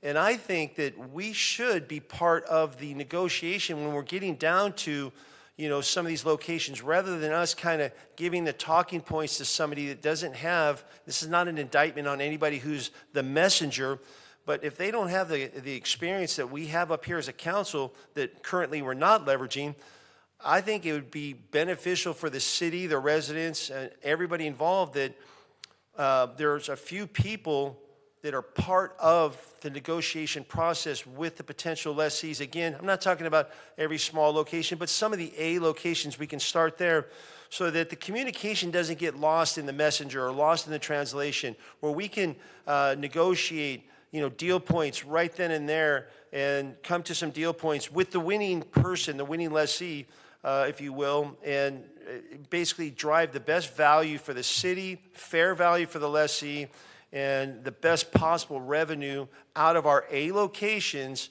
starting that benefit our residents. So that's the spirit of this initiative. In regarding an ad hoc committee, I'd like to be part of it. I would nominate myself. I would nominate Butch Twining because he's well-versed in leases. He owns a lot of commercial real estate. And the other person that has a lot of commercial real estate experience is Casey McKeon. So unless there's objections, I would move to appoint us to the ad hoc committee. Again, this doesn't mean we pick winners. This doesn't mean we have final say. This means we have oversight on the process. We're involved in negotiations. Everything will involve council input as well, but you can't put 7 people in front of a lessee. You'd overwhelm them. So that's the spirit of the ad hoc committee. Thank you, Don. I would second the motion, but just the salient point you make, and again, it dovetails in the next item, is that the electorate elects us to represent them in their local government. And so what they're electing us is to weave in our private sector experience to make government better. I've heard comments about, well, that's what staff is for, which is true. However, we live in a constitutional republic, so the electorate wants to be represented in government to provide, again, private sector experience, to work with staff, provide recommendations as this ad hoc agenda item says. And again, it doesn't mean other council members can't be involved in these ad hocs, but to Don's point, only 3 can get together at once. So that's the genesis of these ad hocs, is to weave in and contribute our private sector experience to make government better, to make these systems better, and then provide recommendations with staff. And to Don's point, myself, Butch, and Don have extensive commercial real estate experience. So I know that'll be a benefit to this process, and I'm excited that this is moving forward, and I appreciate you nominating me to be on it. So I just want to make a comment. I think so. The open bid leasing element of this, I think that's great. I think that everyone who's bidding on a project should see what everybody else is bidding on a project. That's free market right there. I think that is important. If we were just looking at ways in which we could expedite and make this clearer and more transparent, especially for the people who are bidding, my only concern with a 3-person board is that we're boxing out the rest of the council members, right? So you have 3 people who might be interested in a project, and then by the time all the decisions are made and it comes to council, it's already been moved forward to some degree. I mean, I have a problem in general with just having meetings with 3 people only when it's not transparent to the public or with all of council involved, even if it's in closed session. So I'm just, I mean, I don't understand why we need 3 people to do this when council members already have the ability to have these conversations with the city manager, and we can already right now engage in those negotiations. Why do we need to galvanize it through a specific 3-person committee? Well, I will ask the city manager and the city attorney. My understanding with the ad hoc is that it creates a mechanism for 3 people to collaborate. Then they could share that work, of course, right, with other council members through the city manager and our city attorney, like updates and progress. My vision, let me just jump in because it's my vision, is not to box anybody out. My vision would be, first off, thank you for your comment, but if that was true, why aren't we negotiating with lessees right now? We're not. We're negotiating via a messenger. So that mechanism, if it was available, we're either not using it or it's not viable. The ad hoc committee would be there to first off, develop the process, number one, give it some oversight. Secondly, once we start seeing bidders come in, there wouldn't be any negotiation on deal points without the closed session consensus of the entire body. Like, what do we want to, here's where we're at. Who do we like, or whatever the case may be, but what are the deal points that we think are important, just like we do right now, but instead of then sending a messenger off that doesn't have anywhere near the experience that we do collectively, then we take the collective body's input, then we utilize a couple of voices to do the negotiation directly with the potential lessee. And those 3 people can change. I don't care. I don't even really want to do a bunch of different negotiations. I want to get the process started. The decisions will be based on, hey, what do we want as a body for this lease? What terms and conditions? Here's where they're at. How do we want to counter them? What do you say? What do you say? You, and you. Yes, that makes sense. Okay, write them all down. And then instead of somebody who goes back with 0 experience in commercial real estate and saying, here's what we got, can we do it? We go back with, some, subject matter expertise in the space and say, this is what the council is looking for. And that voice represents the input of everybody in our meetings. Mayor, I think you pointed a question over to me, so I did want to mention in the recommended action, and this has to be true of all ad hoc committees, they have to be for a limited purpose and a limited time. Right. So it can't be a infinite, and is this meant? It is, yeah. It goes till December 2026, end of the year. Yep. But I guess, Vig, my question is, ad hoc allows 3 individuals to work together and collaborate, but then can those updates be then shared with the other council members via, their city manager updates? You'll run into a Brown Act problem. Okay. How's that? What's that? If you start sharing the information at a unagendized meeting, you end up running into a serial meeting situation. Okay, wait a minute. So we create a process where 3 different people want to lease an asset. And this process has nothing to do with the ad hoc committee. We've already laid out a process that everybody goes, that's a good process. This guy bids X, this guy bids X plus 1, this guy bids X plus 2, but he's got a couple of different things he likes, this. So in the end, collectively, we go, which one looks like the lead horse? Kind of what we do right now. Don't we discuss, what the asset should bring, and then we send off the messenger? So we talk about it in a closed session, and we say, here's the deal points. How do we counter? They can also bring it to the dais, right? I mean, here's whatever you want to do. Here's who we interviewed. Here's what we came up with. I think the ad hoc committee is a good idea. I think again you're gonna be limited in scope. It's probably a good idea for the ad hoc committee to set up a process, have that process in place, and then pass it off to staff. Okay, that's fine. But in the end, more importantly, that's fine. I'd love to give away all that stuff because I don't really want to do it all. But what I do want to do in the end is I don't want to leave our negotiations up to somebody that I feel like I'm a way better negotiator than, or Andrew is, or Butch is, or Casey's, or Chad is, or Gracie, or Pat. No indictment on the people that run back to the potential bidders, lessees, but I guarantee there's more better negotiating skills on this dais than what we send out to the marketplace. So I don't care who goes and does that, but I think it should be somebody from our city council that wants to do it that we believe is good at it. And it can alternate. I don't care. There's no So, want to be the guy. If I could just chime in, Councilman Kennedy, I think that the way that it is right now, it's fluid, and there's certain times where, Councilman Grohl might be the best man for the job because it has something to do with like concessions or restaurants. There's other times where, maybe there's commercial development and, Councilman or Mayor Pro Tem Twining be the best man for the job or yourself. It's fluid the way that it is right now. If we create this ad hoc committee and say, I'm not on the committee or Pat's not on the committee, great, we're barred out.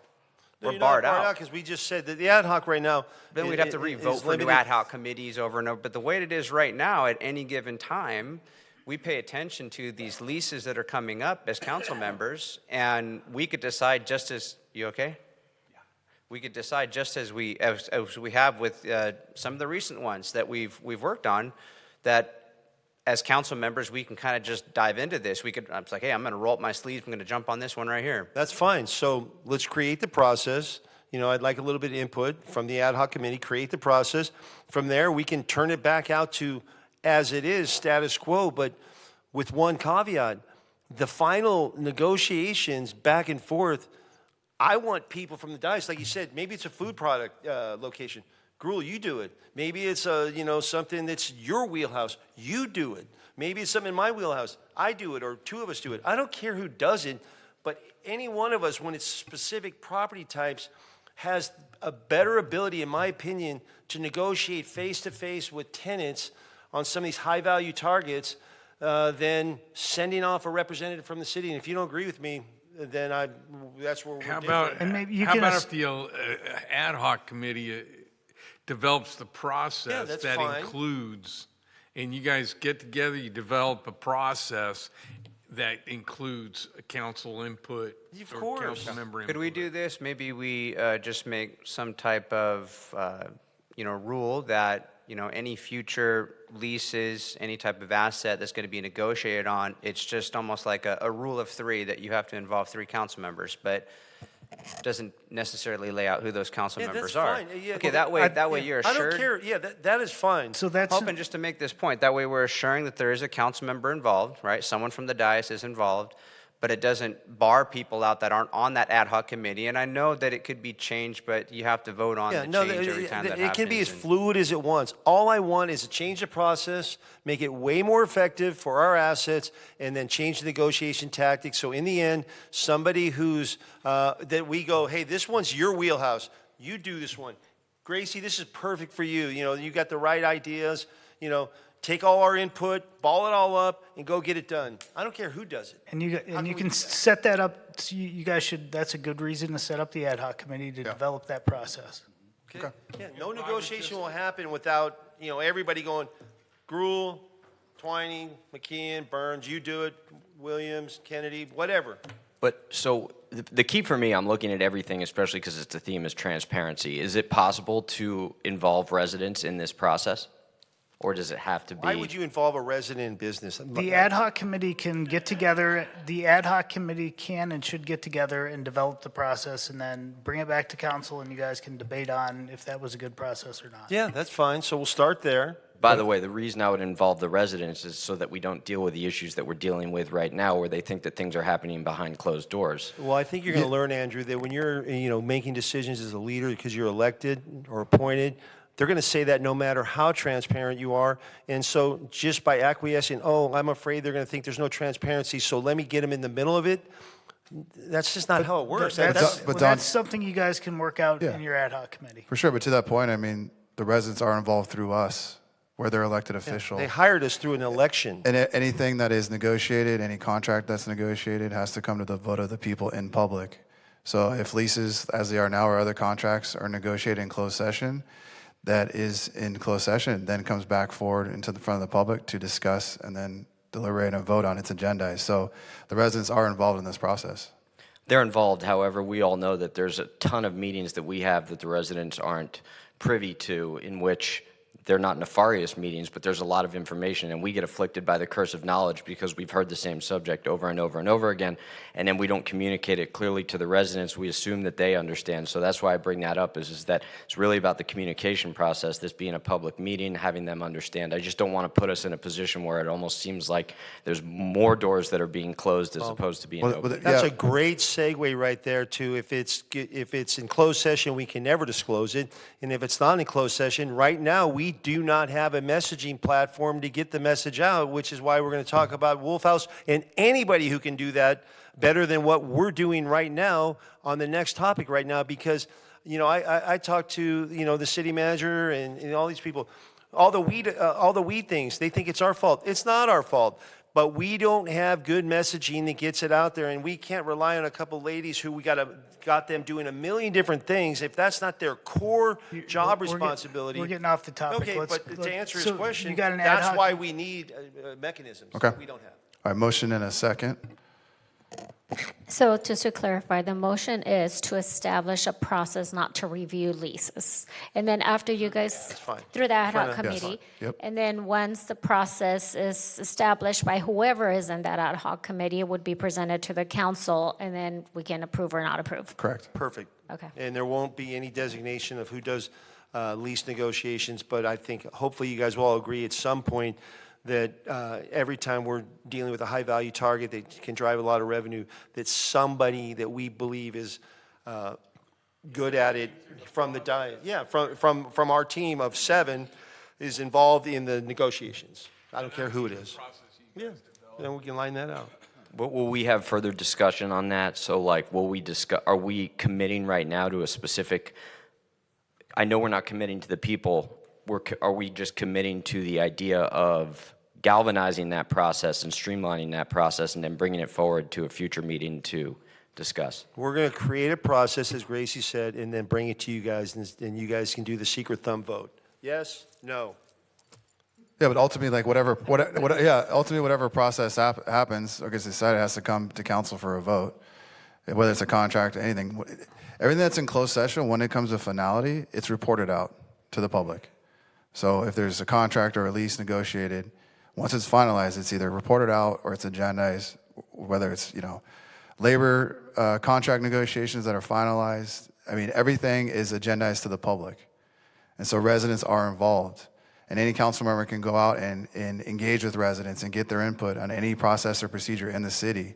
So that's a misnomer that I know we'll talk about, but there's no backdoor deals, there's no backroom deals. Everything comes out to the public to be voted on and discussed, and it's made final. So this process would be the same. So to answer your question, Gracie, yes, just to develop a process for now. Okay.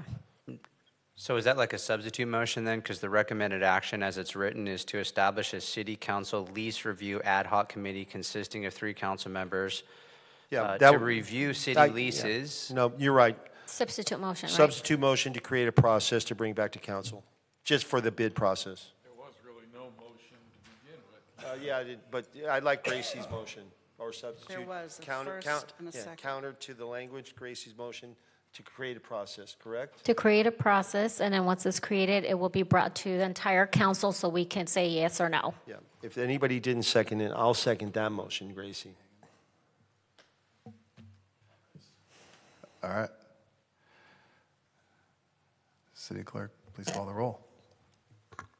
First by Vandermark, second by Kennedy.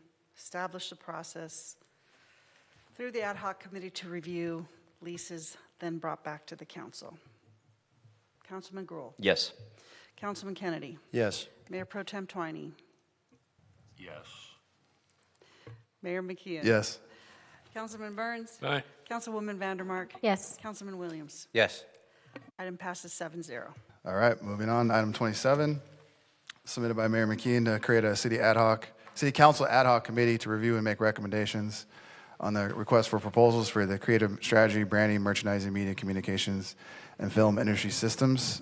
So as everyone knows, the city has issued a request for proposals for a firm to build creative direction, strategy, branding, merchandising, media communications, and film commission systems into the city, and importantly, train city staff to operate these systems. So this RFP is requesting qualified firms to provide a methodology for building a creative strategy and communications infrastructure, branding approach with ownership of the city's intellectual property, merchandising program, media and communication programs, and film commission with industry attraction strategies.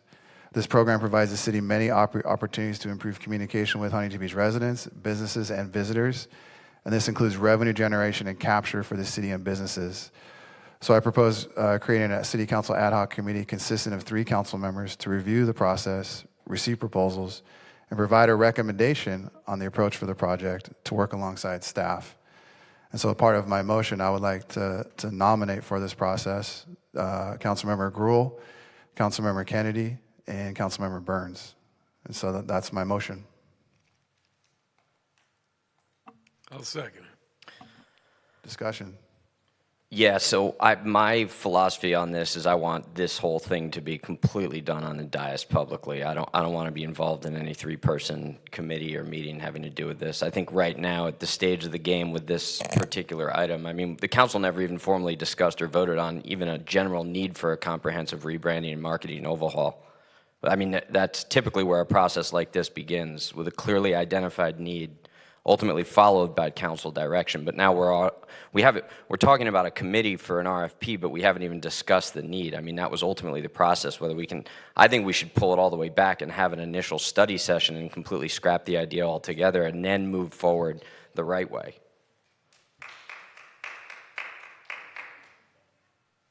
So you don't want to be on it, I take?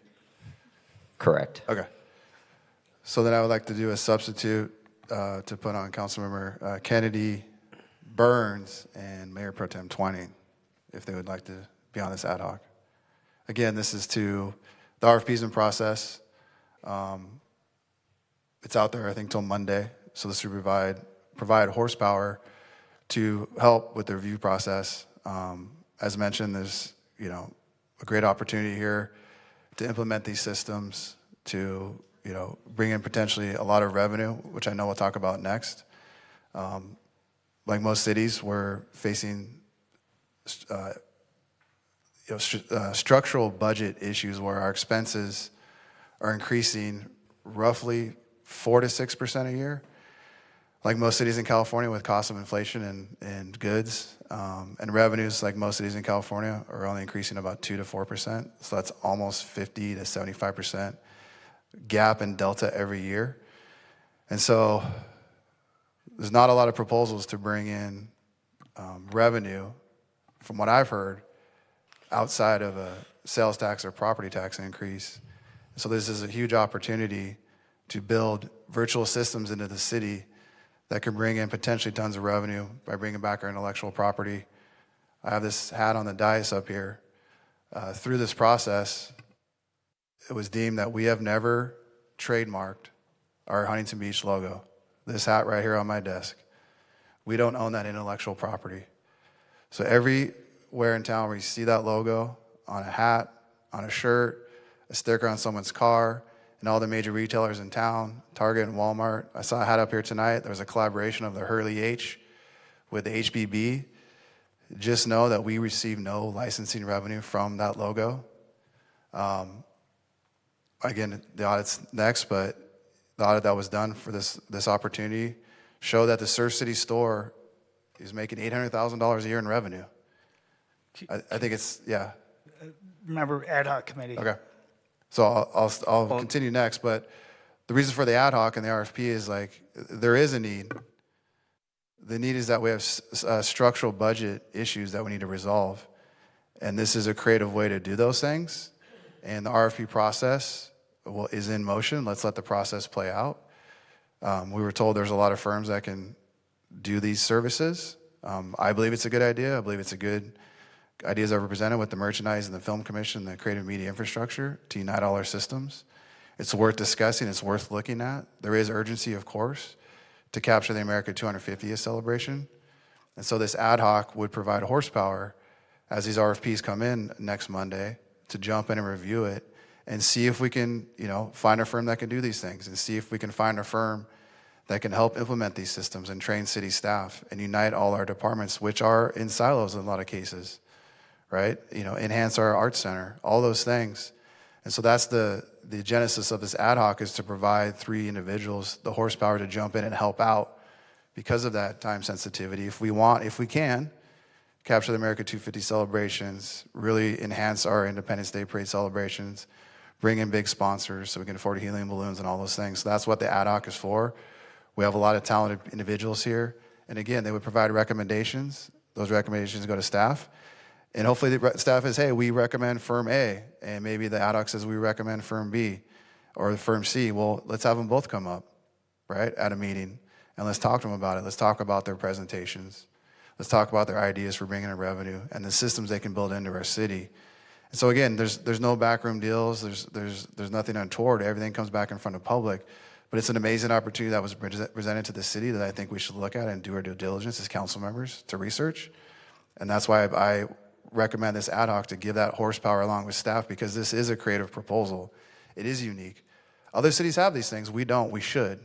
I mean, we're Huntington Beach, California, right? We should be punching at our weight class. We should be brought up to realize the value that we all have here that we just haven't done yet as a coastal city on the in the Pacific Ocean. So that's the ad hoc. That's the genesis of it. And I'd be hopeful that Kennedy and Twining and Burns would like to be on it. And if they would, that would be my motion. Mayor, if I could just express some of the concerns of the community before I get into some of the things that I have to share. And what has been expressed is, just the simple fact that, essentially what you just shared, it mimics, it parrots exactly what was in Wolfhaus's audit. And during council comments at the last council meeting, you gave a series of essentially demands or imperatives of what ought to be in the RFP. And I think the concern here too is the fact that, it's your commissioner's fiance that produced this audit, and then you parroted the words from that audit saying this is what ought to be in the RFP. Now we have this RFP that's out there that mirrors the words that you shared from the council, and now you're creating, yes. So we're, The scope of remember, we're ad talking hoc about an committee. I was just going to jump in. And that was my next words, and now we're creating this ad hoc committee that it would seem as though this ad hoc committee to the community, and maybe you can explain it to them, make it make sense.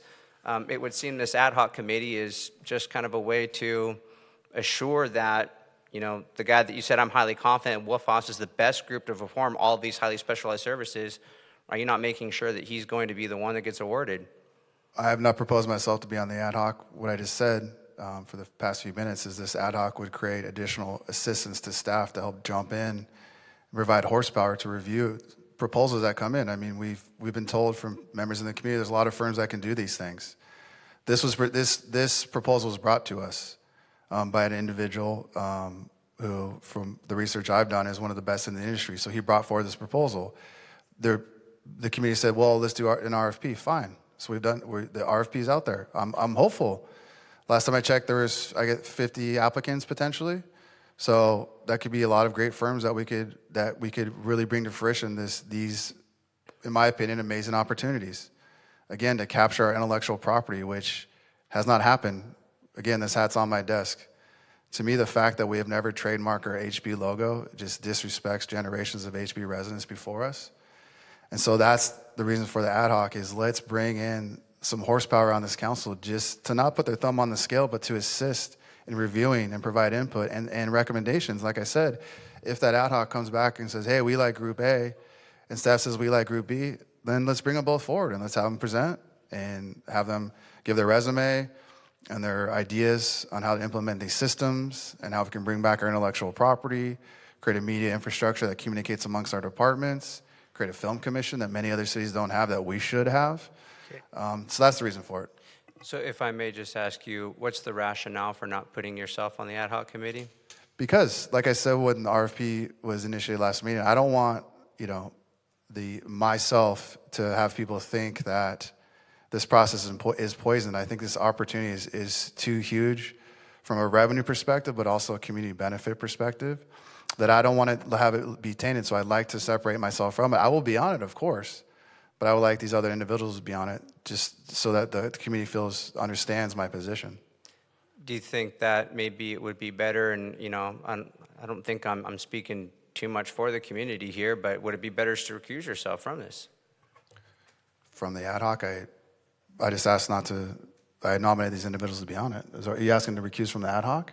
From even being a part of this item. I mean, you're, What item are you talking about, the ad hoc on the yeah, agenda? you're not putting yourself on the ad hoc committee because there's a concern, right? Yeah, but my motion but on yet the floor you're is to creating nominate. the Why ad would I hoc recuse? committee. Then I can't vote on whatever the ad hoc ends up being. This is my agenda item. I'm not nominated to be on the ad hoc. Why would I recuse myself? What's he recusing from? Yeah. Let me tell you why I want to be on the ad hoc committee. By virtue of an election, 6 of the 7 of us were hired by an election. Okay. I campaigned on 2 things: managing inefficiencies, creating opportunities. We've managed quite a few inefficiencies. I'm going to have to say it. The RFP process, in my opinion, is faulted. It's weak. It's broken. We've had many different RFPs where we've had one person show up to bid. The oil well, for that matter, the one you guys approved another $3 million for the failed oil well, the one bidder. That went well. We've fired many people that have come through the RFP process. We just renewed a contract for a water sampling guy because the lease contract expired, and I said, well, did we do an RFP? Or he was the only guy, and I said, oh, really? I pulled my phone out, and I put in water sampling, and 10 companies came up in Orange County that we could have called if this RFP process was efficient and said, hey, Barney, we're doing an RFP for water sampling. You guys do that. Do you want to apply? Hey, Betty, do you want to apply? Hey, Wilma, nobody does any outreach for companies that are in the space. Councilmember, we're getting off topic. Well, this is why I want to be on the RFP. I mean, on the this thing, because it's inefficient. I don't care who we pick. The number one factor is this is an opportunity to create revenue. Nobody ever said, let's bring a film commission. So if somebody else says, hey, I can do a better film commission than this guy, he'll win. If somebody says, hey, I'm a better brander than this guy, he'll win that piece. We can bifurcate it. We can trifurcate it. Yeah, I could care less about the branding of the city. The reputation was made clear that the city was headed down the wrong way in the last 2 elections. Remember, we're talking ad hoc. Okay, well, yeah, and that's why we are where we are now. Now, we do own that trademark because trademark law gives you the right of first use. So the good news is we own that trademark by the virtue of right of first use. The bottom line is our RFP process is failed. There's room to improve it. I was hired to manage inefficiencies. I want to be part of it because I guarantee that I can get in there and I can find a bunch of holes in the process, make it better for the betterment of the residents, betterment of the city, betterment for the department, and help them out. You guys get to hire me and you don't even have to pay me. That's why I ran for city council and I got elected as a top 3 vote getter with my friend over here, Chad, and my friend Butch, and that's mandated. They want us to do what we do best, and that's one of these things is this. That's why I want to be on the RFP evaluation. I don't care who gets the work. But the bottom line is, can anybody here say that we don't need more revenue? No. Can anybody here say a film commission, no matter who does it's a bad idea? No. Can anybody here say Ad hoc, done. we should manage our trademark? No. We're talking about the ad hoc. Okay, I'm done.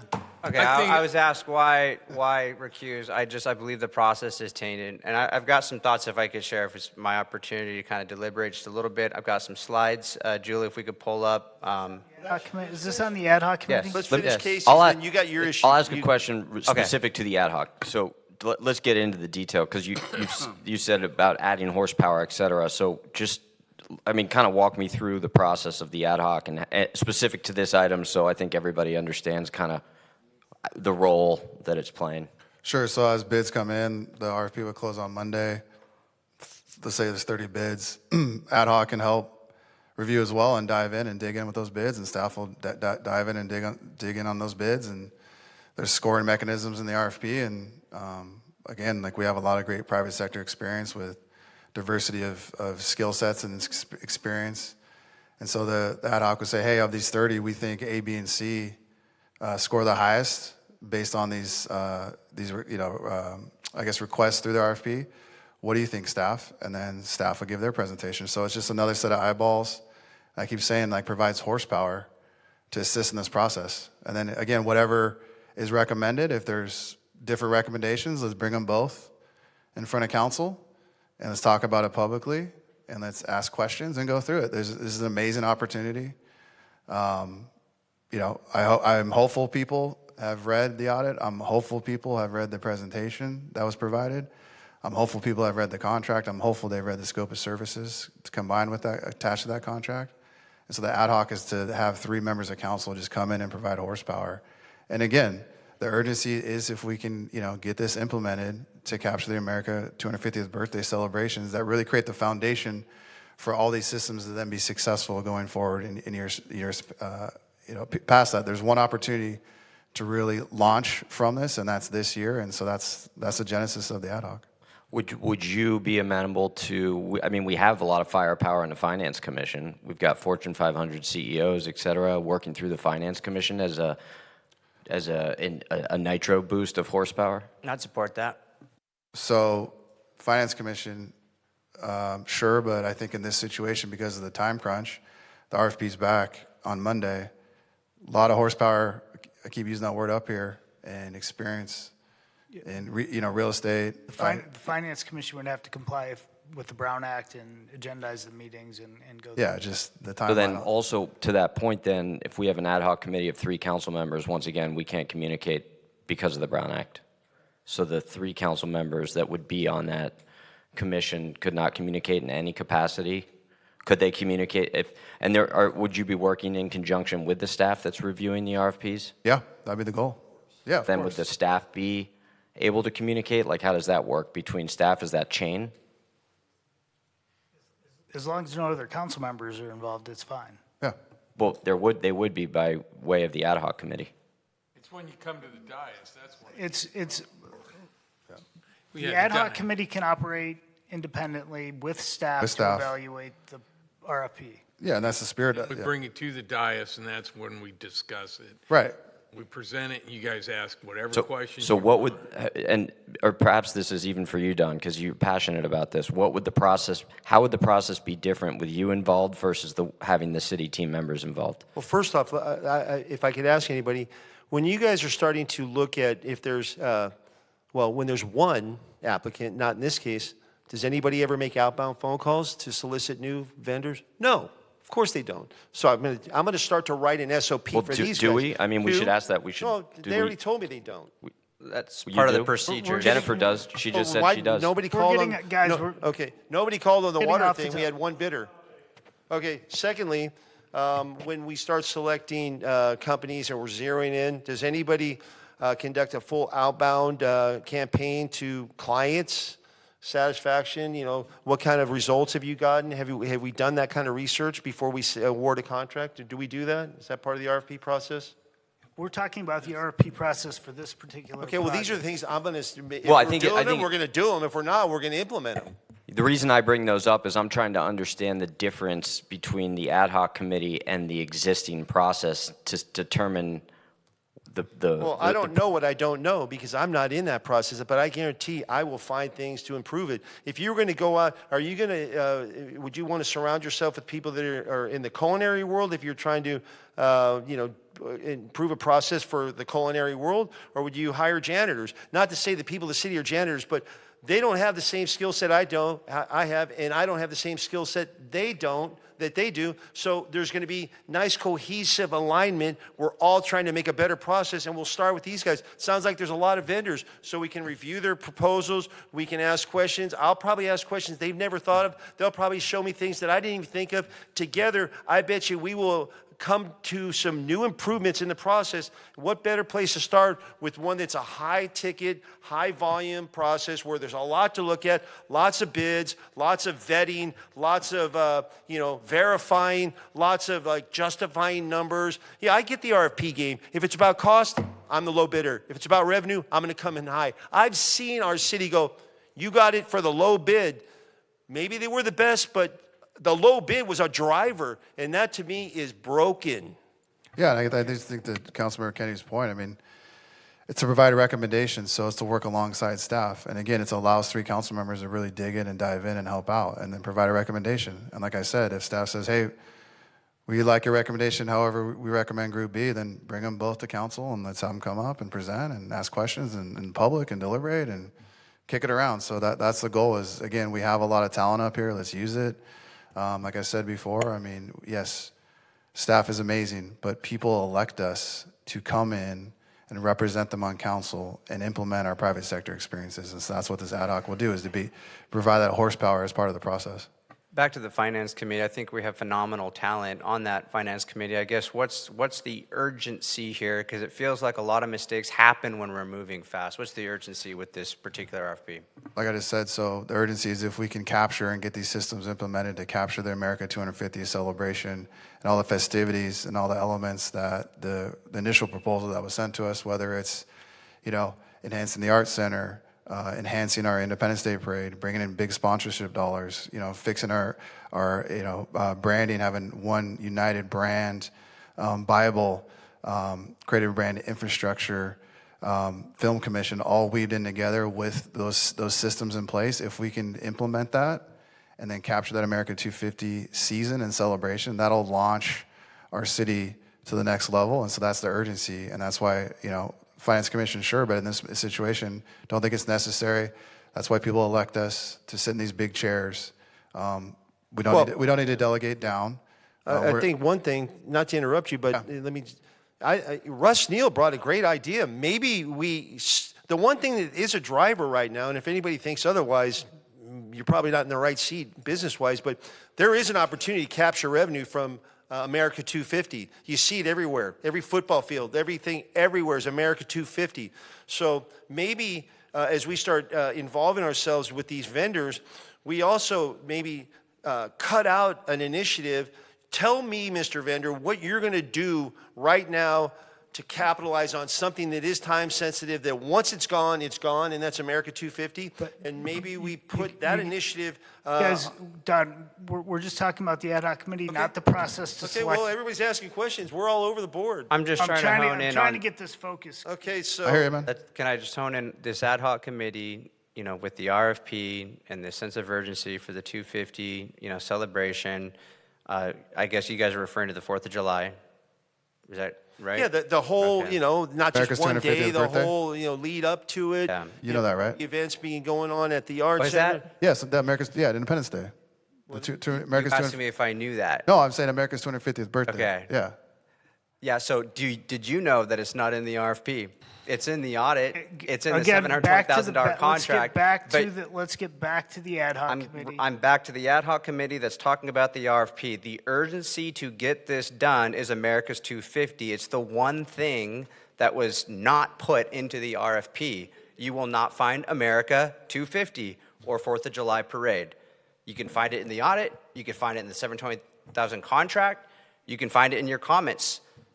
But it's not in the RFP. So there's this urgency to get it done for 4th of July, America 250, but that's not part of the bidding process even.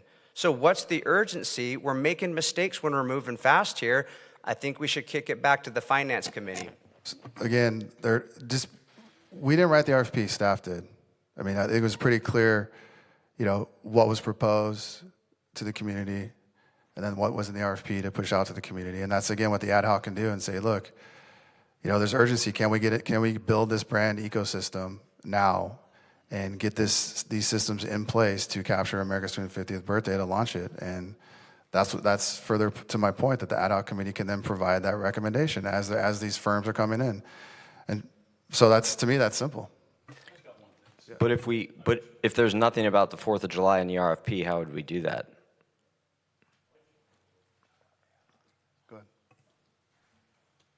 I just want to say that I'd be more than honored to serve on the ad hoc committee.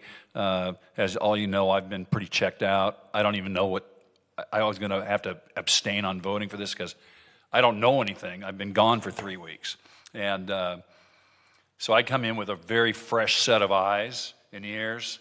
I have no perceived notions on who is bidding, who has bid, who's done audit, none of that.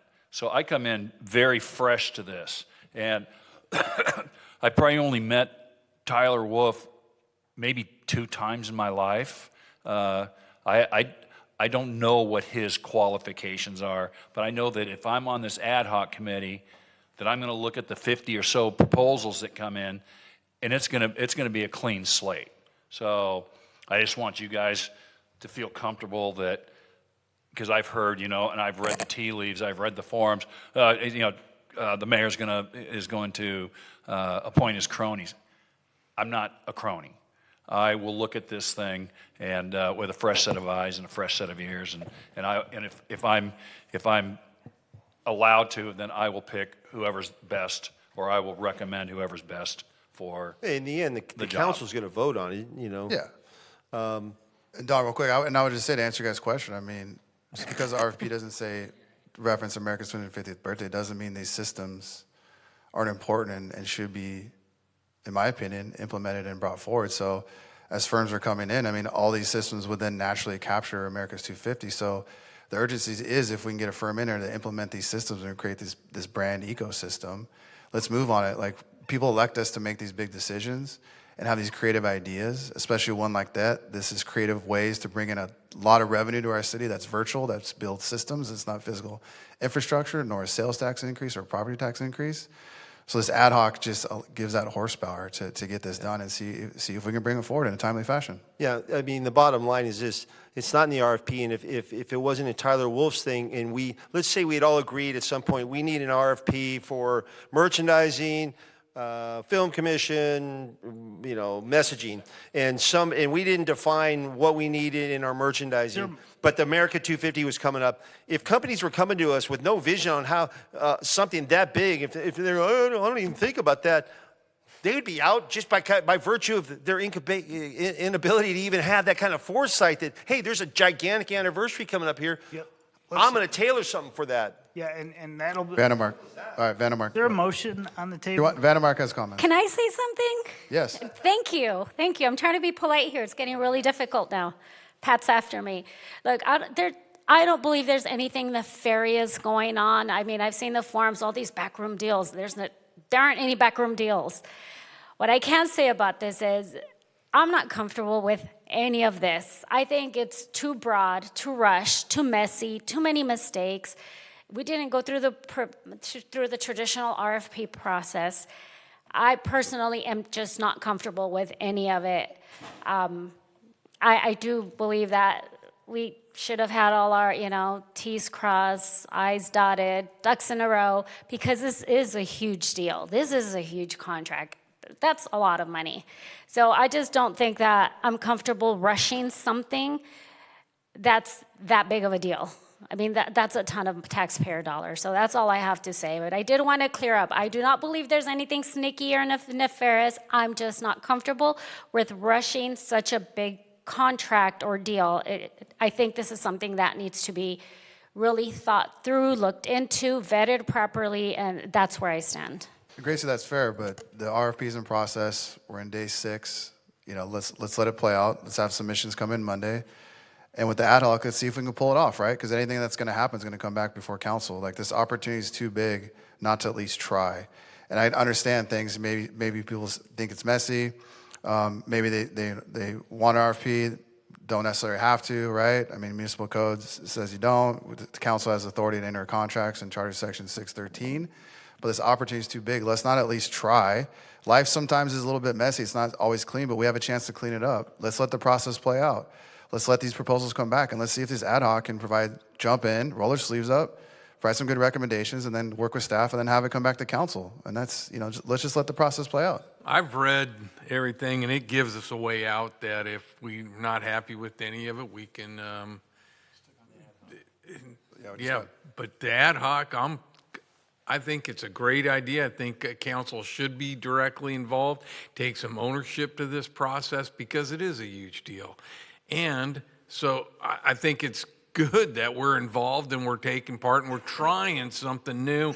We're trying to get into it. So I'm all for the ad hoc. I'm all for looking into this and taking some ownership, and we move on. And I'm going to second it and call the question. If I could, I had some things that I wanted to present, and then we can rock and roll with that. Julie, if we could pull up. Well, is this isn't this your initiative, 28, where we're going to do this? No, I've got some slides for this. I've got some thoughts on it. Okay, because I thought you had one for 28. Pat called the question. I don't know if Okay, so that takes, what, 5 votes to make happen? Yep. Okay. Okay, call the question?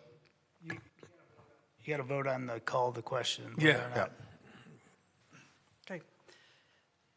Councilman Gruhl? No. Councilman Kennedy? Yes. Mayor Pro Tem Twining? Yes.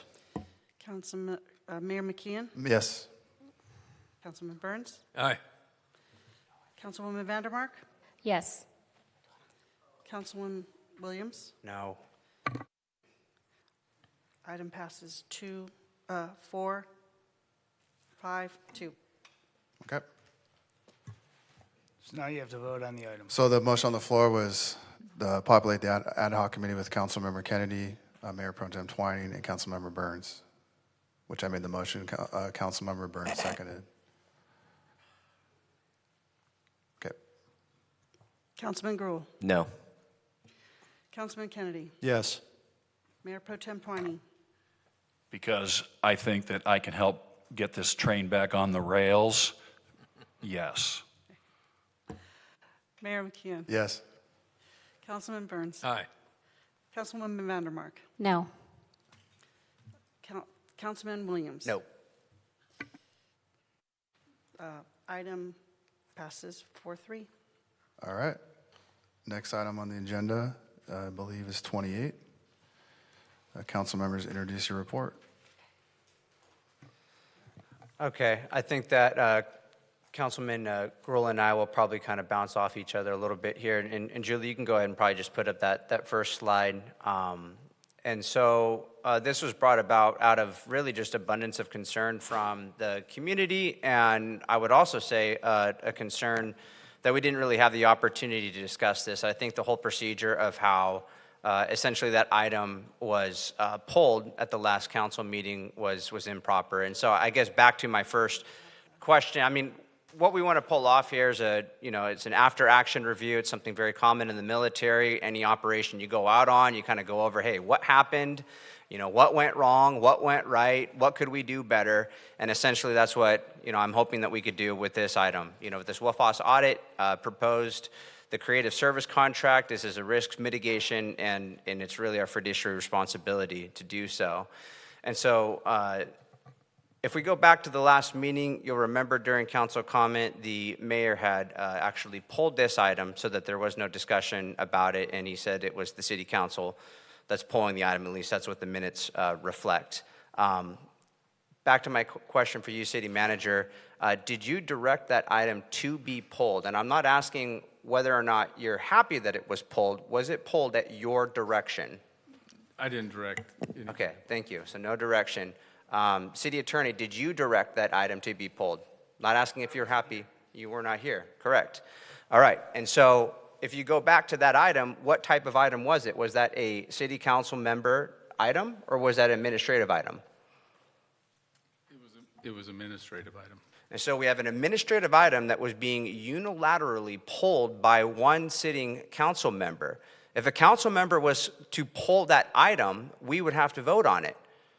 And so it was presented as though this was a council decision to pull the item. We never had the opportunity to vote on that. We had never had the opportunity to deliberate on that. It was just something that was shut down unilaterally by our own mayor.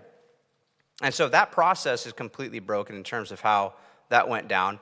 And this is one of the reasons why it's important to be having this H item tonight. And, Councilman Gruhl, I can just kind of pass the ball over to you. I know you had a series of questions, and then after Gruhl's questions, I've got a bit of a presentation I'd like to bring out.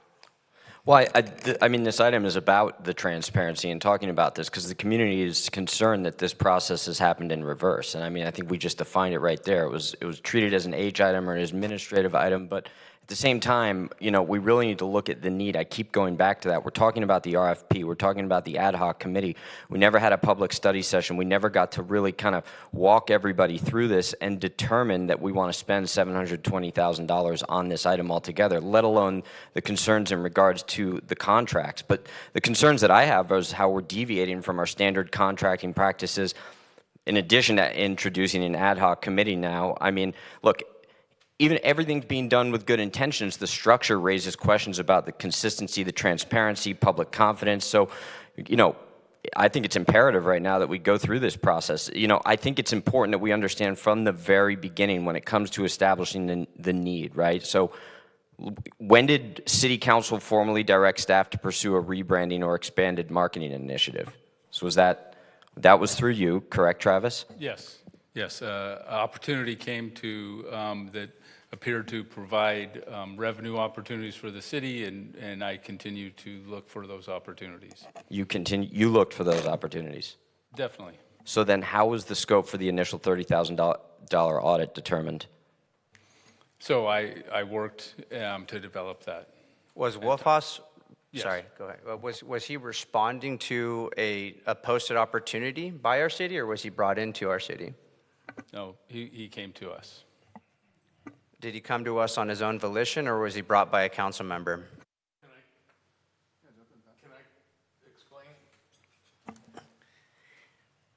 I was introduced to him. I knew Season from campaigning.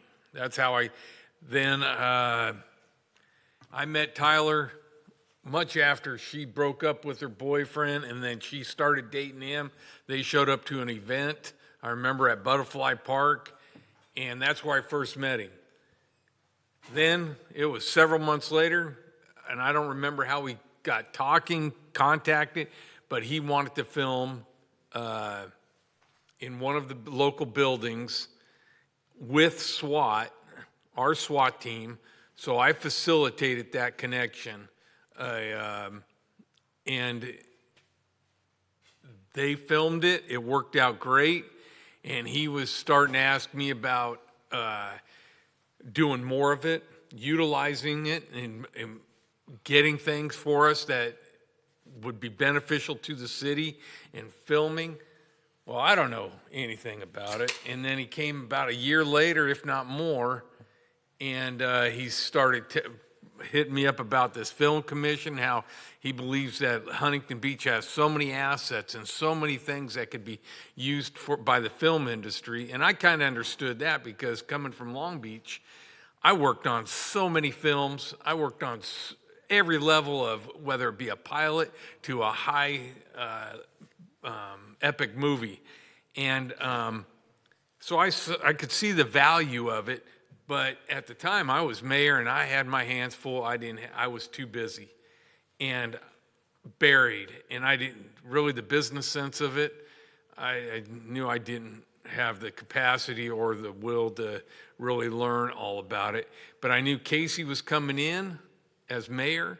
He's got a good business mind, and I hooked those two guys up together, and that's how it took off in that aspect. That's So then my best familiarity is how that took off at that point. Thank you. Perfect. So then when the audit was structured, how was the audit structured? Because did you set up the audit? Was it pitched to you? Did you develop the audit?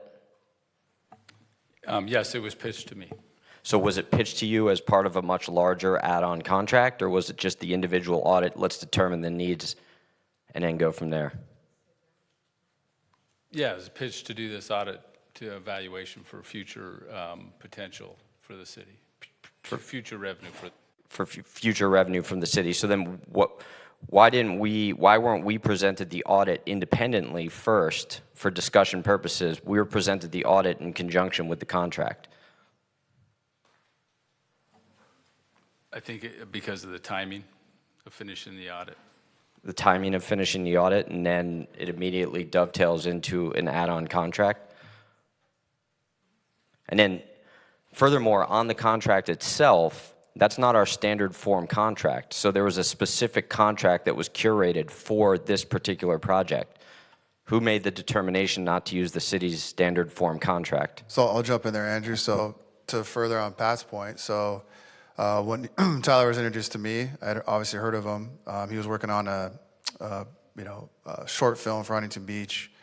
From what I've seen and based on his references in the presentation, that is not, was on the last meeting, but was agendized out in the public.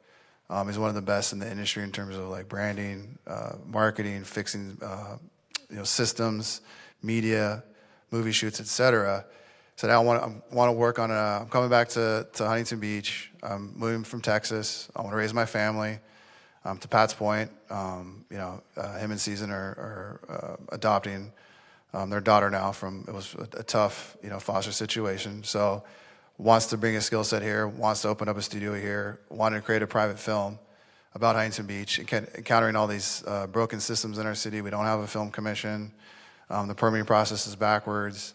And he's like, there's a lot of things I see we can fix here, and I'd like to do an audit to get in and really, this is what I do. He's like a fixer, right? So he does white label work for corporations like Roush. It's on his recommendations on the presentation. I mean, we'll pull that up in a minute. Multi-billion-dollar company, white label work to come in there and fix all their systems. So he's like, but I need to do an audit first. So that's when he was introduced to Travis and Marissa, and that's where the audit process came out.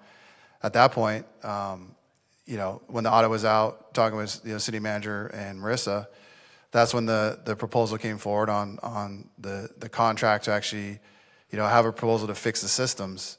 Again, whether that contract comes forward or not, if it does come forward, council could then deliberate, ask about, fortunately that individual's not here tonight. This item is a little premature because the RFP is in process. So that individual's not here tonight to answer questions or defend himself, so I will do my best from what I know, but said contract would come forward and be discussed on with council. Like, council staff doesn't always go out and look for these things to fix. If they knew how to fix these things and knew that they needed to be fixed, then we wouldn't be in this situation. Oftentimes the private sector approaches the city. We have other assets in the city that private sector is working on to fix for us. In this case, the private sector comes on. If this individual happens to be one of the best in the industry and is from Huntington Beach and is a local, why should we not at least entertain his ideas and his proposals? And so that any contract that would come forward would be talked about by council and then voted on in a public forum. And to your question about an abnormal contract or not a regular contract, like all contracts are usually unique. So if this is a unique project, there's going to be certain unique deal points in the contract, and that will come forward again, and some of these are business points that we would then decide on council if we want to approve it or not. Nothing wrong with that process. No, I'm not, this isn't a subjective analysis. This is literally just covering all of the things that we didn't cover because we didn't have any sort of a study session. We saw the audit and then I saw the contract at the same time, and there wasn't an opportunity to ask questions or discuss any of this, and then the rumor mill starts to swirl up, and that's why I was asking. On the $720,000 contract that VIG wrote, correct, VIG, Mr. Vigliota? You wrote the $720,000 contract, correct? So the contract was actually our standard form contract that had gone through a negotiation process and some of the terms rewritten. So there was a negotiation process on that, but did the consultant have counsel reviewing that, or were you writing the contract on the consultant's behalf? The consultant did have an attorney, I think, that was helping him. So we were amending the contract specific to the needs and the red lines from the consultant, and then it came to the city. Would you say that some of the terms in the contract are outside of what we would normally do for a city? Yeah, absolutely. They're definitely outside the scope of our standard professional services contract, for sure. But if I can jump in though, those are business points that we as an elected body can then discuss and decide if there's an issue. You called me on Friday about a certain issue, so if you'd like, we can pull up that contract because from what you told me, that was incorrect. So would you like to pull up the contract and talk about that section? I don't even remember which section we talked about, the $360,000 trapdoor. Yeah, I mean, but I don't want to get into the granular detail of it right now because it's out in RFP, so we're going to go outside of the scope of this item. But I know, but you guys agendized it tonight, so I mean, if you... We didn't agendize it as a study session. I just want to go through the timeline here. But yeah, but the trap door, the 360 is not accurate, so we can pull it up on the screen. If I could just jump in, just so the public's aware, that contract is no longer in effect. Right. It's completely as... Yeah, but I appreciate them putting this agenda item on because we can clear the record with, unfortunately, some false information that's out in the community. So... According to that contract, if the city decided to cancel the contract simply for convenience, just after month one, this isn't going the way we want it to go anymore, he receives the remainder of the contract up until that point. So theoretically, after month one, he's receiving a windfall of $345,000 for work that he ultimately does not produce for the city. Okay, so there's termination rights in the contract for the city. In the scope of services, it's in all three disciplines, so film, merchandising, and the media systems. They all have defined deliverables in the scope of services. Julie, can you pull that up? I think we have this. I have the language here. It says if the city fails to provide requested information, approvals, access, or cooperation within a reasonable time, any resulting delay by the consultant shall automatically extend the applicable project schedules, right? That's one. And then if the city materially interferes with, delays, blocks, or refuses access necessary for performance and does not cure after notice, consultant may suspend services and or terminate with payment due for work performed plus termination fee as described in Section 4, which would be, in Chad's hypothetical, if it was the first month, it would be the remainder of the contract minus 50%, which would be a watershed of $360,000 at the top. My point is it's, you would not enter a contract if, the city would have termination rights for cause, so he doesn't hit his deliverables. The city can terminate. He has a chance to cure. If we materially interfere, he can terminate the contract. We have a chance to cure. Then, if the city has another termination right, they can terminate for no cause. Anytime whatsoever, whatever is remaining. But then we define cause in the contract. So we say without cause, but yeah, we so define again, cause. so like let's say new council comes in, it's month 20, they don't like it, they can't terminate for cause because he's met all his deliverables. They say we just want to terminate the contract. Well, you got 4 months left, $120,000, $60,000 you would owe. You would not enter this contract if you're going to just terminate in the first month, right? Like, that's just bad faith, and no one would ever enter a contract like that. So that's a business point for him and this firm. They're implementing systems that cannot be removed. So this is a 2-year project. He's hiring some of the best in the industry for each discipline. And, based on the presentation he showed, these are all below market rates for what you would achieve in the private sector for all these top-level individuals that would, join this project for the $30,000 a month. But again, every discipline, the film, the media, the merchandising, all have defined measurable deliverables in the scope of services. If he doesn't hit it, the city can terminate. Again, but then the city has another termination right. They can terminate for any reason whatsoever. And if they do that, pull that trigger, whatever balance of term left is in the contract, you would pay 50%, which as a business point makes sense. Because you're going to have the rug pulled out from underneath you when you're working in good faith, implementing these systems that cannot be removed from the city. They're fused into the city. Using your high-level talent who's now, come off of other jobs to work here. So, again, you've hit your deliverables, and the city wants to pull the rug out from underneath you for without cause. Whatever's made in the balance, you get paid 50%. The benchmarks were pretty ambiguous. Can you quantify one, Julie, Mr. Mayor? Sure. Can you quantify one? Julie, can you pull up the scope of services, quantifiable please? benchmark? Sure, let's look at it. Let's go through it. Yeah, it's under scope of services. Just to remind the public, this contract is no longer in effect. These terms are no longer anywhere in the ethers. It was something, we're basically discussing a dead item. Well, we're discussing a contract that was drafted up by the city that is beneficial.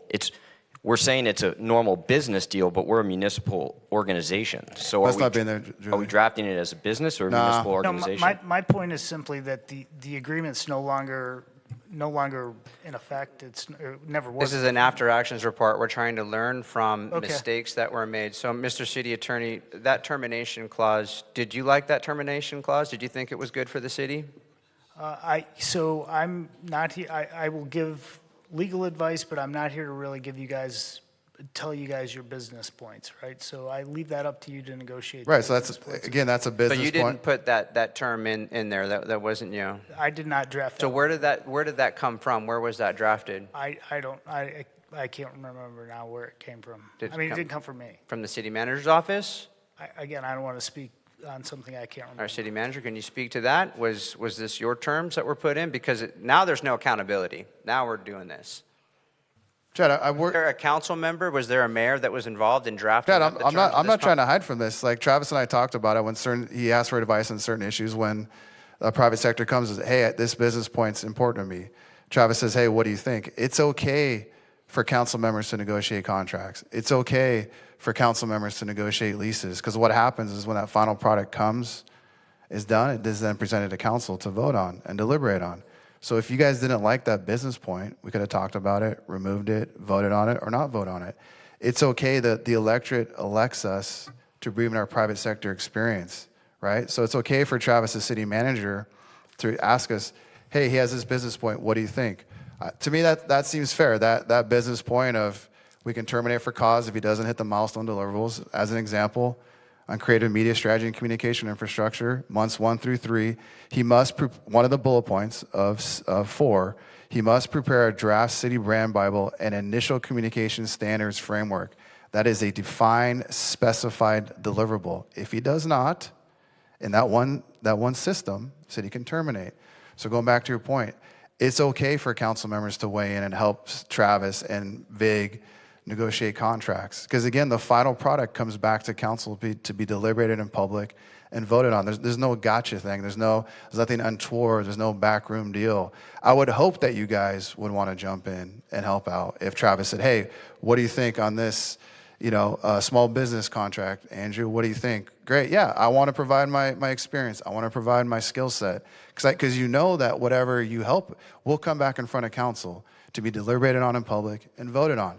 I was hopeful that this opportunity would come in front of us, and I'm glad you guys are talking about it today, to show the community that there is no backroom deal. There's no cronyism, right? This individual lives in Huntington Beach and is bringing forward. But again, I will say that if you guys don't like this proposal, what proposal do you have to fix our structural budget deficits besides the sales tax increase or hotel tax increase? We're getting off the agendized item right now. No, but I think that's a good question, and one that I would have loved that we did address in a public study session. So that's why I'm talking about the rushing of this, right? If we had we went to Travis came back and said, you know what, let's discuss this. We got this audit, which we didn't really, I knew about it. I mean, I'm not portending that we didn't know that there was work going on, but we have this audit. Let's look at it and then determine what the need from the audit is, and then just be a lot more. I mean, I know we're rushing for the 4th, but we can do a lot of that, I think, internally. So that's where we have this discussion. Sure, but again, we're elected to make big, bold decisions, right? And like I've said, I've talked to Zach, our finance director. Like our expense, we have a fiduciary responsibility. Exactly, our expenses are increasing about 5% a year, and revenues are about 2.5% to 4%. That's a huge delta. So when these opportunities are presented to us by the private sector, it's incumbent upon us to jump in and try to fix them. And I understand if you guys don't like this proposal. I don't understand if you think it's rushed, but there's a way to do it correctly, which we are doing. There's a way to talk through with the public if we have to be here till 3 a.m, right? We were elected to do that. You don't always have to have a study sessions, because sometimes opportunities like this. Point of order real quick. Can I get I'll back make the just to- motion to extend after 11. Thanks, Pat. So again, sometimes these opportunities you need to jump on, and we're all talented. We're all in the private sector. And so let's at least try. Let's let the process play out. Let's let the RFP finish on Monday. Let's see what comes back, and let's see if we can, find a firm that can implement these systems to again, fix our branding with our take back our intellectual property. I mean, in the audit itself, it said that we subsidize the library $500,000 a year. We should be able to fix that easily with better, communication. Mayor, Real quick, let me just finish. Well, I mean, there's a grant being proposed. Wait, we didn't vote on the 11 o'clock. Are we supposed to vote on it? Technically, you should vote on it. I think you can just do it. We're good? All ayes. Aye. Aye. Aye, yes. So I guess then let me ask another.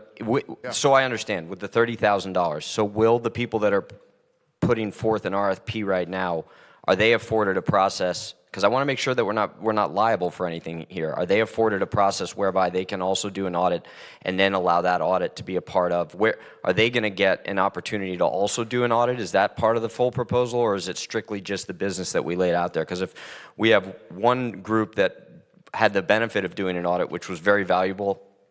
Well, for that's an unfair advantage. $30,000. He got paid $30,000 to put together his audit that's now being used for the bid. How is that fair to other bidders? Sure, I think you guys are looking at the wrong way. It's actually more fair to the bidders. He actually did an audit to expose all the broken systems in the city, create a roadmap that now other firms can then read his audit and go, hey, I can do this and that. Like he actually, like we did, we paid a firm to, was it $50,000 to do audits of all our leases, right? And then you present the audit. So he actually did the other bidders a service. He created the roadmap. He showed where all the broken systems are.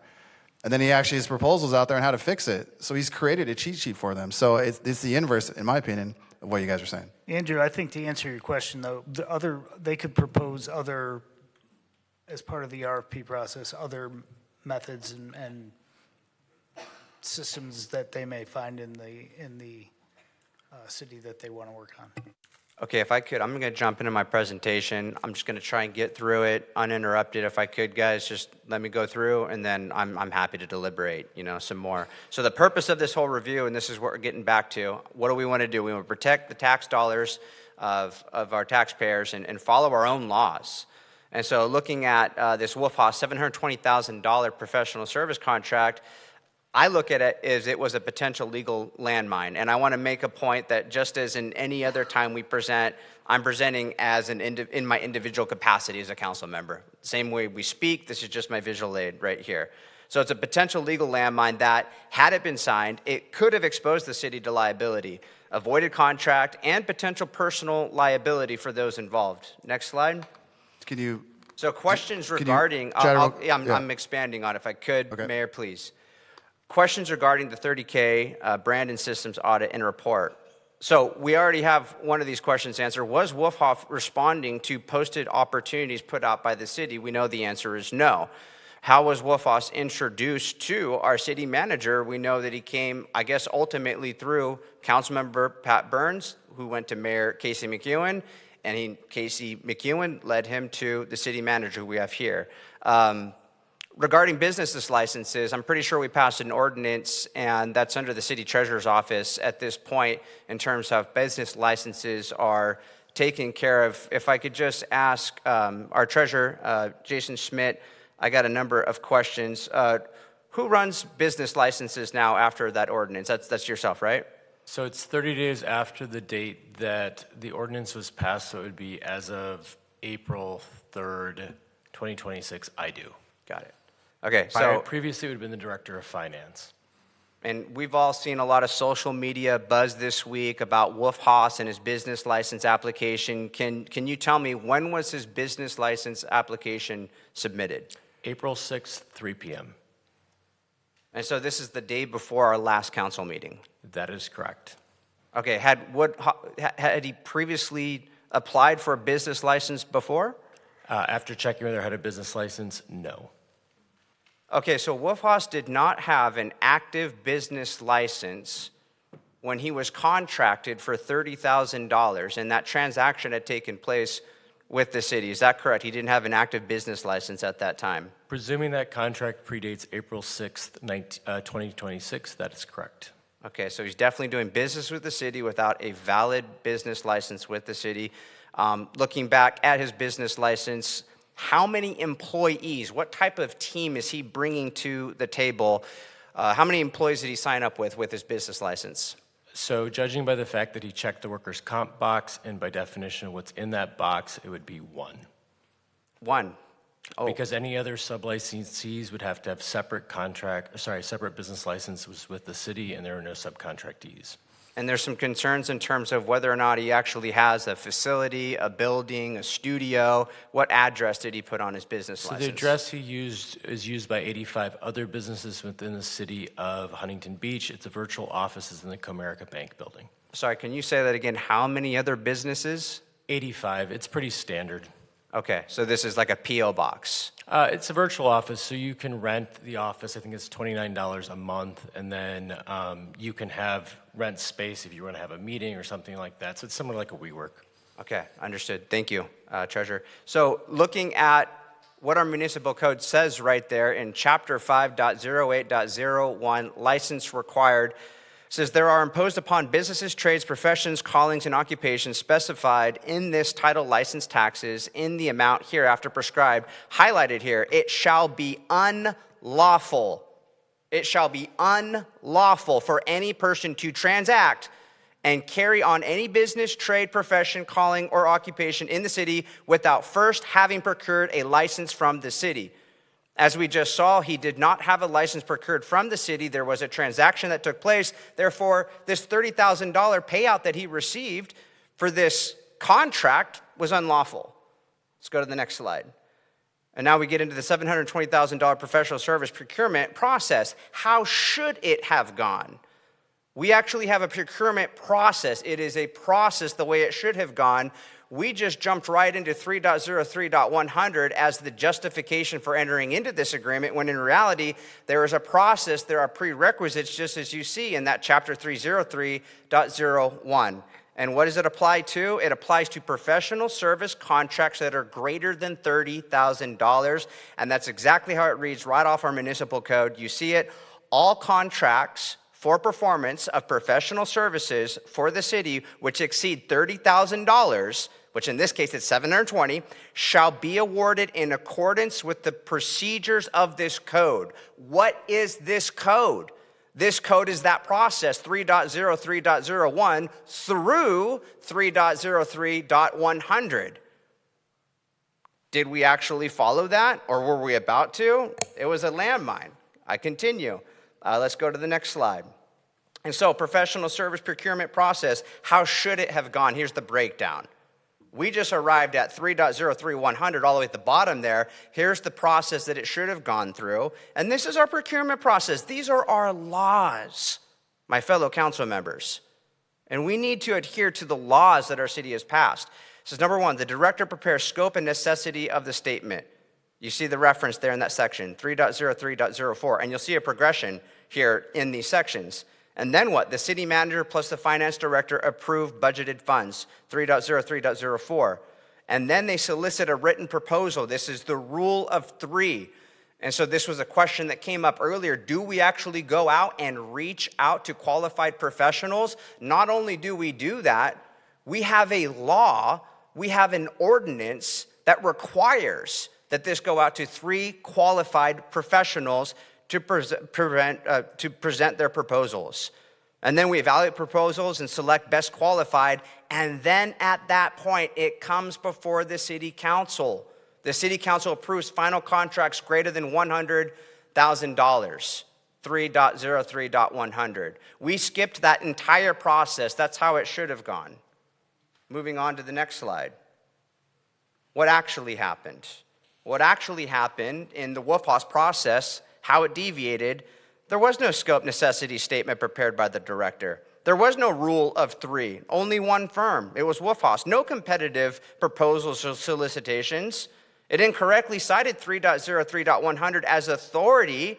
It only applies to contracts that are less than or equal to $30,000. There's other valid exceptions that you can find in 3.03.08, but that has to do with emergencies that are taking place in the city.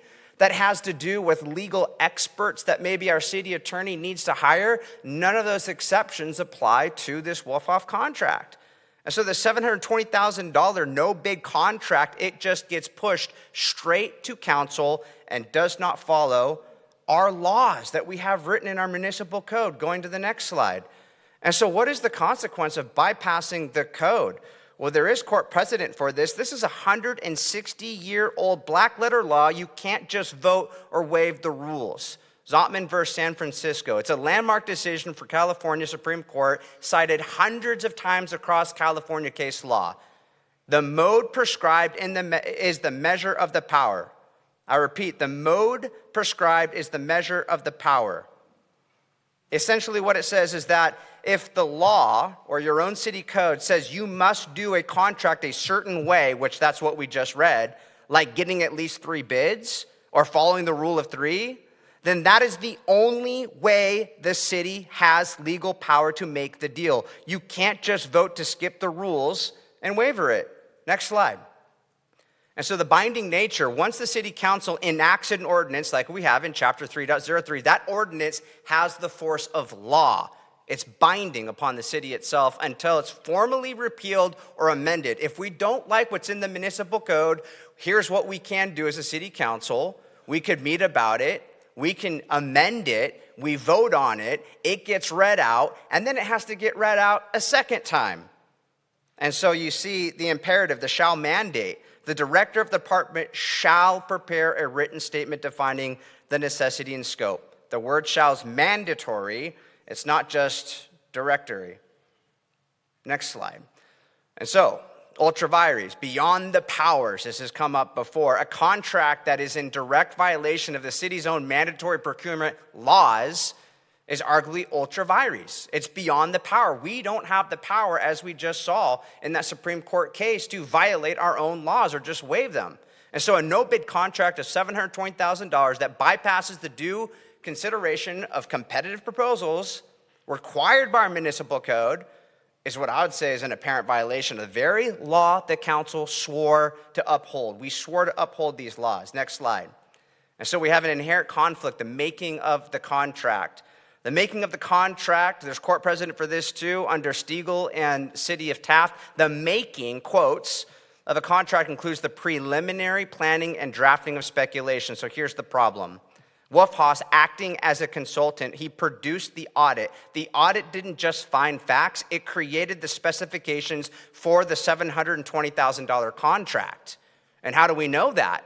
We know that because it's actually in Exhibit A attached to the contract. It says, Exhibit A admission, the $720,000 contract, Exhibit A explicitly states it focuses on initiatives where? Identified where? In the city asset and revenue audit. There's no escaping that. The smoking gun, Exhibit A of the $720,000 contract, the making of the contract under Stiegel versus City Taft, if we can go to the next slide. The smoking gun. It's an explicit admission, and it was there in Exhibit A, strategic advisory and implementation support. This engagement focuses on 3 strategic modernization initiatives identified in the city asset and revenue audit. That's a quote. And then it goes on to list 3 pillars: creative direction, film, digital media, municipal merchandising. That's important to remember, those 3 pillars. Next slide. And so this smoking gun, this specific sentence is what dismantles any claim that the audit was just a preliminary idea. And it brings about direct causation under government code in section 1090. It's a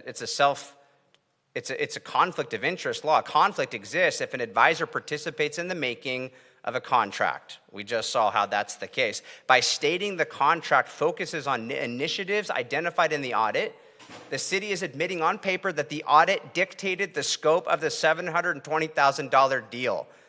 I mean, this is a textbook case violation, in my opinion, of that government code 1090. This is self-dealing. Next slide. So the inherent conflicts.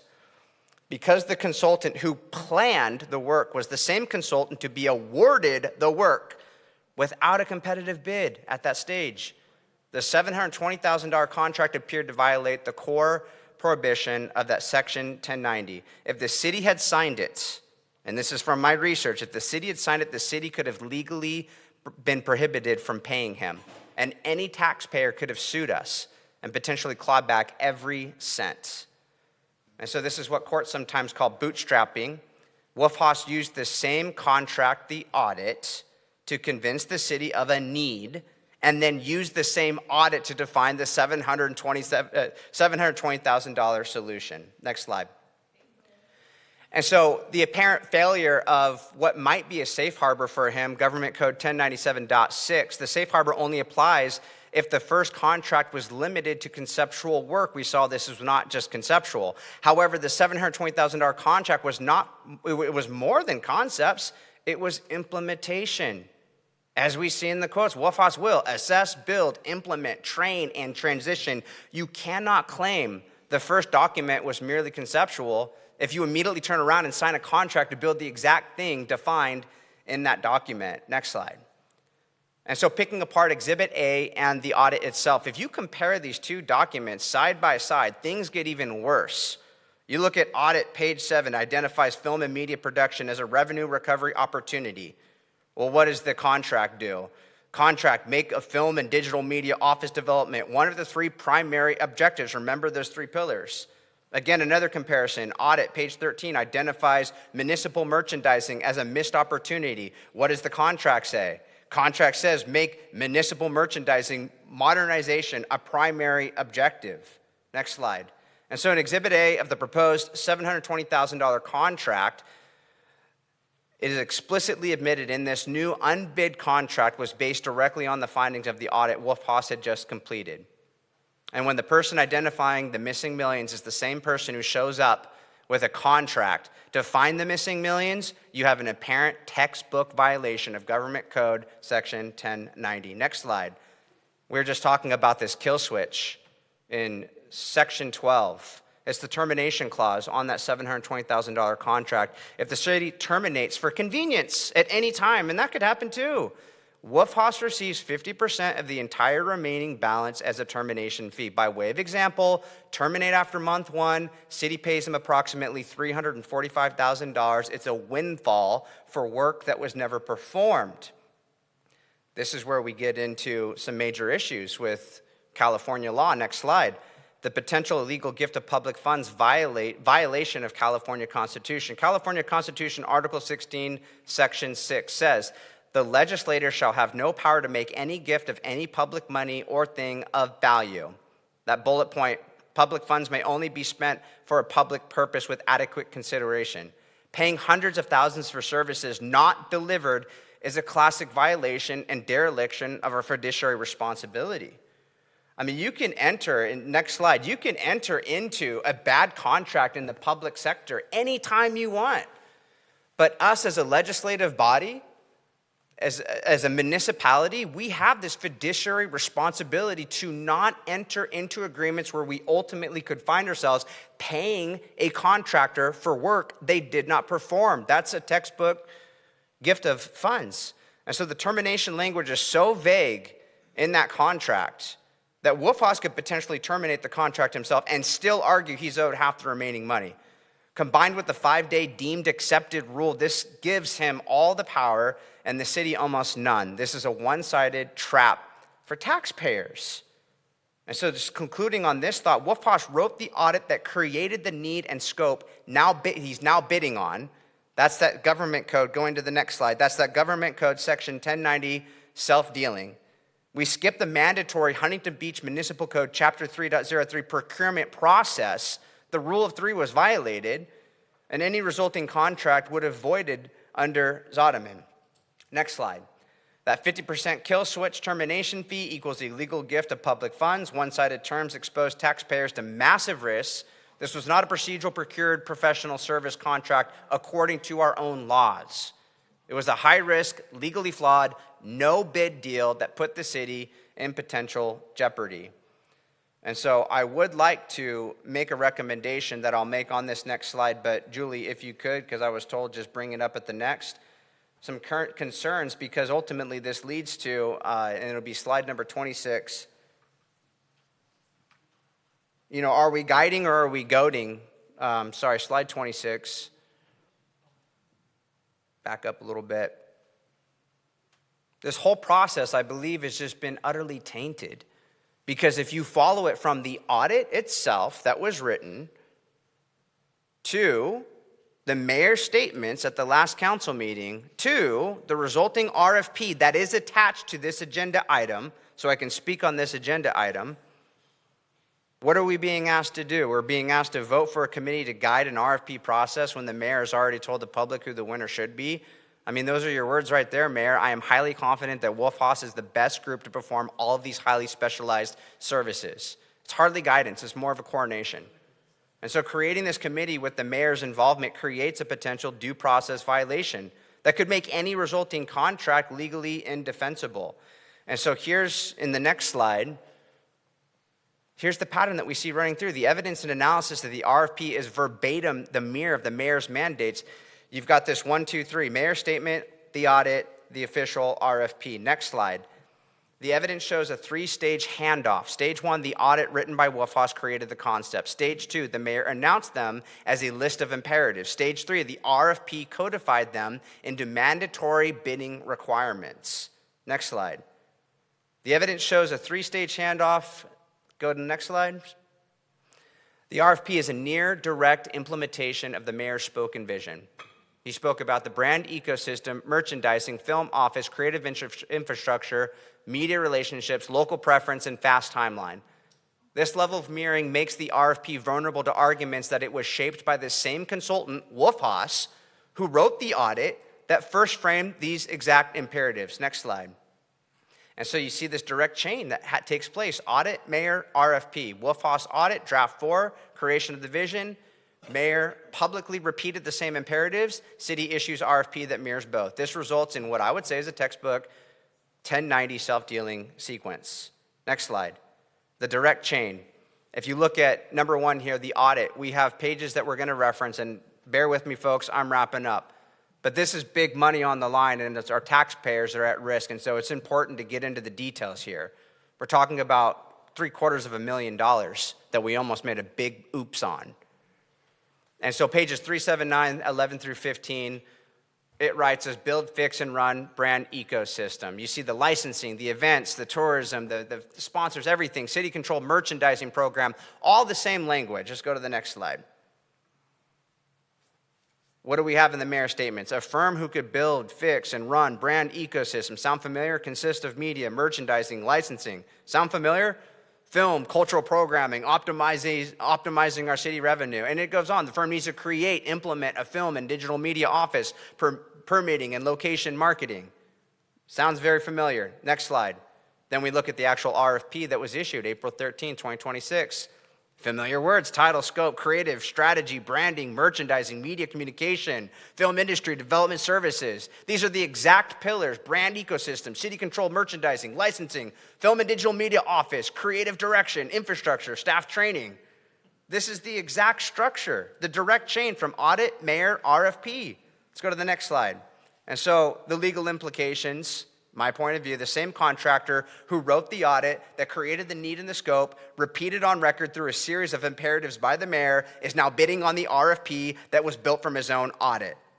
To me, it seems this is a precise sequence prohibited by Government Code 1090. And so with that, I would like to make a motion. If I can get back to my slide here where I have this motion, it would be number 23 for you, Julie. The motion would be a recommendation to be considered here. Consider a vote to terminate, slide 23 for you. Right there. Consider a vote to terminate or reconfigure the approach for the RFP for creative strategy, branding, merchandising, media communication, and film industry development services. Thank you guys for your patience and allowing me to present some of these concerns, and thank you for your second. City Attorney, so as a city attorney, can we dive in? I'll be brief, Mayor, and I can get through this quickly. Yeah. And I'm not, I don't have a Yeah. 50-page Yeah. presentation to provide, and we're not in a court of law where we're presenting legal arguments. So I'll say this: the municipal code it's. Julie, can you pull up my slide? It's 3.03.100, please. Yeah, so the municipal code does allow for the director in certain circumstances, as was mentioned in that contract. That's no longer in effect, and it's not being presented. Julie, it's 3.03.100, authorization by department directors. Right.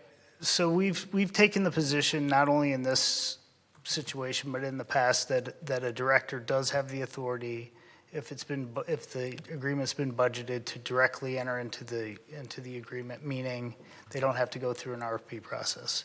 So that's number one. And you can argue, and there's certainly arguments on both sides. We could sit here and debate this all night. We've made this determination in the past, and it's followed through in this contract. Good, better, otherwise. And I will say this: I think our municipal code's highly overdue for a revamp on the. That's the presentation, Julie. There's a professional service and the service contract procurement process. I definitely think we could. It's 3.03.100, yeah. We could revamp that contract or that code to make it a lot clearer. Yeah, so that lessons learned, I guess, and you just had it up. You just about pulled it up. Yeah, one of the good things is that, like I said, I think my office is going to take a look at that procurement process and see if we can come up with some better language. Yeah, right there. Yep. So, and then on to the second point about I'm not going to address all the other stuff, but as to the 1090 issue, before the contract ever came before the council, we looked at the 1090 implications and ran it by multiple outside council review, and they all concluded the same, that 1090 wouldn't be implicated in this case.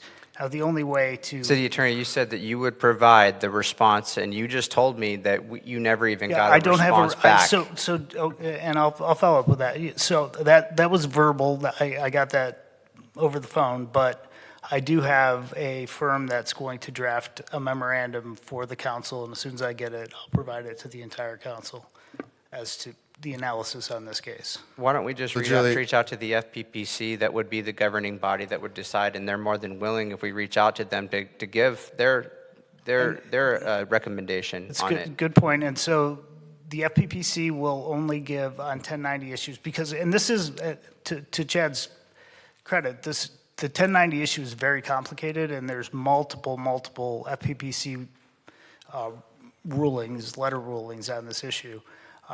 But we could reach out to the FPPC for sure, but they will provide, in order for them to provide formal advice, it does take a bit of time.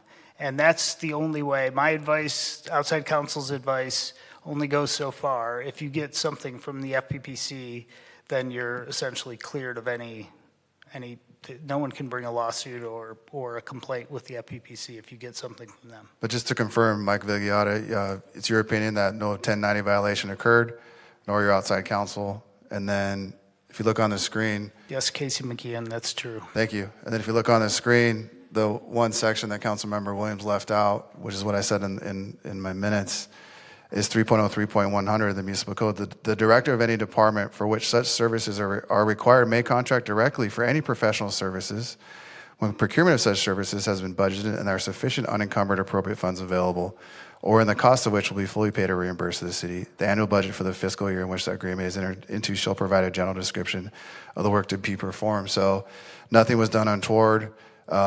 It's in the authority of the municipal code for a director of any department to enter into such contract. It's also further evidenced by the fact, Mr. Mike Vigliotta, that Section 613 of our charter allows the council to enter into contracts, correct? That's correct. Well, it says that the council is charged with entering into all contracts, and the plenary authority that you have pursuant to the charter allows the council. This rule is set up for the city department heads. It's not set up. Hey, what I love is Well, everything I said was on the record, and people are going to be able to fact check all Sure. of this. But this They is on the will. record as well from our parliamentarian and our legal attorney, and the charter which you spoke about is our governing document. So, Mr. Mike Vigliotta, if I were to understand correctly, the RFP process is designed for staff to provide a system to then present to council, correct? It's designed for staff For staff. to evaluate contracts. Not all of them necessarily come to the council. How about I actually So, read explicitly real- what it says? Chad- I'll read the municipal code Chad, if you don't right now. mind, we'll let you give your presentation.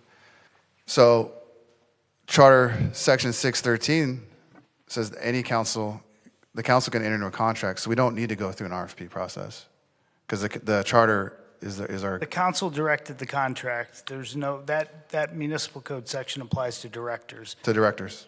So the council can enter into contracts, the council can bring forward contracts, they can reach out to private firms to bring forward contracts, right? Because again, Section 613 of the charter is our constitution. It allows a mechanism for these things to happen, which again, that's why the electorate votes for us, to represent them on council.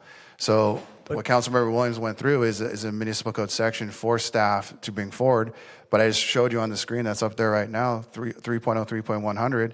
Even in that Muni code, there's a system for the department heads to bring forward professional service contracts when it's been budgeted, right? Regardless, Section 613 of our charter allows council members to negotiate contracts or bring contracts because those contracts will then come before council in a public setting and be voted on. You're maybe taking a little too far. on Okay, you that can back read up a of little the bit. charter code section, Yeah. but the point of all of this is that the municipal code section that Councilmember Williams referenced, 100% needs to be rewritten. Right. I And do so not why disagree would you with- say something like that, though? Because of what it says right here. You're reading .100, but what comes before 100 is I'm not- 80. again, and 80, all contracts, not just director-driven contracts, all contracts. This is our municipal law.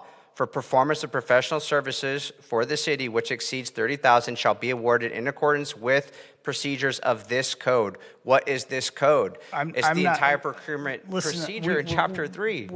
We don't, we can debate, again, we can debate the interpretation of this all night long. At the end of the day, that's the path that we chose. And at the end of the day, that path never made it past the council meeting. So it's Yeah. really an academic discussion at this point, and we're just It- essentially, we're I hope we we're- just we're learn moving chasing our forward. tail. Yeah, but again, I'm glad they agendized this because I want to communicate to the community that nothing improper was done. It's allowed by the charter. It's further allowed by section 3.03.100 for department directors to enter into contracts, right? But again, we need, fresh ideas to bring in and creative ideas to bring in revenue, okay? Because the only answer I've heard or idea to fix our structural budget issues are sales tax increases or hotel tax increases. So if you guys don't like this proposal, I would counter to you, which proposal do you have, Councilmember Grohl? Well, if we want to have a separate budget discussion, we can do so. We have committees, we talk about this all the time, about bringing business into the city and different ways in which we can do this. I'm just going to hone in on the fact that this process is sloppy. It's led to a rumor mill that something nefarious was done, which is not what I'm suggesting, but the reality is we're rushing through this process. We should have had a study session as to this need to begin with and how much we want to budget for it, and then we should have moved forward under the procurement procedures that were just laid out, the ones which you even said are fuzzy, right? So if we have a fuzzy lane through which we're traveling, then we should probably not continue traveling down that lane and we should pull back a little bit. So once again, back to it, I second the motion that we terminate the idea behind this and reestablish. But the Andrew, need. and I think you'll indulge me on this, like life isn't always super clean and sometimes not messy. When a great opportunity comes in front of you, someone comes in your private sector, Andrew Grohl, I have this amazing restaurant. It's fully built out. It's prime. The guy needs to sell it, but I need you to give me an offer in a day. I know, but Would you drop everything to do that? I'm not going to consider hypotheticals and platitudes. But again, sometimes that timeline of what you want to go through a study session and RFPs, sometimes that doesn't exist, and that's one of these examples.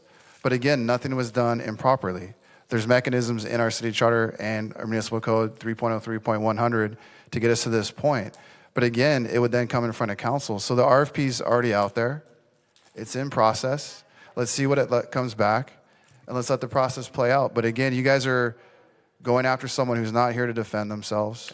Just make it clean. I'm not going after Tyler and the We're not league. going after him either. It's just, you said nothing improper. We paid him $30,000 without him having a license. That was proven. Okay, so let's talk about that. So It's sloppy, sure. like you said, because we're moving fast. He didn't have a business license. We paid him $30,000, and now we're asking a guy to brand our city that needs to probably fix his own brand on his website when it's going to an adult hotline at night. So we're that- moving way there's too a- fast. There's a motion on the table. Sure, but real quick on the business license, like I'm pretty confident he's not the first nor the last business to not realize. So, but however, this is a good learning experience that we can weave into Streamline. So Travis, can we now move forward on Streamline to create a system where the city going forward has to require a business license before any, audit or payment is issued? Yes, definitely. Okay, so that's a good learning experience, right? So through this process, we can clean that up. Because again, I know of several businesses didn't have a license. And to the point, when they asked when he did business, he said February 1st and back paid to February 1st. So that's through this process, we can, and to Vig's point, if there's ways in the municipal code to clean things up, we can do that. But the process is working through correctly, right? Let's let the RFP finish. Let's see what comes back. And let's see if we can jump on this opportunity to really create these systems. And again, I keep going back to my hat. I mean, it's just, to me, it is so unacceptable that we don't own our intellectual property, our HB logo. And through this audit, I want the community to know, Mr. Wolfhouse was the one who staff have been told for years by previous attorneys that we could not trademark our HB logo on this hat right here. Through his audit, he introduced city staff to patent attorneys, said that's not true. He had solutions that they didn't realize themselves. They asked, can I share those solutions with other clients? He said, absolutely. This now is in the process of being trademarked. And once it's trademarked, hopefully a firm comes through and can create merchandising opportunities through our city. If the Surf City store is doing $800,000 a year, what could a citywide program do with marketing, communication systems, advertising, an online store, put out new apparel, new merchandise, new items quarterly. You could do a subscription service like they have in the NBA, where you pay $25 a month. Every time a new piece of merchandise comes out, it gets drop shipped to you. We could work with local manufacturers to produce this merchandise. Again, if the Surf City store's doing $800,000, what could we do citywide?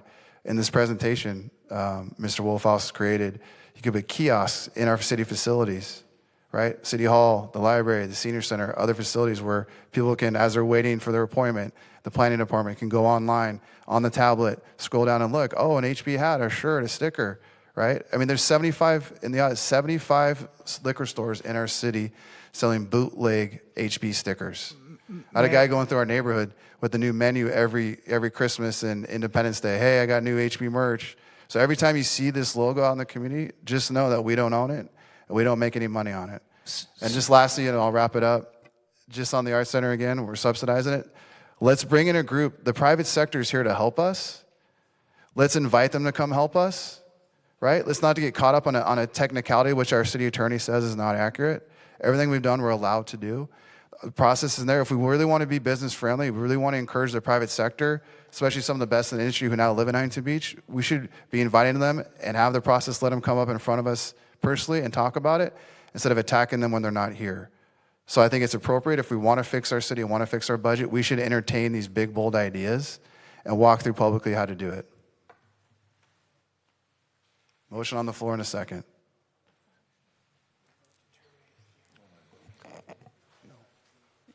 Yeah, my feedback is, real quick, on that motion. I mean, that's a great presentation, super thorough. The only, to his question, I think that we should, how we got here, your presentation did have a lot of, had it been, could have, if the city had signed. So our city attorney said that there was nothing illegal based on the codes, legal advice, outside counsel. So we are where we are. The contract was never executed. So this process, although sloppy and created a lot of, false senses of cronyism, has now got us to a place where we all can agree we need revenue, we need better communications, and I think a film commission would be incredible, no matter who deploys the winning strategy. Now we have people that are raising their hands saying, pick me. So now we have a process. Remember, everybody has a vote. So when it's all said and done, everybody's going to have a vote on whoever staff selects as the one that we want to move forward with, or no one for that matter. But what I think is we should now let this process move forward. We should entertain everybody's skill sets, and we might be shocked. There might be somebody that's so incredible, we're going to be like, boy, how we got here really sucked, but boy, the end result is fantastic. And nobody here is committed to Wolfhouse Industries. We're committed to what he proposed, which is a trifurcated solution to drive revenue that nobody can argue against. So I think we go through the RFP process. I still want to be part of helping these guys make it a little tighter, a little bit better, not just for this deal, but for all future deals, because I believe, unless somebody can tell me otherwise, that this is an ironclad best RFP process you can ever see. I would have to disagree. So, I don't know where the motion is, but I still would like to see, there's a lot of applicants now, a lot of variety. We have a lot of eyeballs on it. Everybody agrees there's nothing nefarious. You've said it, Gracie said it, I'll say it. There's nothing nefarious here. The cronyism, the people with the keyboard warriors with their ignorant fingers, they can say what they want. The bottom line is we have a lot of people that have a skill set that match what we are looking for, that if we can find the right vendor or vendors, maybe it's not an all-in-one solution. Maybe 1, 2, 3 get 3 separate different things. We're going to be stoked in the end that we went through this. How we got here, a little sloppy. The bottom line, we should move forward. But on a real quick note, I mean, this is just kind of a little bit of fun. Do you have a business license? Because you need one too. Based on what I just looked at, you're a home-based business. What transactions am I doing with the city? Well, no, it doesn't matter. It says Huntington Beach requires most businesses operating in the city have a business license. If you're a business based out of your home in HB, you're considered operating. If your business is run from your home, you need a home-based business license. If you live in Huntington, your business is home-based. That means your base of operations is an HB, triggers HB license. Even if your income is earned elsewhere, your business exists in your home. In plain English, if you organize, invoice, market, or run your speaking business from your HB home, the city considers you operating a business. You need a business license. All right, we'll have to look. Maybe I See, need to everybody update learns that. something. Everybody learns something. I might be wrong. This is just what Google told me.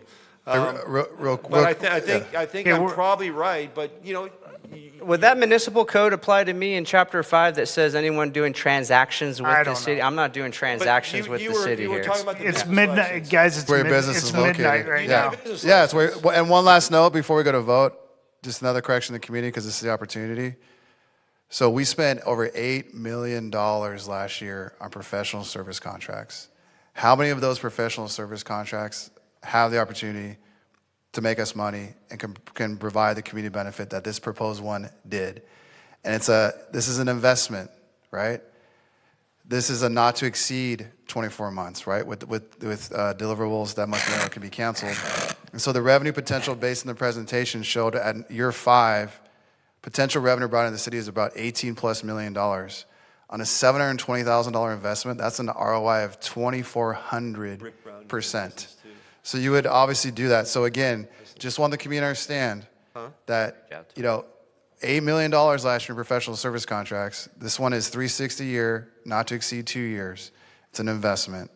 So with that, motion on the floor. I want to terminate correct the record on one thing because I think Councilman Kennedy said that I said there was nothing nefarious with this, or I don't think. I absolutely think that there's something nefarious going on. Absolutely believe something nefarious is going on with this. Yeah. Well, what could be nefarious? He said it's not illegal. The contract was never signed. They executed a $30,000 contract. The community has eyes and they can see and they're going to remember. This is very obvious. Bring the facts. That's all. Facts are not innuendos. They're different, Chad. You just got about 30 slides of facts. Let's go ahead and vote. Which were correct. He just discounted all of Yeah, them, which said were it's corrected not- by our legal city I'm attorney. going to call the question. Yeah. Let's call the Which question. were corrected by our legal city attorney. Call the So, question. for the record. So can you repeat the motion, please, and the second? Are we going to go back to the motion? All right, consider a vote to terminate or reconfigure the approach. So I'm making a motion to terminate the approach for this RFP because I believe it's tainted. Second. Terminate. Okay. Councilman Grohl. Yes. Councilman Kennedy. No. Mayor Pro Tem Twining. Since I'm on the esteemed ad hoc committee and this RFP's been out there for several days, I'm going to say no because I want to see the proposals.